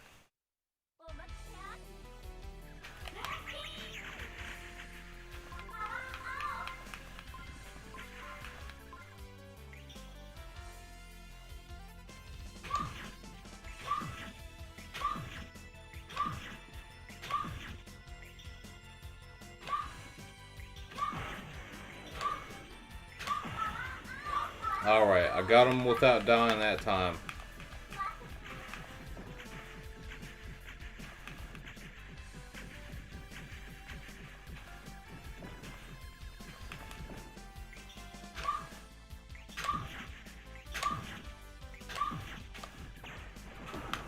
Alright, that's what I needed to do. Now use a bomb and defeat it without using one and not getting killed. I think I'm finally starting to get used to the minuscule timing differences with lag or whatever. God damn it. They shot at me right as I was right in front of it. There was no way I could dodge that.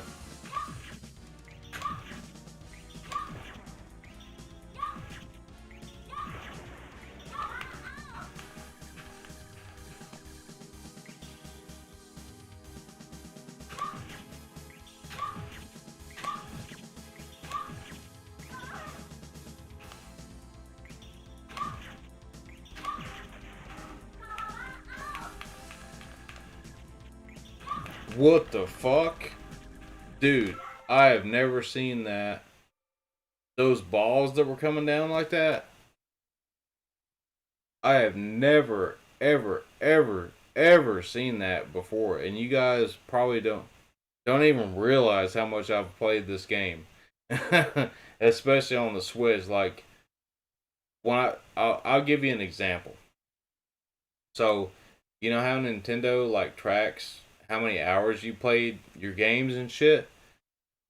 Last year, my most played game was the Psycho Bravo collection with this game on it. And I've got like probably like 200 something fucking hours into that playing that collection. And I've never seen that shit ever. Not one time. Ever. In my whole time playing this.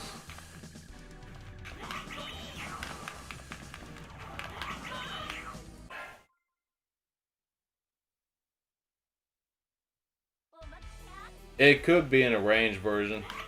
But the thing is about this level is that the bosses change every time you play it.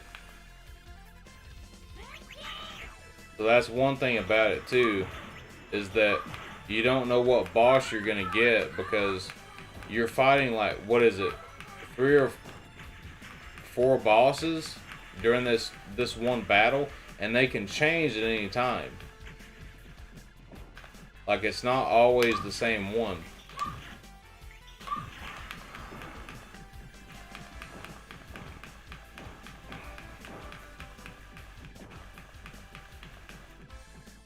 Alright, now the first guy is always going to be this dragon head thing, and these other things that float around him and shoot bullets. These little circle things.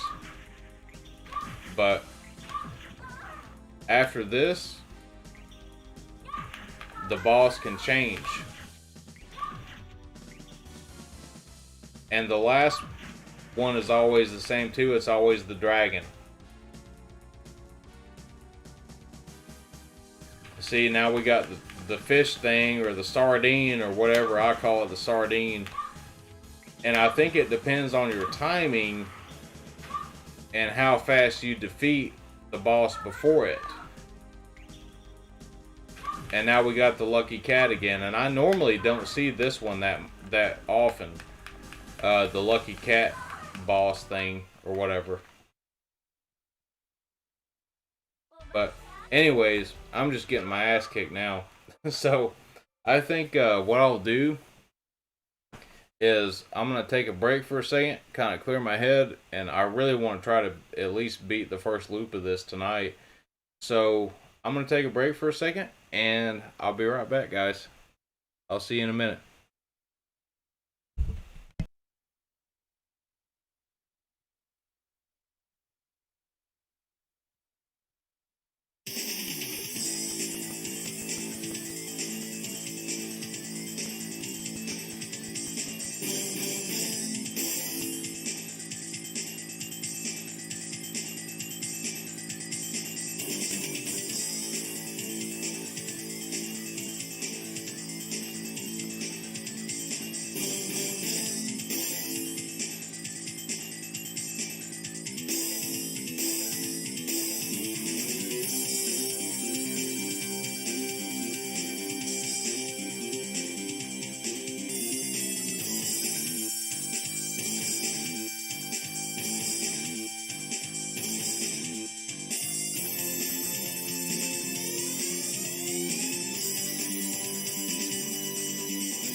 Alright guys, I'm back. Thank you for waiting. And Mackenzie says, I feel bad for the poor souls in Alucard's dungeon. He just went to whip him some more. In the dungeon. What I'm going to do is I'm going to start this over again. So I'm going to do my best on this run. I may not do any better, but I at least want to give it one more try. So we're going to try it one more time, and I would really like to at least beat the game on the first loop, and hope that hope that I can at least do that, because I know damn well I'm not going to beat the second loop. The second loop on this game is absolutely insane. Same thing with the Strikers games. I don't know how anybody could beat the second loop or do a 1cc of the first and second loop. I mean, it's absolutely nuts to even attempt to do it, you know. So I'm happy just getting through the first part of the game, and I'm gonna give it one more shot, and hopefully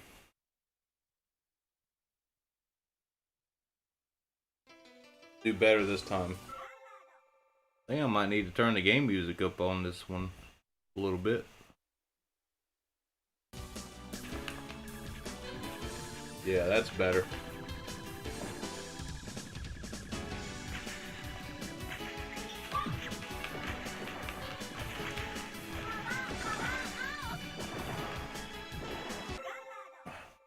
My dog's over here tripping over the cords. Go lay down, Benji. Go lay down. Good boy.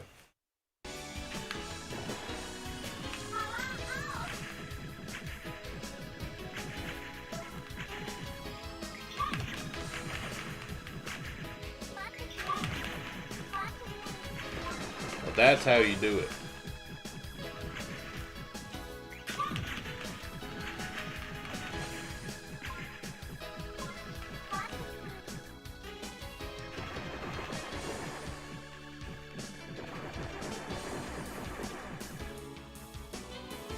And I love how in these Satiator games, the first 3 levels are rotating, so you never know what the first level is going to be, the second level, or the third level, because it's one of 4 levels that it could be.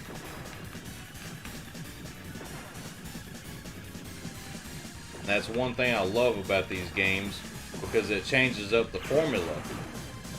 So it also kind of makes it harder to master the game, because you have to get familiar with, okay, what is this level like on the first level? Because you know every level is going to get harder, right? So, like this level right here, if it wasn't the first level, if it was level 2 or level 3, it gets way harder. And I have strategies for every single one of them. If I come across that level and that boss, and it's level 2 or level 3, I have a different strategy, you know, and it's taken a long time to get to that point. This is one of those games where it literally has endless replay value. I mean, I can't even express that enough, that like, that's why I love this game so much, because you never stop getting better at it. You never stop developing more strategies for this game. And I think that's why I like it so much. You know, just because there's so much that you can do. And same thing with the Strikers games. But with this game in particular, I really love how you have a character like Yuang Nang that has a melee attack, and it blocks bullets, but it's only on the right side of her body as well. It's a very narrow place to where it actually blocks the bullets. So you have to know exactly where to be on screen at all times. See, I'm going to do this sweep right now and destroy all those guys. I didn't do it perfectly, but I still got my point across. You know, you guys see what I'm talking about. Um, and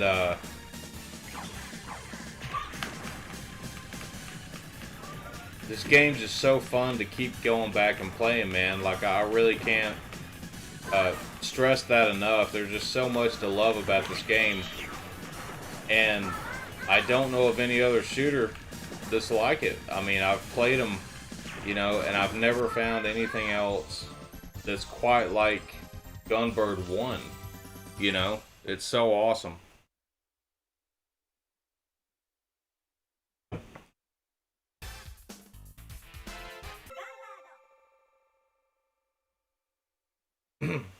Ringfit Master says the people who beat these games aren't human enough. Said, yeah, you probably have to be like an AI to even be able to beat the 1cc, the first and second loop of this game or any of the Strikers game. You'd probably literally have to be a computer to be able to do it. Honestly, I mean, you can do the first loop, but even that is insanely hard to do it.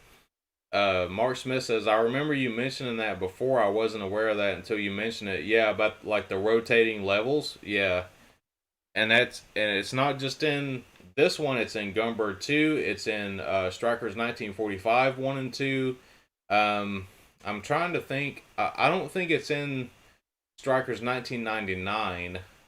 I think those levels are all the same. If I remember correctly, I think those go in order always. But a lot of these Psycho games around this year, like when this came out, because I'm pretty sure Strikers 1945 and Gunbird came out around the same time. And then when Gunbird 2 and Strikers 2 came out, you know, they had the gauge there at the bottom for your charge attacks. So they changed both of those games, and they came out right around the same time. And I like it, but I don't like it. You know, like I wish that I could play Gunbird 2 like I'm playing this one right now, but there's no character that can do what Yuang Ning does. And that's why I love the first Gunbird so much. A lot of people prefer Strikers 1945 2 over the first one. I'm kind of, on that one in particular, I'm kind of on the fence about it because I don't like the gauge system thing that they implemented. I think it's better to be able to use your charge shot whenever you want to, but you have to know, because with each character or with each ship, your charge time is going to be different, you know, with each ship. So you have to get used to that anyways. You know, how long it's going to take you to charge your attack up. Um, with Yuang Ning, it is exactly 1 second. So you can spam those melee attacks pretty often, but your timing has to be exactly right, you know. Um, and with, you know, Gunbird 2 and Strikers 1945 2, and even the third Strikers game, which only came out on arcades and, you know, the Switch port, they all have the gauge system, and I don't really like that because it's like now you're waiting on that gauge to refill, you know, before you can use your charge attack, you know. And that's why I like this one so much, is because you don't have to worry about that gauge. With her, you have a 1 second charge time. That's all you have to worry about. Get that timing down, and there's a lot of bosses that you can beat with nothing but melee attacks at all, you know. And that's what I love about it, is just coming up with all these different strategies and different ways to play it and stuff like that. And that's what I mean about, you know, it just has somewhat like an endless replay value, you know. And with the other characters that you play as, it's a totally different game. It literally is a totally different game because all of your strategies have to change, all of your timing, everything you're trying to do has to change in order to get good with that character or that ship or whatever, you know. And so that's why I love these games so much. You know, it's like you can play them for 20 minutes and put it down, and you've had your fun for the day. You know, And if you want to get into a serious gaming session and really try to, you know, do better and get down to the nitty gritty of everything, you can do it. You know, you can spend 2 or 3 or 4 hours or however long you want to, perfecting these strategies and stuff, And that's what I love about these games.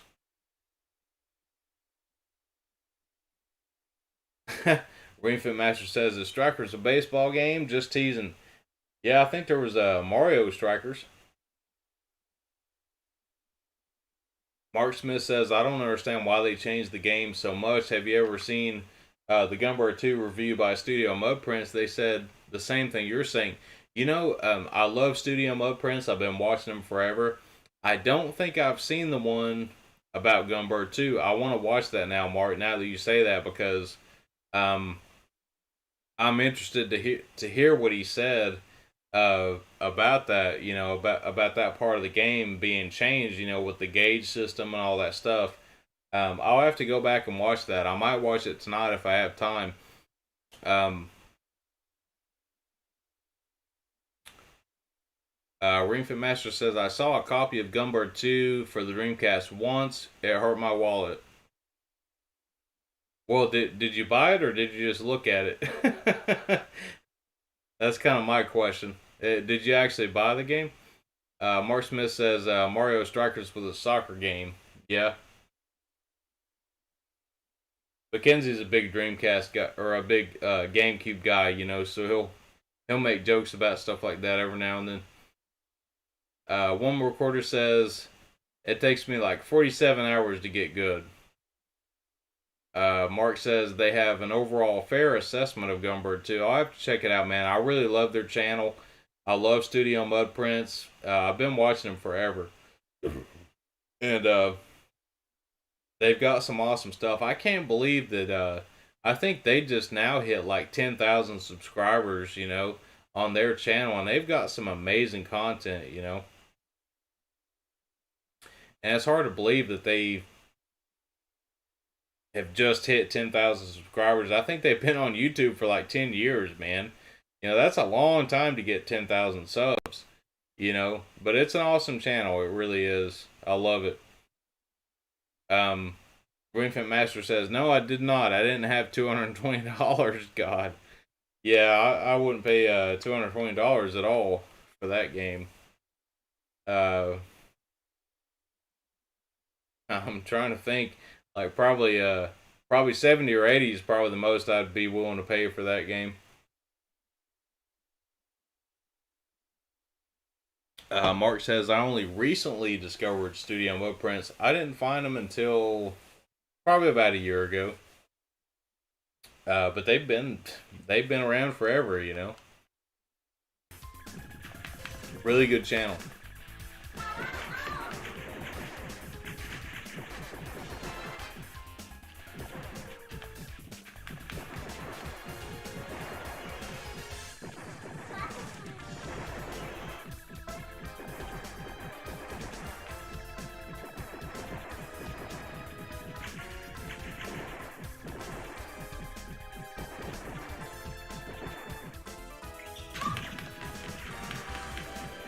That's how you do it.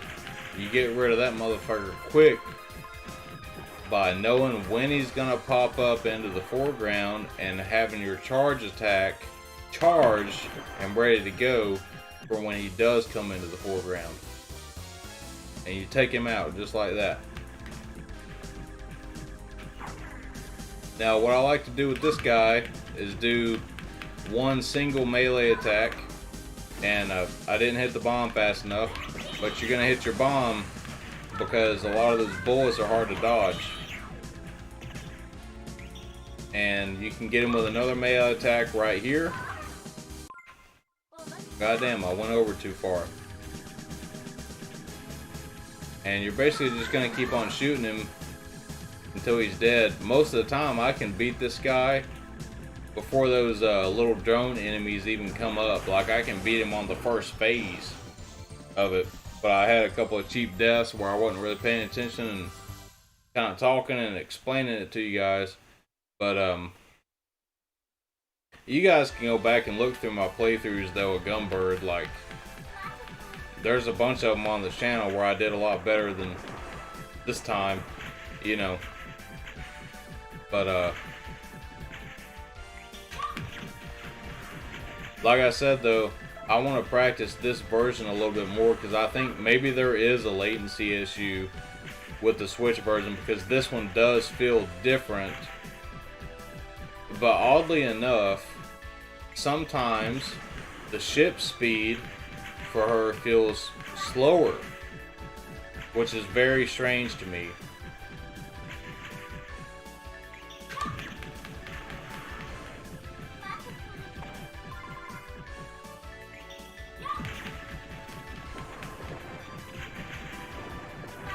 That's exactly how you want to beat that. And that.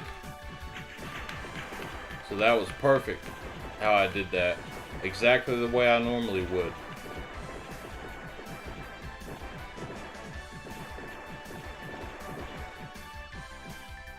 Now we're getting a cutscene. And I'm going to have a sip of beer because I know where to stop. And now we're getting back into the game.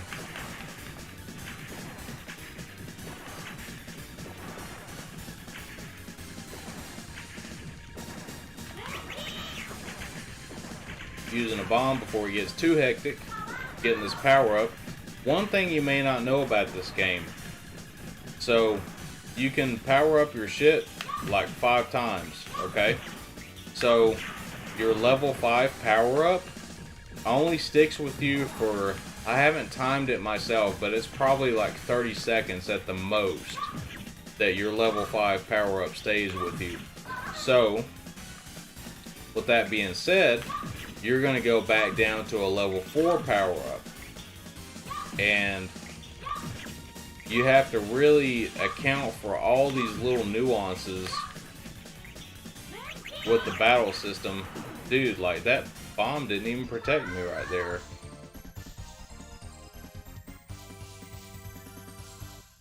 Alright, well at least we're getting into level 5. But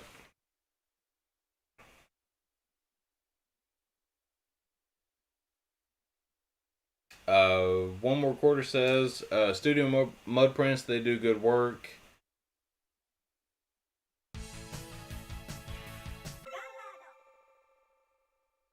One more quarter says, it took me like 47 hours to 1cc Crimson Clover, but it was fun.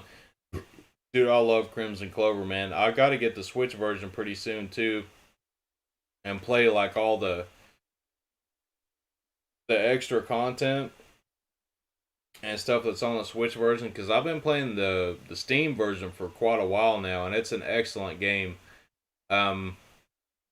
Mark Smith says, only 10k subs, that's crazy. Their production quality is magnificent. They're not big on scantily clad anime waifus, though.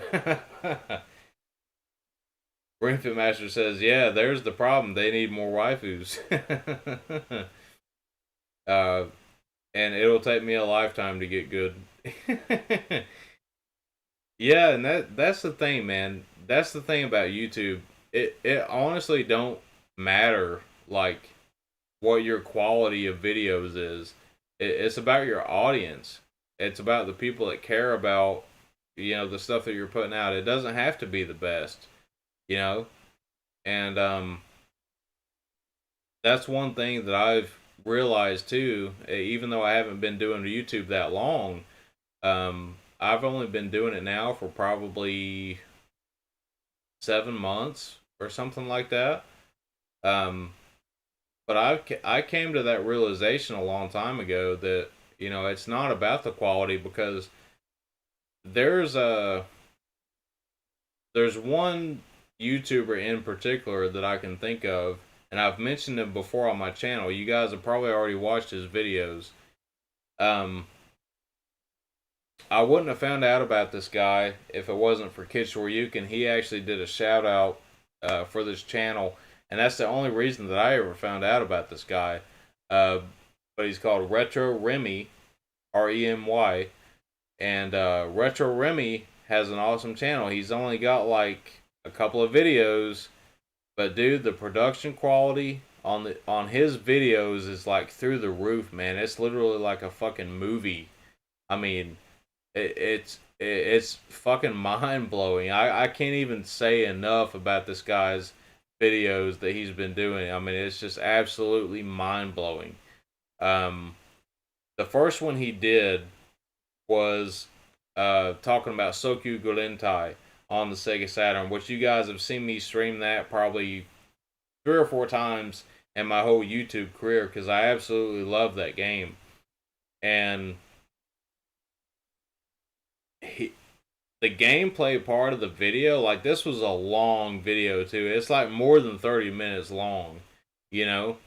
And at the end of it, you see the gameplay videos, but he literally made like a movie of like leading up to it, and it's all like CGI and like just insane, you know, effects and stuff like that. And I was just like, oh my god, dude. Like, and that was his first video that he ever made. And dude, like, the guy doesn't have hardly any subs, you know, and it's just because of how YouTube is. Like, his content is so amazing, dude, that like that fucking dude could have like millions of subs. You know what I mean? Like everybody would be subbing to this guy. And it's just because of the way YouTube is. He hasn't been on YouTube long enough. He's only made a few videos to put on YouTube. But dude, like, I'd promote that dude any time that I could, like, to tell you guys, like, hey, check out Retro Remy's channel because it's fucking awesome. Like, and he just had another video too that he did about Battle Garaga. He put out a trailer of the video that he was going to release, and then I haven't checked on it in a while. I think it was supposed to come out on February 3rd, I believe. What was in the trailer that he said that the entire video was supposed to be out on the 3rd. But I haven't checked on it since then, so I don't know if it's actually came out. I need to go back and look at that. But I'm telling you guys, like, if you guys haven't seen it, you need to check out his channel because it's literally like watching a movie to go along with these shoot 'em up games. You know, it's just insane. Like, I can't even explain it. You just have to see it. You'd have to see it for yourself how awesome it is. But like that dude, like the kind of content he's putting out, even if he only made like one video a month, like this guy should be like at the top of fucking YouTube. Like he should have like movie directors like coming to him to for him to make stuff, you know, like that's how amazing it is. And I'm not even exaggerating. When you guys see it for yourself, you'll be like, holy fuck. Like this is like Hollywood level fucking movie production type of shit. Like it's insane, dude. It's just insane. And Mark needs the channel. I'm gonna find the channel real quick and I'll post it in the description. If the stream starts lagging, I apologize. It does do that when I move to anything else on the computer while I'm streaming, so I do apologize. But I'm gonna find the link real quick and I'll send it to you in the chat. Oh, GT Bickerman's here. What's up, dude? Hey man, how you doing? So he found it. He's already got it in there. Thank you, man. I guess he was lurking or something there, but I appreciate you, man. GT Bickerman's been watching the channel ever since I started, man.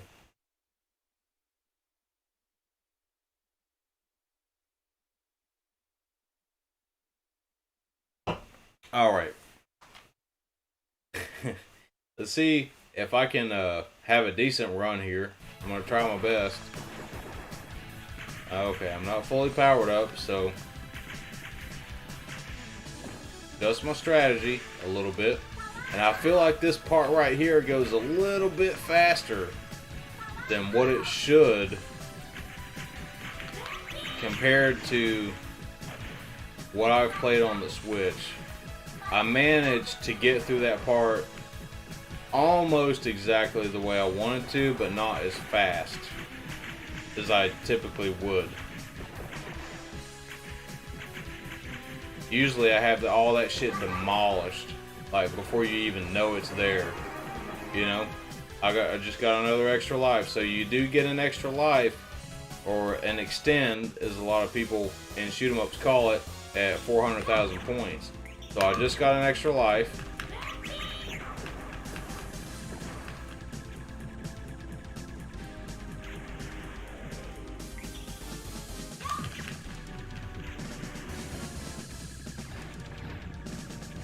Oh, GT Bickerman, I was gonna ask you, man, because we were talking a while back about getting like computer parts and like, fuck, I really just fucked up there. I was gonna ask you, did you ever get a 3080? Because I know we were talking about trying to get video cards and stuff like that a while back, and I was just curious if you had ever, you know, found one.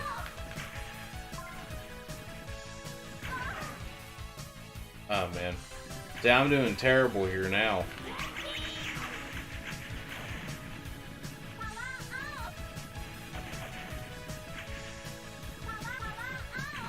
Okay, well I might be able to salvage this run a little bit.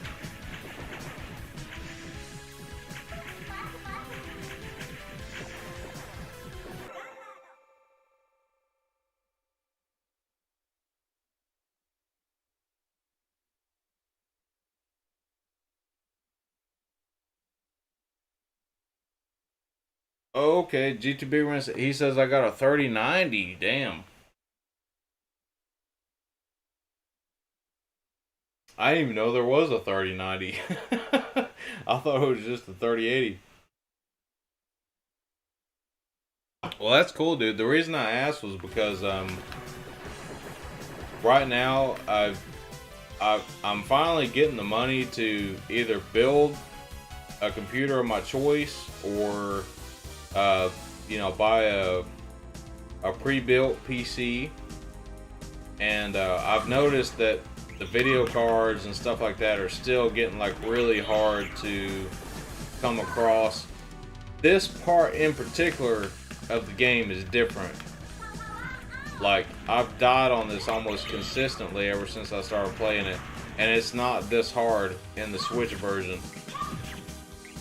I'm telling you.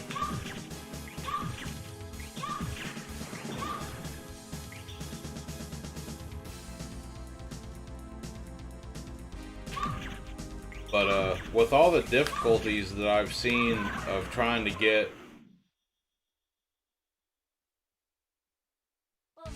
parts and everything, I think it might be better for me to get a pre-built rig right now.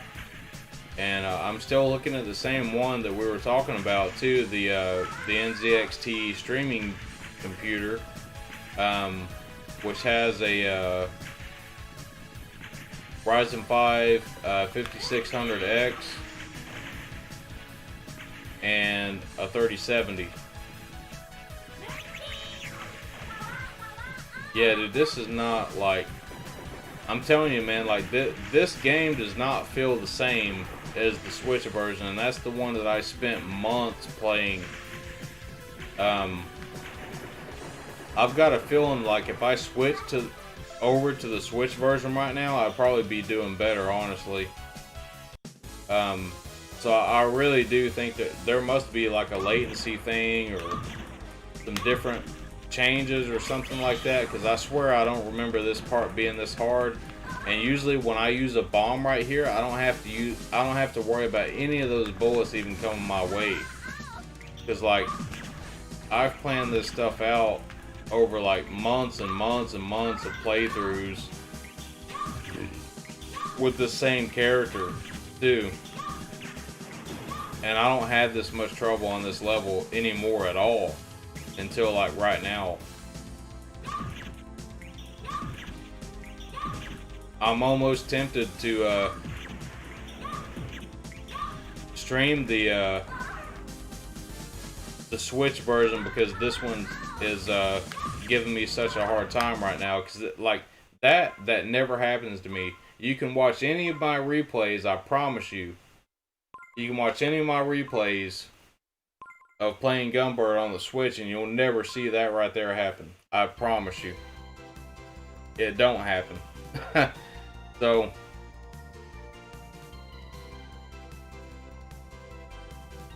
I don't think I'm gonna play this one anymore tonight, because I don't feel like I'm gonna get anywhere with it. But either way, I absolutely love this game. I do want to practice it more, since it is, the Saturn version of the game. It's actually the game I wish I would have had in the beginning. If I would have put months into playing this version of the game, I probably wouldn't have been having all these problems tonight. But that's alright. I was really hoping I'd have a good run tonight, but GT Biggerman says, I couldn't find a 3080, so I bought a pre-built from iBuyPower with a 3090, and it wasn't cheap. I'm sure it wasn't, man. I'm sure it was pretty expensive. Refit Master says, I have a potato. A potato. Yeah, I do too. That's the one I'm streaming with right now. Mark Smith says, I want to build a streaming PC, nothing crazy, just enough to run a steady stream of retro consoles. Yeah, and that's kind of what I'm going for, but at the same time, though, it's like, if I'm going to put all the money, time, and effort into building a computer, then I want it to do more than just streaming retro stuff. I want it to be able to, like, stream any game that I would ever want to throw at it right now. That's kind of how my mindset is. So I don't have to upgrade again. Not only that, but just for video editing, I want something really powerful that can render these videos very quickly and get them uploaded to the internet, things like that. Art stuff that I'm doing. And who knows, I may even use that same PC for like music production stuff one day, stuff like that as well. So I want to put everything that I possibly can into this build and pretty much make it future proof for a while.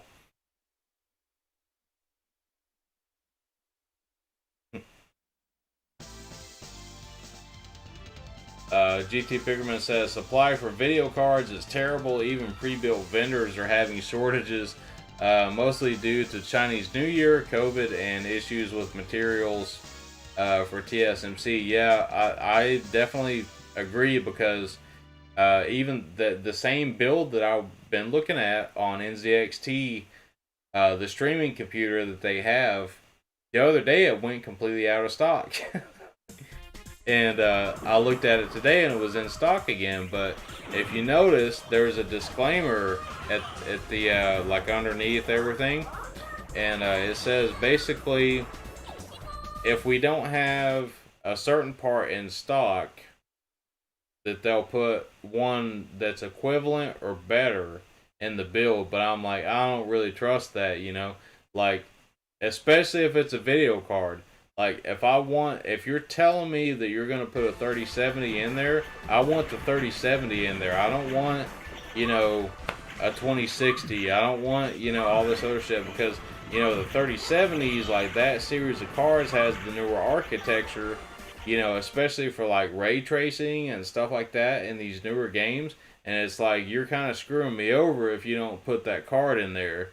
Like, I'm still getting, like, last-gen hardware, which I'm sure it would run the stream just fine. But it's like, when you take everything into account, if I'm spending this much money, like, to do that, no, I want a 3070 in the system, you know what I'm saying? So it's like, I don't know what's going to happen, but I'm probably going to end up ordering from them. Hopefully everything turns out okay. But we'll see what happens. It probably won't be, but it'll probably be maybe a week. Not even a week, hopefully, when I do order this computer. I'd really like to get all the parts and just build it myself, though. I've got such an urge to build a PC again, you know, because I love doing it. Like I was talking about earlier, when I was in high school, I built computers every single day for like 4 years straight, you know, and I kind of miss all that stuff, you know, and so I love to build my own again. Mark Smith says, playing this version may make you better at the Switch port. Well, I hope so. I hope so. GT Bickerman says, also, Samsung makes NVIDIA cards. They're having material shortages too. Yeah, that's true. There's like a bunch of third-party companies that are making those 3080s and stuff right now. I've been looking at all the different ones, the different models. Ringfit Master says everything is in short supply. Gaming related PC parts and consoles alike. It's a gong show for anyone who wants to get into gaming these days. A gong show, like a gong, like like you talking about those kind of gongs?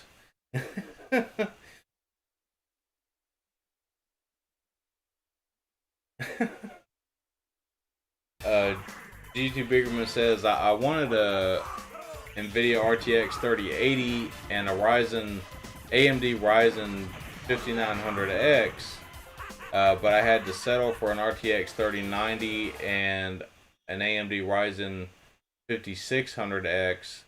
Otherwise, I would still be waiting for my PC. NZXT has some good spec pre-builds. Yeah, definitely. Because I've looked at some of the other brands. I've been looking a lot into like the customer service aspect of a lot of these companies too, and like, honestly, I've heard bad things about all of them. So I'm just really hoping that like, if I do get a pre-built system, I mean, I'm no dummy when it comes to computers, you know, but I don't know everything. But I hope if there is something wrong, that I've got enough common sense and know how to pull my resources and figure out what the problem is, fix it myself. Because, you know, as soon as I get that PC, I want to get it set up and running and streaming games, you know. I don't want to waste any time fixing anything if I don't have to. You know. Mark Smith says, video editing takes barely any power. I do mine on a laptop running a 3rd gen i5 with 16 gigs of RAM and a 1 terabyte SSD and Intel internal graphics. i5 1.6 gigahertz. So what I've got right now is I have my laptop. It's a Ryzen 3, and I think mine is like 3 point something gigahertz or whatever clock speed on it. But it's like when I run Premiere Pro or any of those other programs, it is pretty slow. It is pretty slow in it, but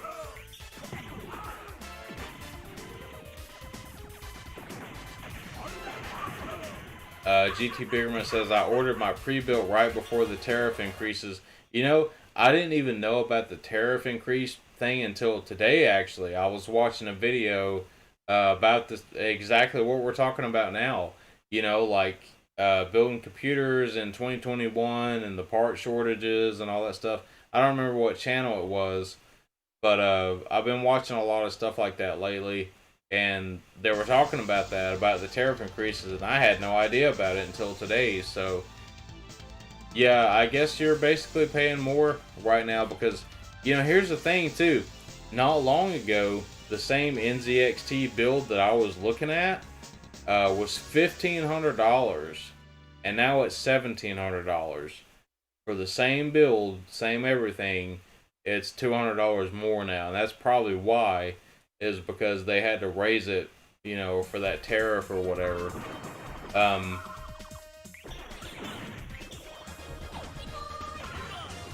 One more quarter says it was hard to convince the wife I was spending over $2,000 to pay shooters.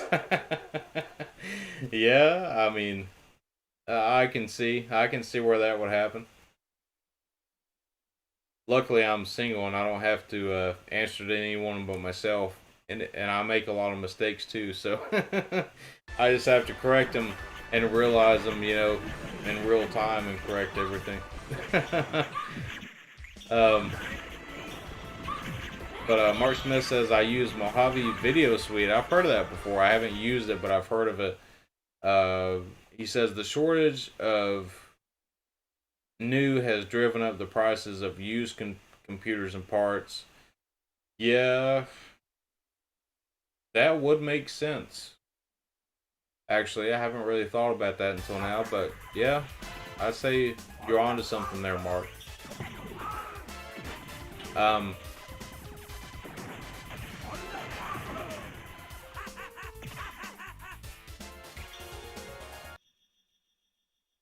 Sorry, I got distracted by the gameplay there.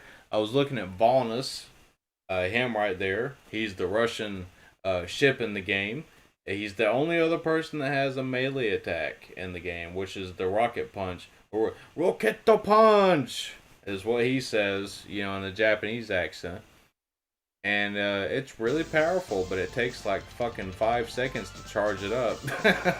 So it's like usually you get hit by a fast bullet that's coming your way by the time you even charge it up. But he can be a good character if you know how to use him.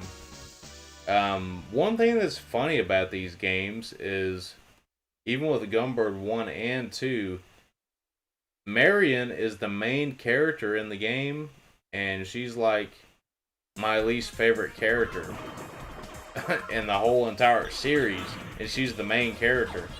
I like all the other ones better. It's not that I don't like her, but it's like I feel like her attacks like really suck.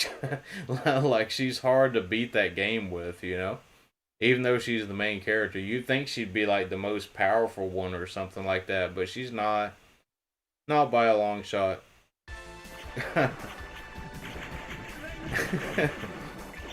Ring Fit Master says, as a Canadian, I hope the tariffs go away. If your prices go up, ours do too. It sucks. Yeah, that's true, man. And I don't really understand this whole tariff thing, anyways. I think it's just kind of fucking ridiculous, to be honest. It sounds to me like it's one of those things that was just put in place just for the fuck of it. Like, oh, let's just make some money. That's kind of what it sounds like to me. I mean, I don't know everything about it. I'm not an expert. Don't take my word and don't quote me, but that's kind of how I feel about it. Just being an ignorant bastard that don't know anything about the situation anyways, but I'm putting my 2 cents in about it. Yeah, I think it's bullshit. Even though I don't know everything about it, I think it's bullshit. So that's basically my opinion. I know that's very stupid, but it is what it is. But yeah, man, I'm hoping that everything goes good with this build. I think I'm gonna have to get a pre-built. I've looked at iBuyPower. I've looked at, what's the other company called? Digital Storm. I've looked at a lot of these like pre-built companies, and Digital Storm stuff is like really expensive. From what I looked at earlier today, like I could get, like they're wanting to help like hundreds and hundreds more dollars for like what I could get from NZXT for the build that I'm looking at, which is about $1,700. So, they're wanting like fucking like $700 more than that or something like that, and I'm like, no, not paying that much for that, for sure. But basically what my budget is looking like right now, so like I know, like with my tax return, not including taxes, I should be able to get the NZXT streamer PC, the one that I was looking at with the specs that I went over, and I'm really happy with that. I'd be extremely happy with a build just like that, as long as they don't replace any parts because they ran out of something. Like, I'd rather them just wait and send me, you know, exactly what I put in the order for. That's the only thing I'm worried about, is them putting a different video card in there or a different processor. I don't want that. Like, I'm happy with the Ryzen 5 5600X, and I'm happy with the RTX 3070. I don't want anything else in there, you know? So that's what I'm kind of worried about, is them, because there's a disclaimer on their website. Oh, we might change it out and put something equivalent or better. Now, if they put something better in there, fine. That's great. But, you know, my luck, they put something worse in there, you know?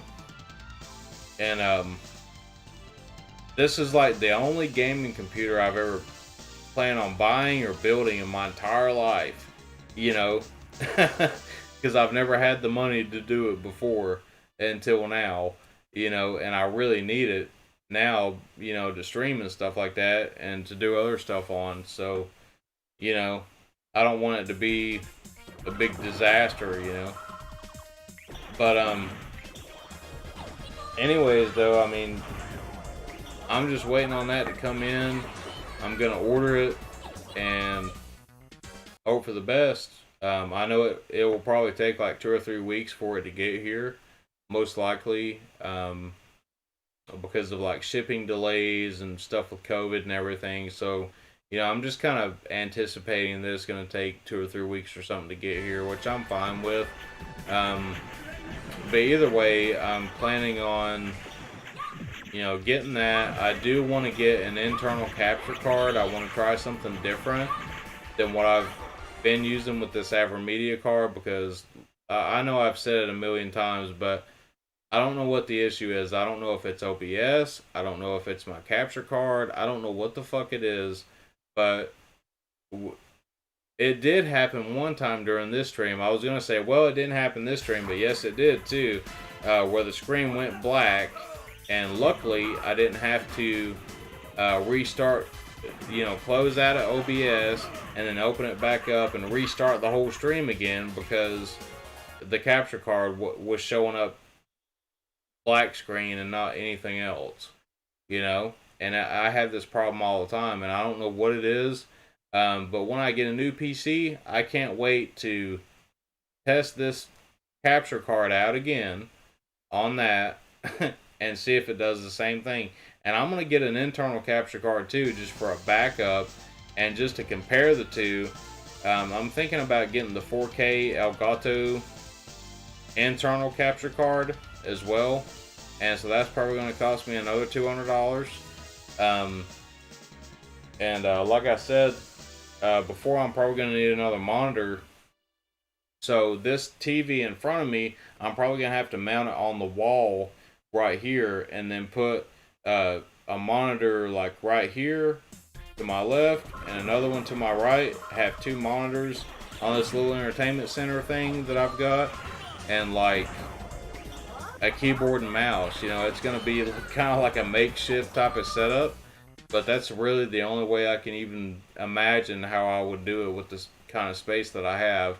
And so that's going to take some money too, to get all that done. But I'll get it done, man, because that's what my main priority is as far as all that stuff right now. Is I want to make the streams as good as I possibly can. I mean, the laptop has held up, but it's really not up to par though, you know, as far as what I'm trying to do with this channel and the kind of quality that I want the videos and the streams to be. So I have to upgrade. I don't really have a choice. You know, I have to be able to, you know, make it as good as I possibly can. So that's what my goal is to get that done as soon as possible.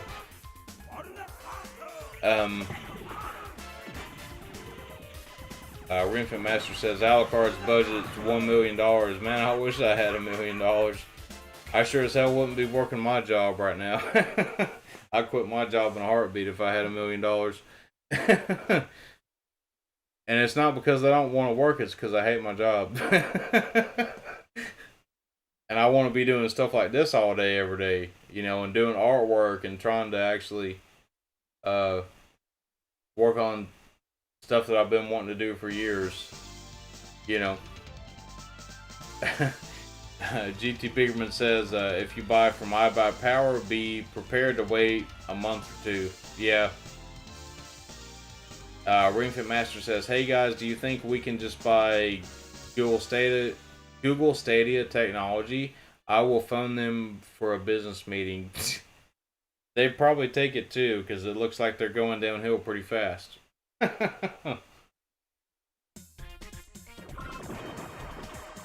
But yeah, I really wish I could like build my own computer, but with the way everything is right now, I'm probably just gonna be stuck with getting a pre-built, and that's okay. I mean, you know, in order for me to get whatever I need to get, you know,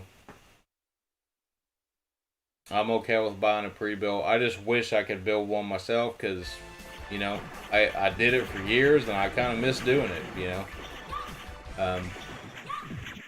But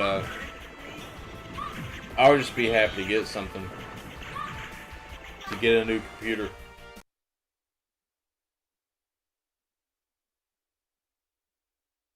But anyways, guys, I know that I've been kind of jacking my jaws and ranting a little bit here and there and getting off topic and not really playing games, you know, and stuff like that. We're not doing too good at the games.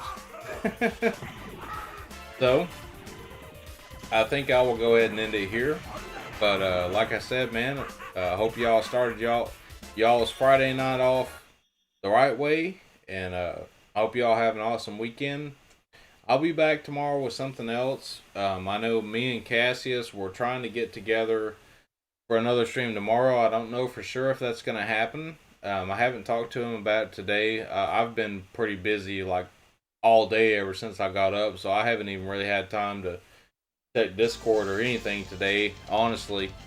But me and Cassius might be streaming tomorrow. Either way, I would like to do another stream on my channel either way tomorrow, because there's so many games that I want to stream for you guys, so much stuff that I want to produce, you know, for the content on the channel, that I don't really want to waste any time, you know what I mean? Like, even if I stream with somebody else, like I might have a stream later that night, like 30 minutes later or an hour later, because there's so much stuff that I'm trying to do and so much content I'm trying to make, and it's I'm trying to make it all fit into this timeline, you know what I'm saying? So it's like, I know on I've been trying to stream on Mondays if I possibly can, because that's the only day during the week that I get off work earlier, and I might possibly be ready to stream by 9 p.m. on that day. And so I've been doing the Cyber Shadow streams on Mondays, so I may try to do that again. I know I did talk about Karina's game, Alpha Centaurus, which there's a beta demo of. I really, really want to stream that this weekend, but I know I can't really stream it by itself, you know, unless I just want to do like a short 1 hour stream or something like that. That could possibly happen tomorrow. I'm not sure what's going to happen if me and Cassius are going to get together for a stream, and maybe I could do that afterwards. I'm not really sure yet. So, but either way, I will be back tomorrow with some type of stream, whether it's on my channel or someone else's channel or something, you know. There'll be something for sure tomorrow. So, Ringfit Master says, so I tried calling Google, they hung up. Oh well, it was worth a shot. Mark Smith says, cool, so far so good. One more quarter says, SF2, man. Street Fighter 2. You know, I'm not the best at Street Fighter games, but now that I have the Satiator, there are quite a few awesome Street Fighter games that we could stream. So yeah, we're gonna be doing that definitely in the future. I don't know if it's gonna be tomorrow, but I do plan on streaming a hell of a lot more Saturn games. I want to stream Panzer Dragoon Saga, which is a game I've been wanting to play for years now. Um, but I think what I'm gonna do, and this has kind of been my plan, is I've been streaming Paper Mario: The Thousand Year Door on Thursday nights for a pretty long time now. So when I finish that up, I think I'm gonna, instead of jumping head first into another RPG that's gonna be a multi-stream thing, I kind of want to leave the Thursdays open for a little bit, for probably about a month or so, to try to knock out some of these other games that I've been trying to, that I'm wanting to fit in like weekly, you know. And no offense about Paper Mario, I absolutely love it, but you know, I think after this one, I'm gonna take a break from RPGs for probably a month, honestly, just so that I can stream more games for you guys, you know, on Thursday nights, and it won't just be one game. You know, it'll be like multiple things. Like if I want to do another Saturn stream like this, we can play all kinds of different stuff. You know, like one more quarter was saying, like, you know, the Street Fighter games, you know, fighting games, Vampire Savior, X-Men versus Street Fighter, Marvel superheroes, you know, all them awesome type of games that are on the Saturn. We're gonna play them, and I've got over 400 games right now on the Satiator, so, and gonna be adding some more stuff to it as well. And there's so much stuff that we've got to go over. Dreamcast stuff, Switch stuff. There's a ton of indie games that I've been wanting to stream for a while that I just haven't really had the time to do yet.